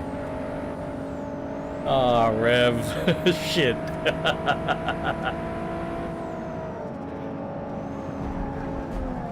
Whoa! That was wild.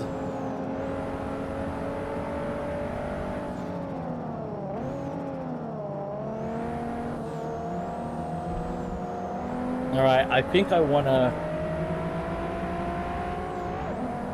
uprate the suspension. It's a bit soft. The nuggets are phenomenal. Interesting. I will have to try that. Baconator burger. That one will be easy for me to remember.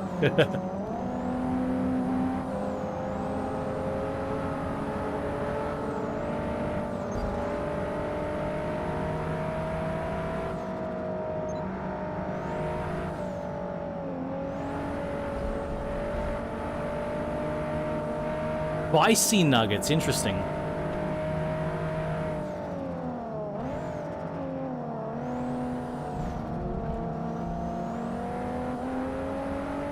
Spicy nuggets, huh? Oh fuck, we're doing 10 laps? Mate.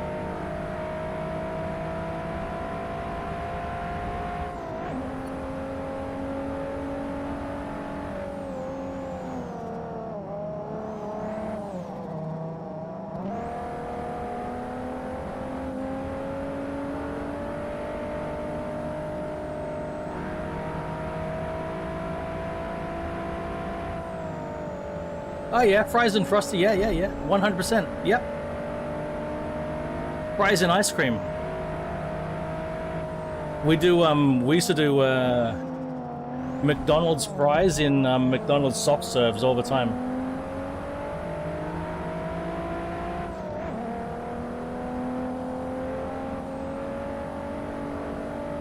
Don't think so. I'm not a big Coca-Cola drinker in general. Peanuts with Coke sounds good though.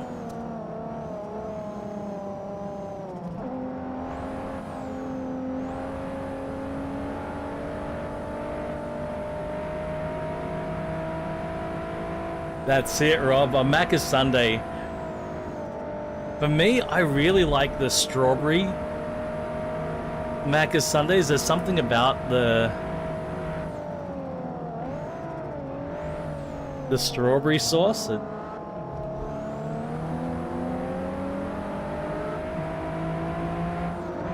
And you get the strawberry chunks inside, and the way they caramelize. I really like it.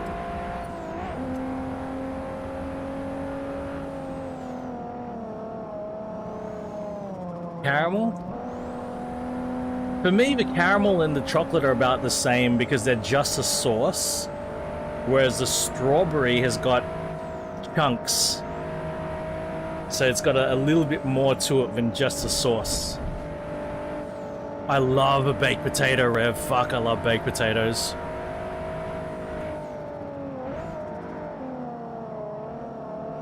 Sounds like I'm gonna have some fun when I go to Wendy's.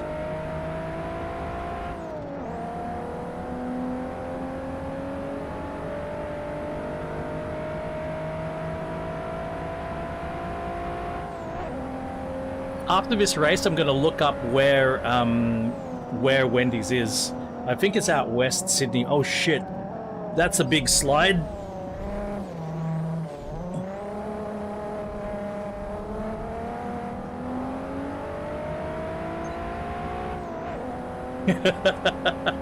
Rob. That's fucking hilarious, man.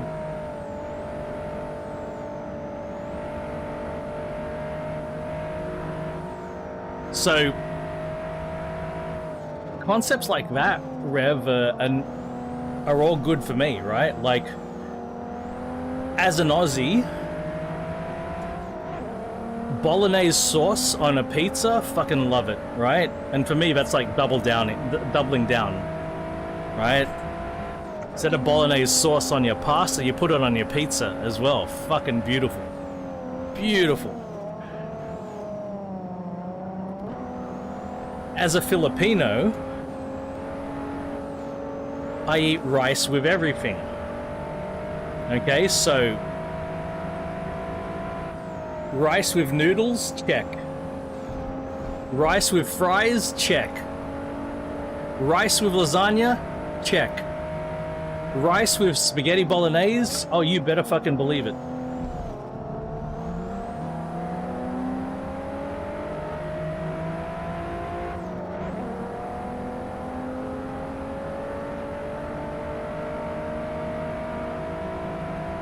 Munchies 420.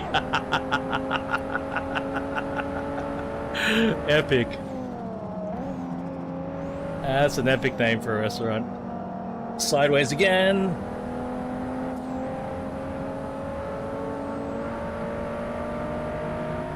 Oh, hell yeah. Why not? My God.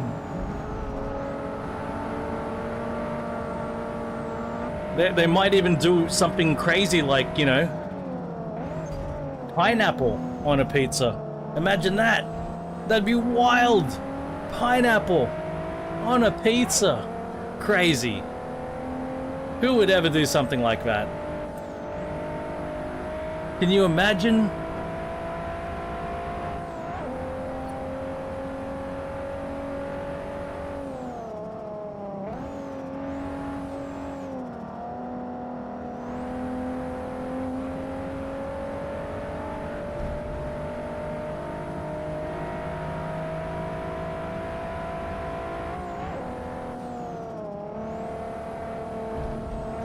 Who would dare?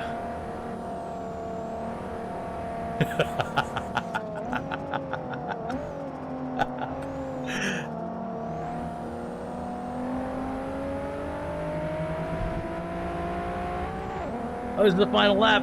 I'm gonna do 5th place.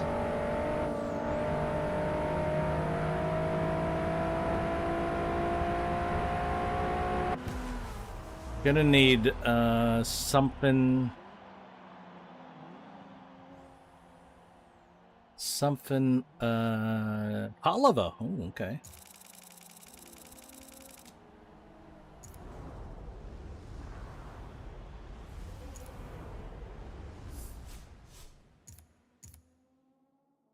I don't mind it. I don't mind the ham and pineapple. I don't love it. It's not my favorite. I don't mind it.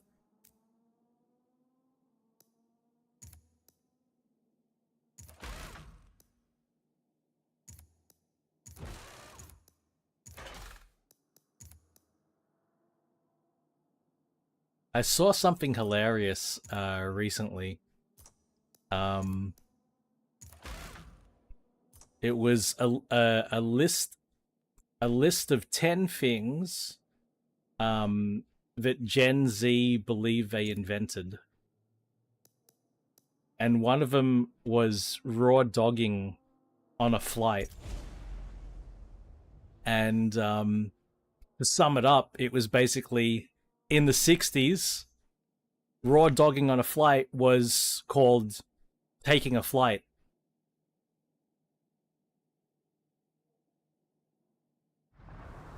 Because you had no in-flight entertainment. You didn't have an iPad to watch movies on. You didn't have any of that. You just got on the plane and you sat there until the plane got to where it needed to go, and then you got off the plane. It was just taking a flight.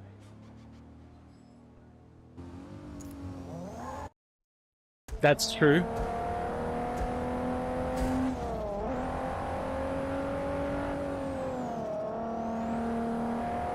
But I mean, the modern equivalent of that is, I mean, you can still get drunk. You can still get drunk on a flight, right? I've actually, Rev, I've actually had my mates take booze on a flight and then get caught when we got off the plane.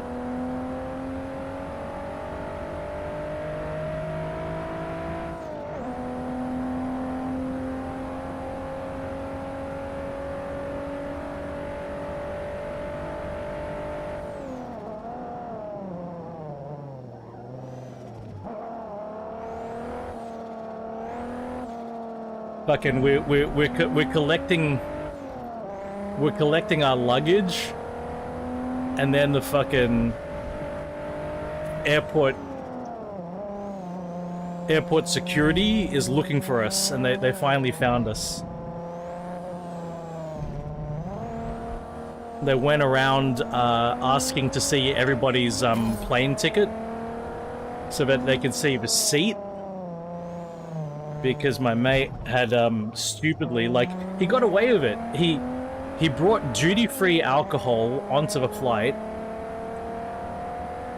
He poured it into his hip flask, and then he was pouring his hip flask into his soft drink.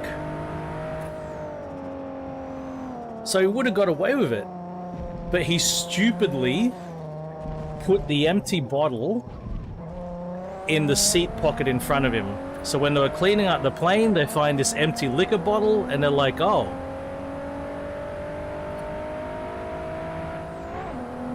Yep.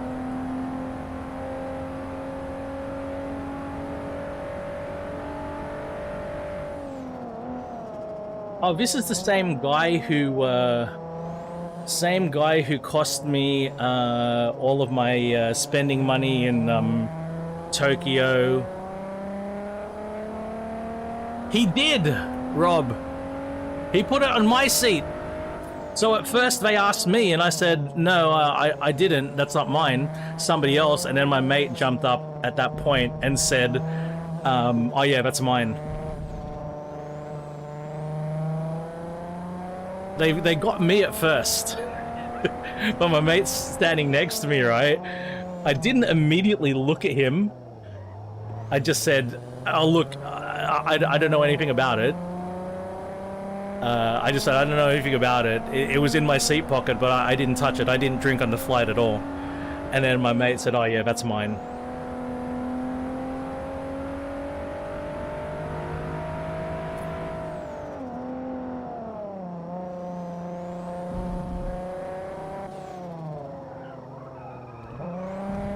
And then all that happened was, all that happened was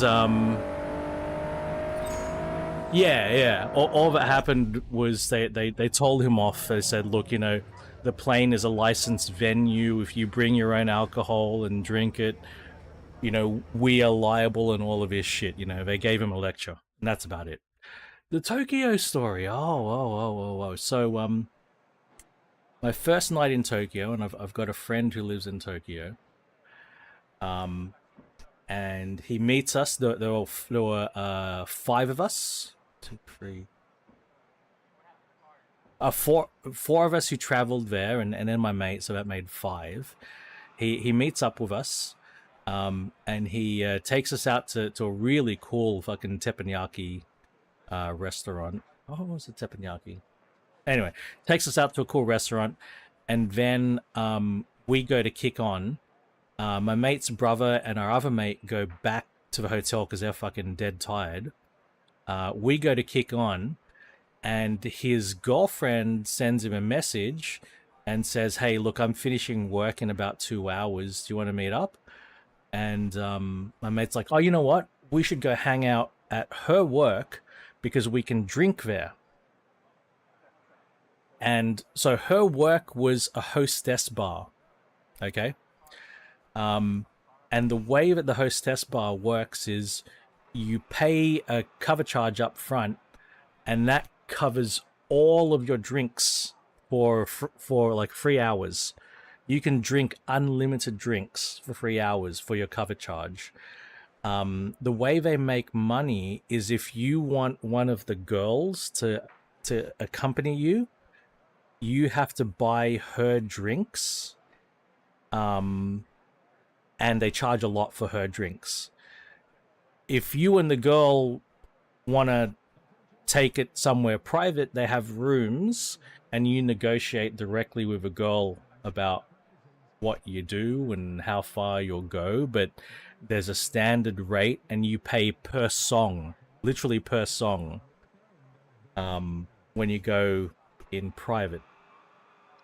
So we go there, and it's like that. It's fair. When you pay the cover charge, you drink. You can drink as much as you want, and you can choose any drink you want, any drink right. And so the idea was we were supposed to sit there. It's a fixed price per song, yeah. So hey, that's the way, George. So we're supposed to sit there and just drink and hang out until his girlfriend finished her shift. She was one of the waitresses. She wasn't one of the working girls. She was one of the waitresses. So we're just supposed to... No, you don't pick the song. You don't pick the song, Carlava. It's the songs that play. Right?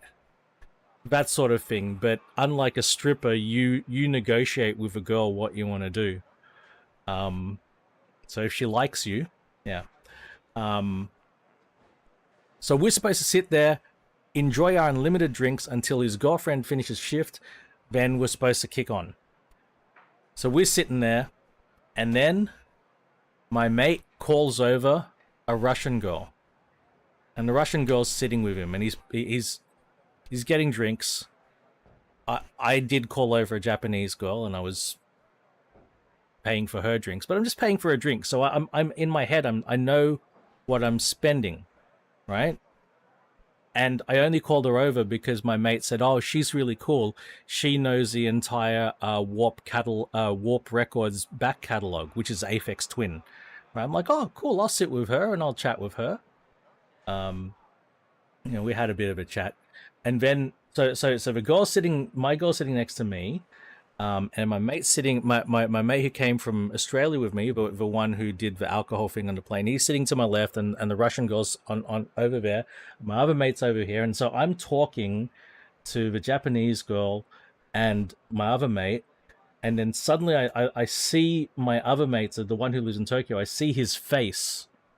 I see his face just hang, and I'm like, what? And I turn around, and I see the Russian girl and my mate disappear around the corner to the private rooms. And I look back at my mate, and he goes, does he even know how much that costs? And I'm like, I don't know, that's not my problem. Wrong. It was my problem. Because my other mate, hadn't been paid yet from work. So my other mate, this guy, the same guy who did the alcohol thing, he was gonna ask me to pay for him. I didn't know. So at the end of the night, when the bill arrived, my mate turns to me and says, "Oh, you can cover for me, right?" And I'm like, "But we can't use credit cards here, man. It's all cash." It's like, "Oh shit." And my mate who lives in the one who lived in Tokyo was just like, you know, face palming. So I had my entire budget for the snow trip. This is night one. We're supposed to be there for 2 weeks. I had my entire budget, my spending money in my wallet with me because I changed all the money, and I was going to split it out, but I forgot to do that. Almost nothing left.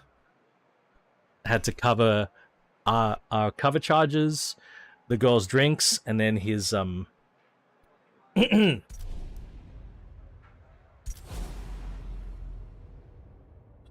night one Tokyo. All up, I had close to, not quite, but close to 3,000 Australian dollars spending money. So I think it was like, it was probably like 2,500, 2,600 Australian dollars.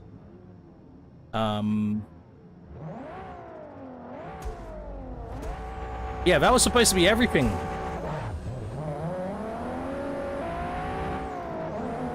That was supposed to be my whole trip's fucking splash out on all sorts of shit, and then suddenly I'm left with like a couple of $100.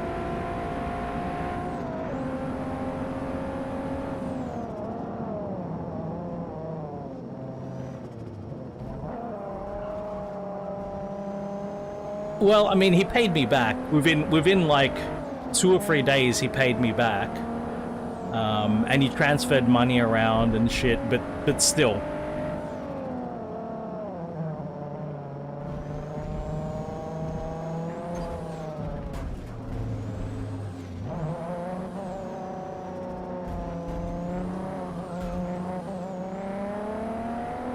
but I'll tell you what. Like, he's the biggest fucking wild card. But because of him, we've ended up on crazy adventures because of his fucking wild cardedness.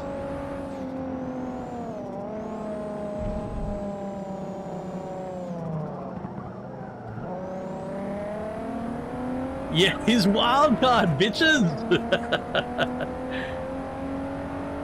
Exactly.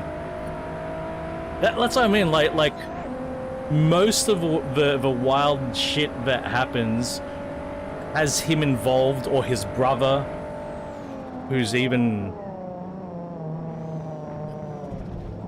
So his brother who came along with us on that trip.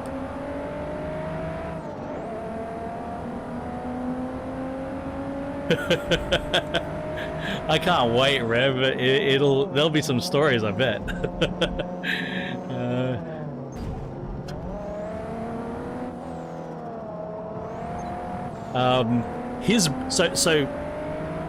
His brother, who was on that trip with us there as well,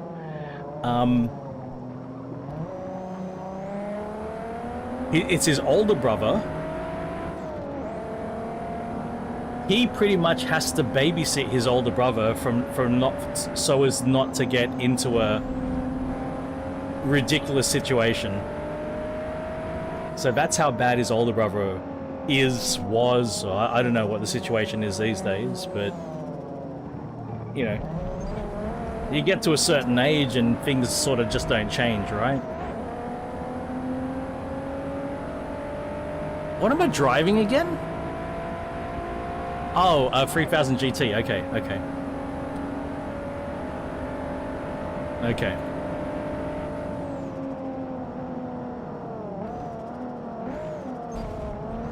The main problem is it's VIR in the dark, and I'm getting penalized. And I'm getting pit maneuvered.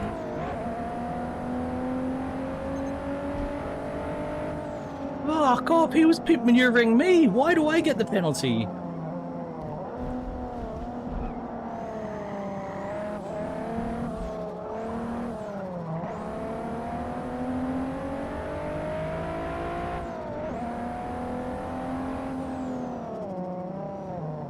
Vulnerable because of a GTO or because of the yeah, penalized?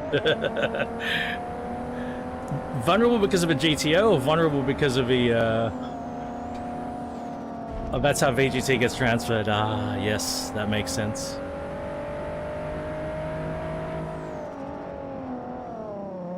I feel vulnerable because of VAR in the dark.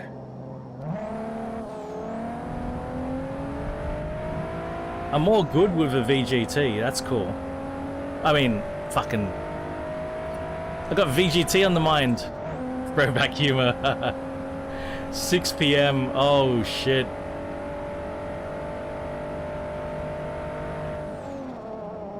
You see, Rev? You're tame, but what's gonna happen to me? You see?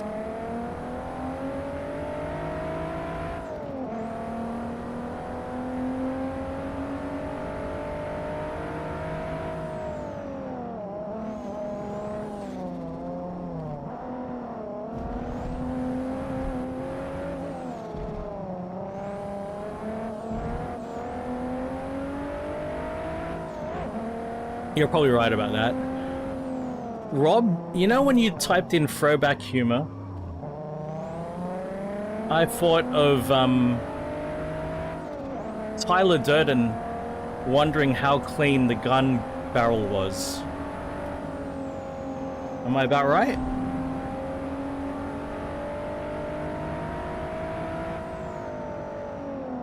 Yeah, man. Ah, throwback humor. It's actually Brad Pitt's character who says it. Oh, the book is pretty epic, man. I read the book after, I read the book after watching the movie. Loved it. Loved the book. It is quite different, in parts.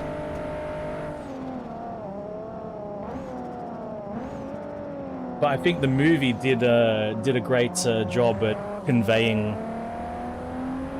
Yeah. Oh yeah. It made it. Having watched the movie first made the book so much easier to visualize. Yep, I'm with you.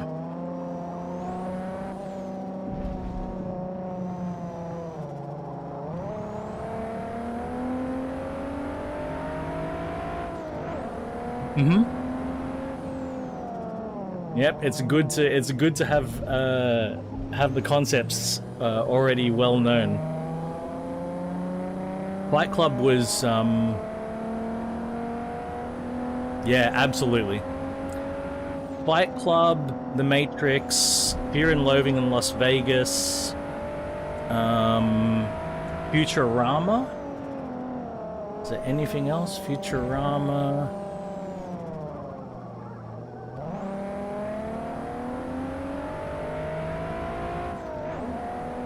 These were things that I would, when I had insomnia in my 20s, I would just make sure that one of these was on, and I'd be able to fall asleep. Oh, Big Lebowski, of course, is another one.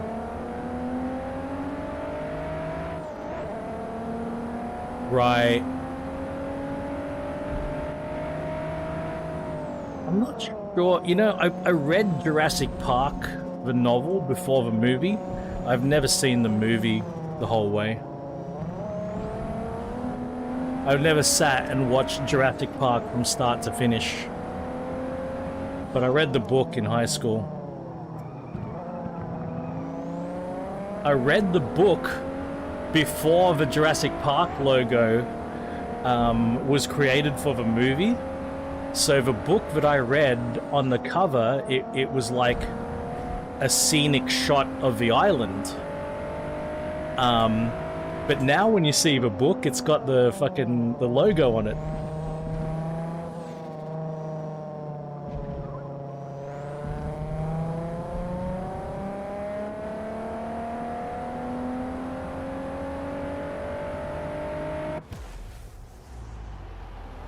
F1, no shit, Rob.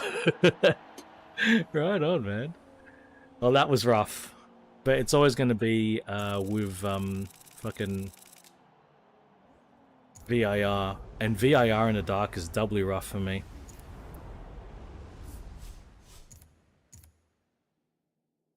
Ooh, light. This could suit. This is a final race. Shit, I'm over time, 10 a.m. This will have to be a final race, guys.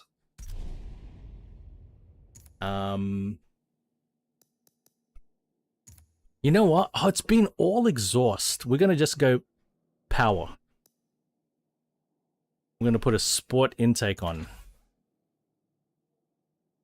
No.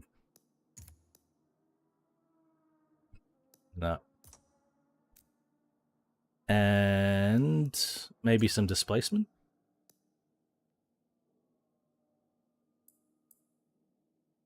We've gone to 3.2. We kind of doesn't even quite reach 3.5. Hey.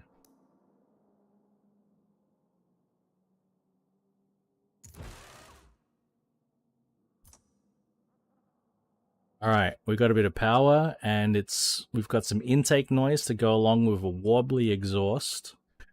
Will that make this sound better? Fucking love Futurama.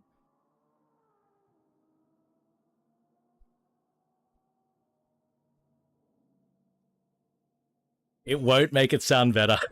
Rob. Rob's so definite. No. Nope, it's a 60-degree V6. Is it a 60-degree V6? I was supposed to check something else out after the race, and I completely forgot.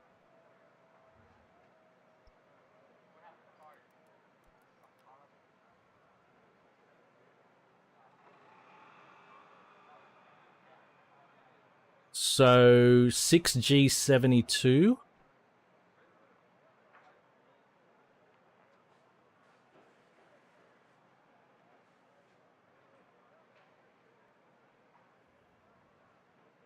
It doesn't tell us if it's a 60-degree V6 or what. Maybe I need to go to fucking what is it?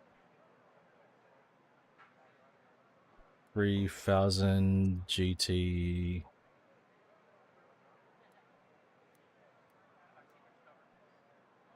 Not Craftsman. The fuck?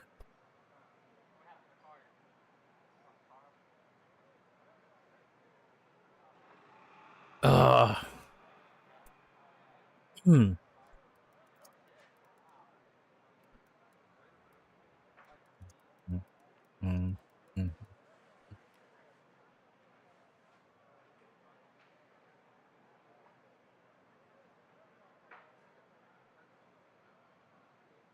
Mate, oh, is it car fault? No, it's not this side, is it?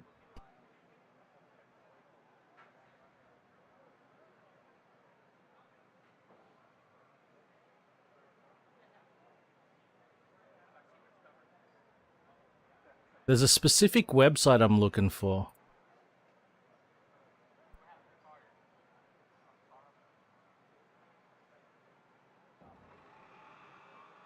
Or is it this one? That's my fucking car. That is 100% my fucking car. It looked just like that. Fucking hell.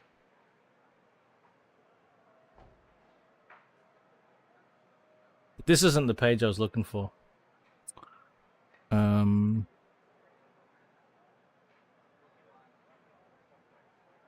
Carfolio? Yeah, this is it. This is it. Automobile catalog. I love this site. Here we go. Automobile catalog. This is the one. But it's just the most poorly arranged site, but fuck do you get good detail. They got all the info, but trying to navigate it is ridiculous. 60-degree V6. Okay. Then we'll also check. Here we go. Then we will also check.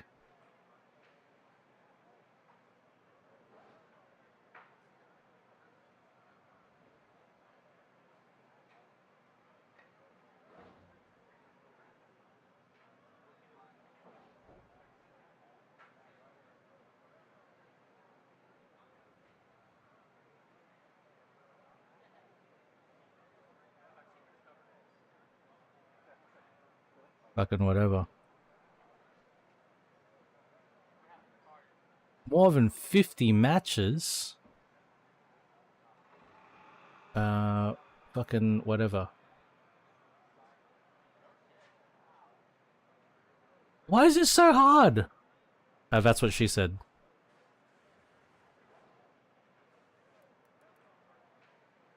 No, no.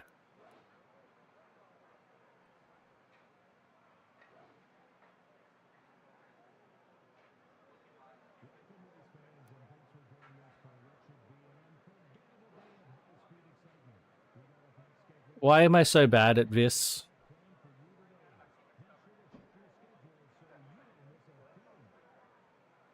Isn't this enough? Oh.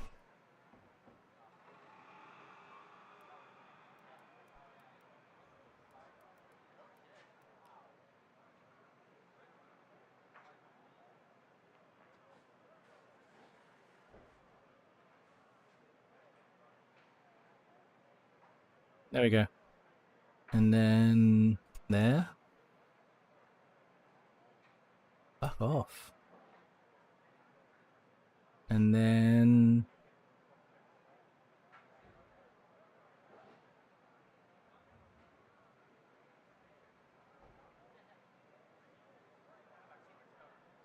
see? I love this page because of the fucking detail that you get. You get so much detail. You get power torque curves, wheelbases, as much as they can get. Drag coefficients. This is the best fucking page. Sometimes they don't have the data, but they try to get whatever they can. You can get, look, even the gearing. The gearing is here. Reverse, final drive. Top speed per gear as well. Yeah, automobile dash catalog. But I always forget it. Like, I always have to fucking search for it. And you saw, I think I had to go to page 2 to find it. I had to go to page 2. Why have I lost sound?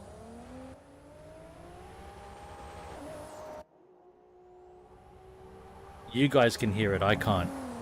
So, probably it. Yep, okay. Just me.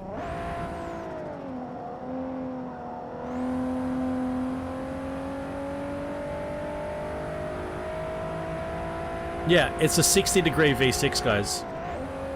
90-degree V6s can sound good.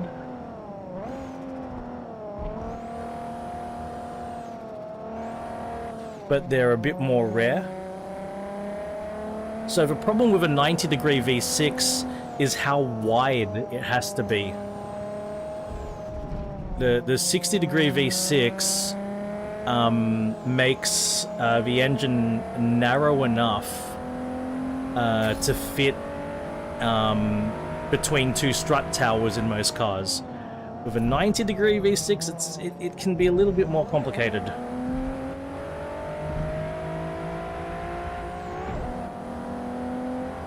45 like less than 60 degrees, then you can run into some complications with manufacturing. But they do exist. Narrow angle Vs do exist. Even like 45 degree, 30 degree V6s that are not like the not like the VR motors with a shared cylinder head between the banks. What's the angle on a VR motor, like 18 degrees or something like that? It's really narrow. I feel like it's 18 or 15 degrees or something like that on a VR motor.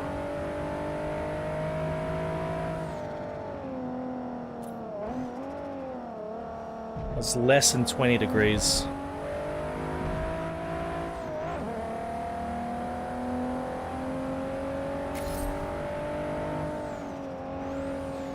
There we go. Really narrow. Maybe it's Lancia who used an 18 degree.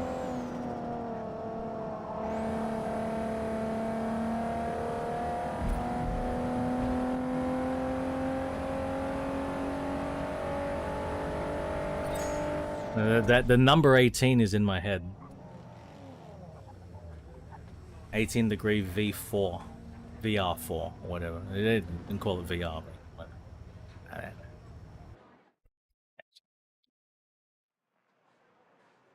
Ah, right. I can remember things. Hooray. Problem is, the things I remember aren't useful. Fulvia. Exactly. Like when is that? When is knowing that? Hey, there's Hodges. When will that ever be useful in my life?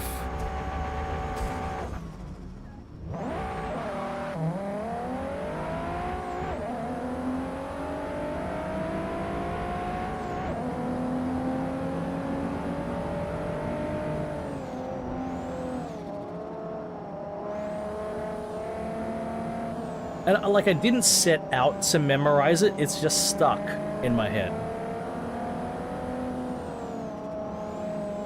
It's just something that's there.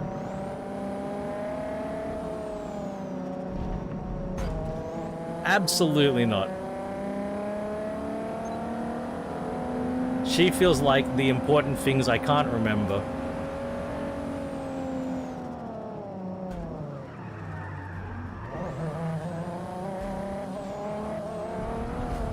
You know, important things like, where did I put my phone?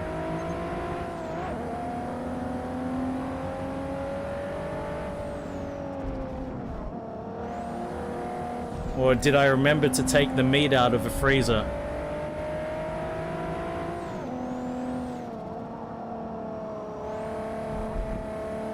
Stuff like that I won't remember. But I'll remember the angles between the cylinder banks of engines of cars that I'll never own, that I've never driven, that I've never worked on.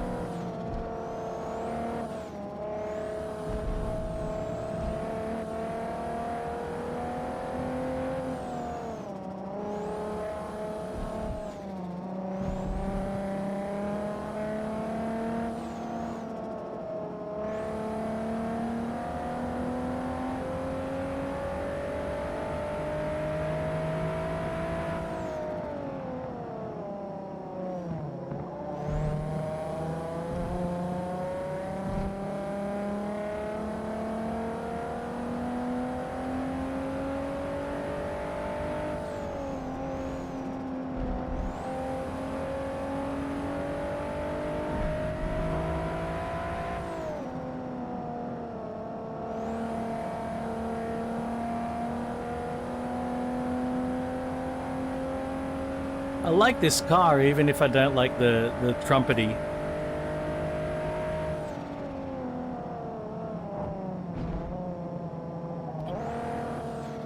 I'm sure he did great with 540.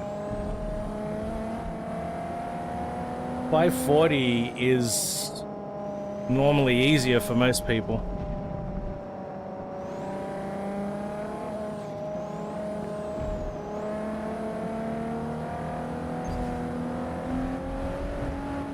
Yeah, he'd probably need to turn his force feedback down a bit.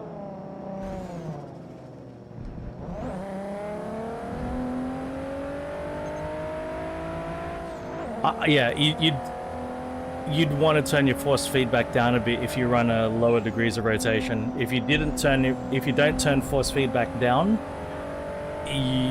you'll get more sore for sure.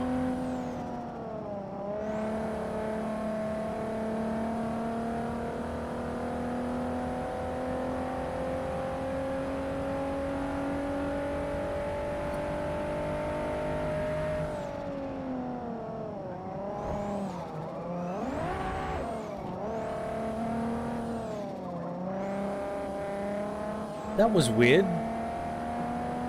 What happened there? Why did the revs flare? Did I not?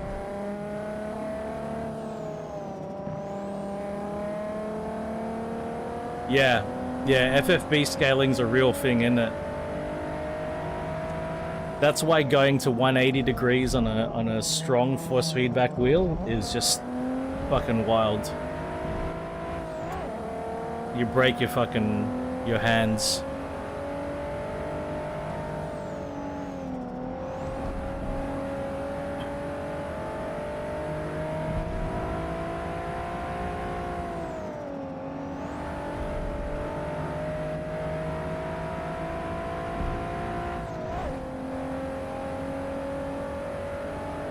If you don't have a solid rig and you do something like that,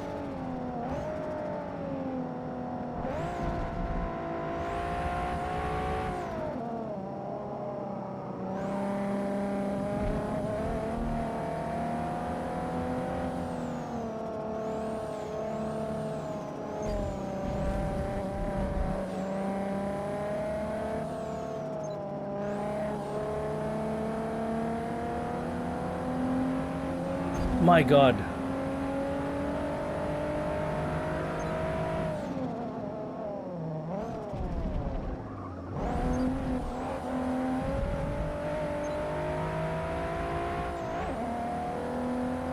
Lime Rock I find quite difficult to overtake. There aren't a lot of fucking good opportunities in Lime Rock.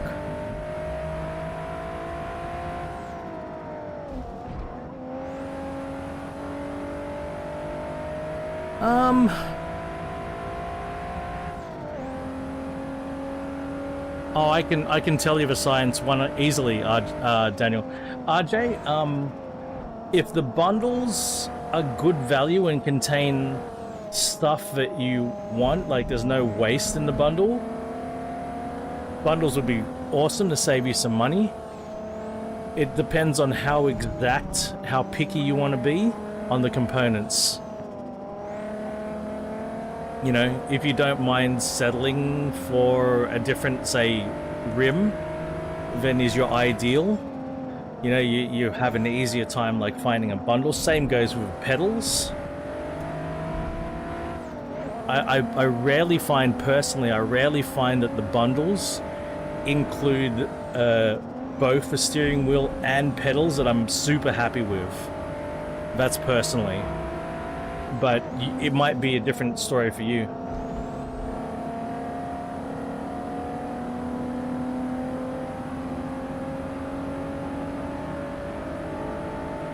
Oh my God, Rev.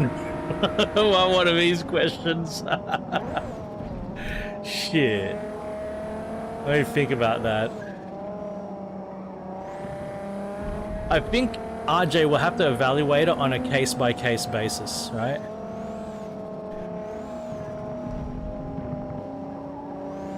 I recommend that you at least get one reasonable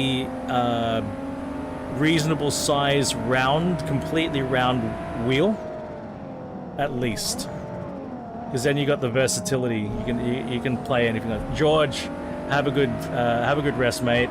Thanks for hanging out today, buddy. Hope you have a good weekend. Now, Daniel, about the Forza brake checking. It's the easiest way to have the drivatars drive a slower lap while maintaining an ideal line. It's the best place, sort of, to throw in some extra braking and slow down a bit. In a way, it's really bad when you're following them, but to make it seamless, to make it not so obvious that they're braking more than they should, they throw in an extra brake before the apex.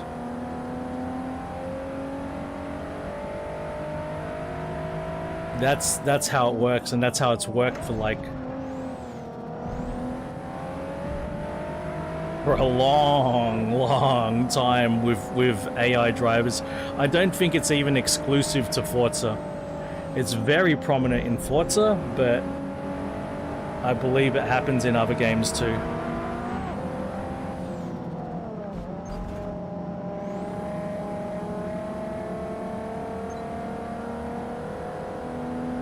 Last minute podium.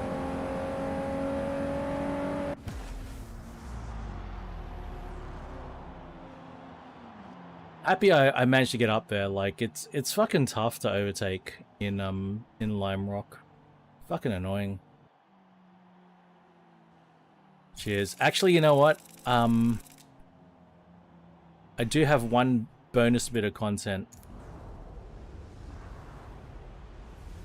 Like, last week, I was trying to find the media where I drove an EP3 Civic Type R for the first time. I didn't find the file, the exact file that I was looking for, but I found that I had uploaded the entire video to YouTube. So I can play it from YouTube, but that file was one of like 4 or 5 files. So it's on my YouTube. It's unlisted, so you can't find it, but it is on my YouTube. We can have a quick peek at it as a finale sort of thing. Yeah, EP3s, I mean, they're the awesome one, right?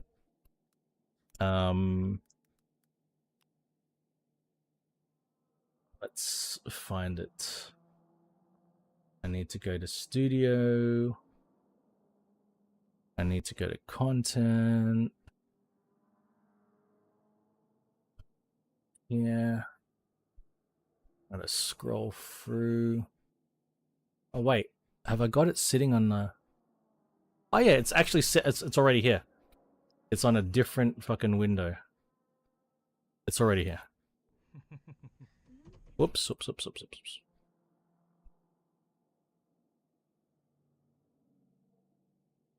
Do that.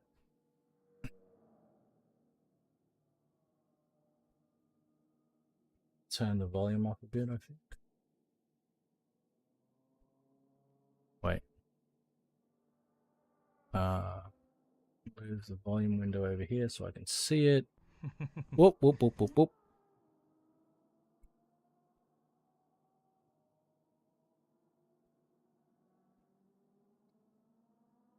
Okay, yep, here we go. It's okay. There's my McGann. The owner is in the back seat. This is my other mate. What did it say? What's it saying? I miss having a car that rumbles. I'm gonna skip through it a bit. Butt kicker for my sim rig now. Because you could feel the Just want to test the volume. yeah, feel the vibrations. Yeah, you need vibrations because engine mount inserts.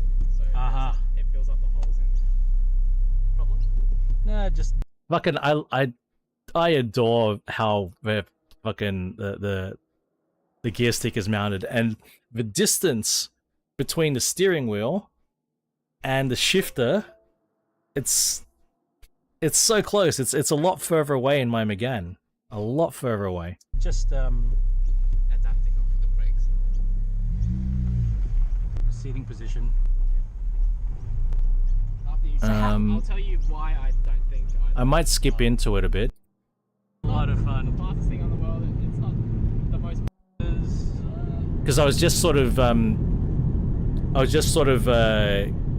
getting a feel, because he said there was something weird with his steering. So before I ripped into it, I wanted to get a good feel for the steering. I'm used to like a turbo. It goes from 200% to 250%. Your one goes from 0 to 100%.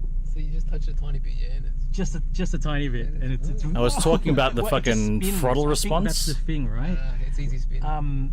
This engine just goes. It just spins like nothing else. You change the flywheel on it. There's a This is police station right here, so So I'm used to like a turbo rev range. So I'm listening and I'm like, oh, I should change gear now, but I shouldn't.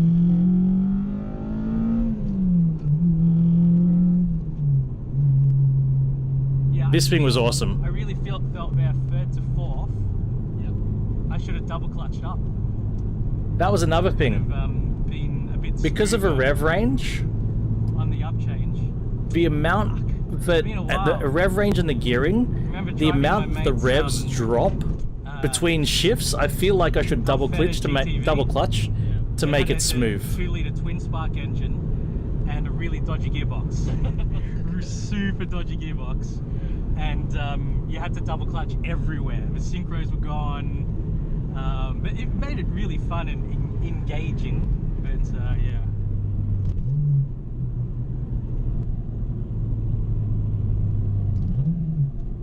Jesus.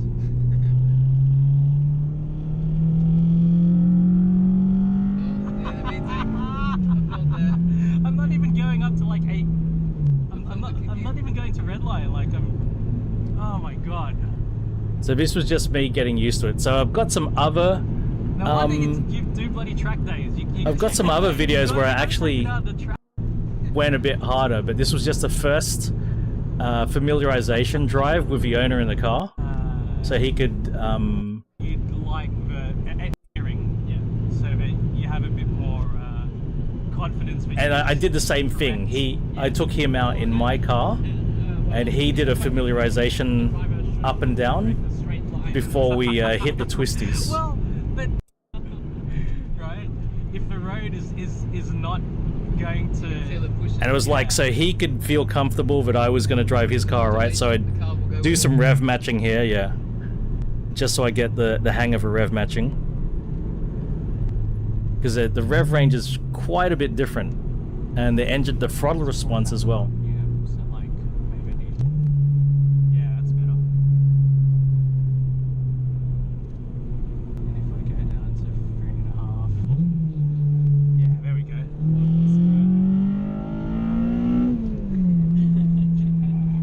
yeah, I know. It's like a child syndrome, really. And just getting used to like hearing when the cam, yeah, the cam changes. Obviously, I was very I excited. almost used this store. Yeah.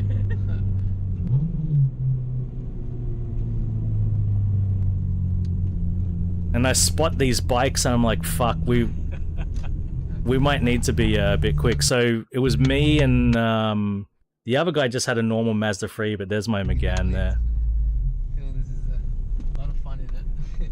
Loved it. Anyway, so that's not really the video I wanted to share. But that's what I uploaded to. That's what I've got in YouTube. That's what I've uploaded to YouTube. I've got to find the rest of the videos, so you can hear the fucking thing going right into the VTEC. But it was an interesting car to drive. A really, really interesting car to drive. All right. It's past 10:30, way over time. Yeah, yeah, it was super fun. Definitely a really nice experience, and those engines are just they're just a joy to play around. But yeah, thank you guys. Thank you for your company and support, guys. I'll be back on Monday with the on Twitch with WRC. I might have early access to the new content. We'll see if I've been granted access before the Monday stream. But otherwise, have a good weekend, everyone. And next YouTube stream will be in a week's time. All right. Have a good weekend. Bye for now, everyone.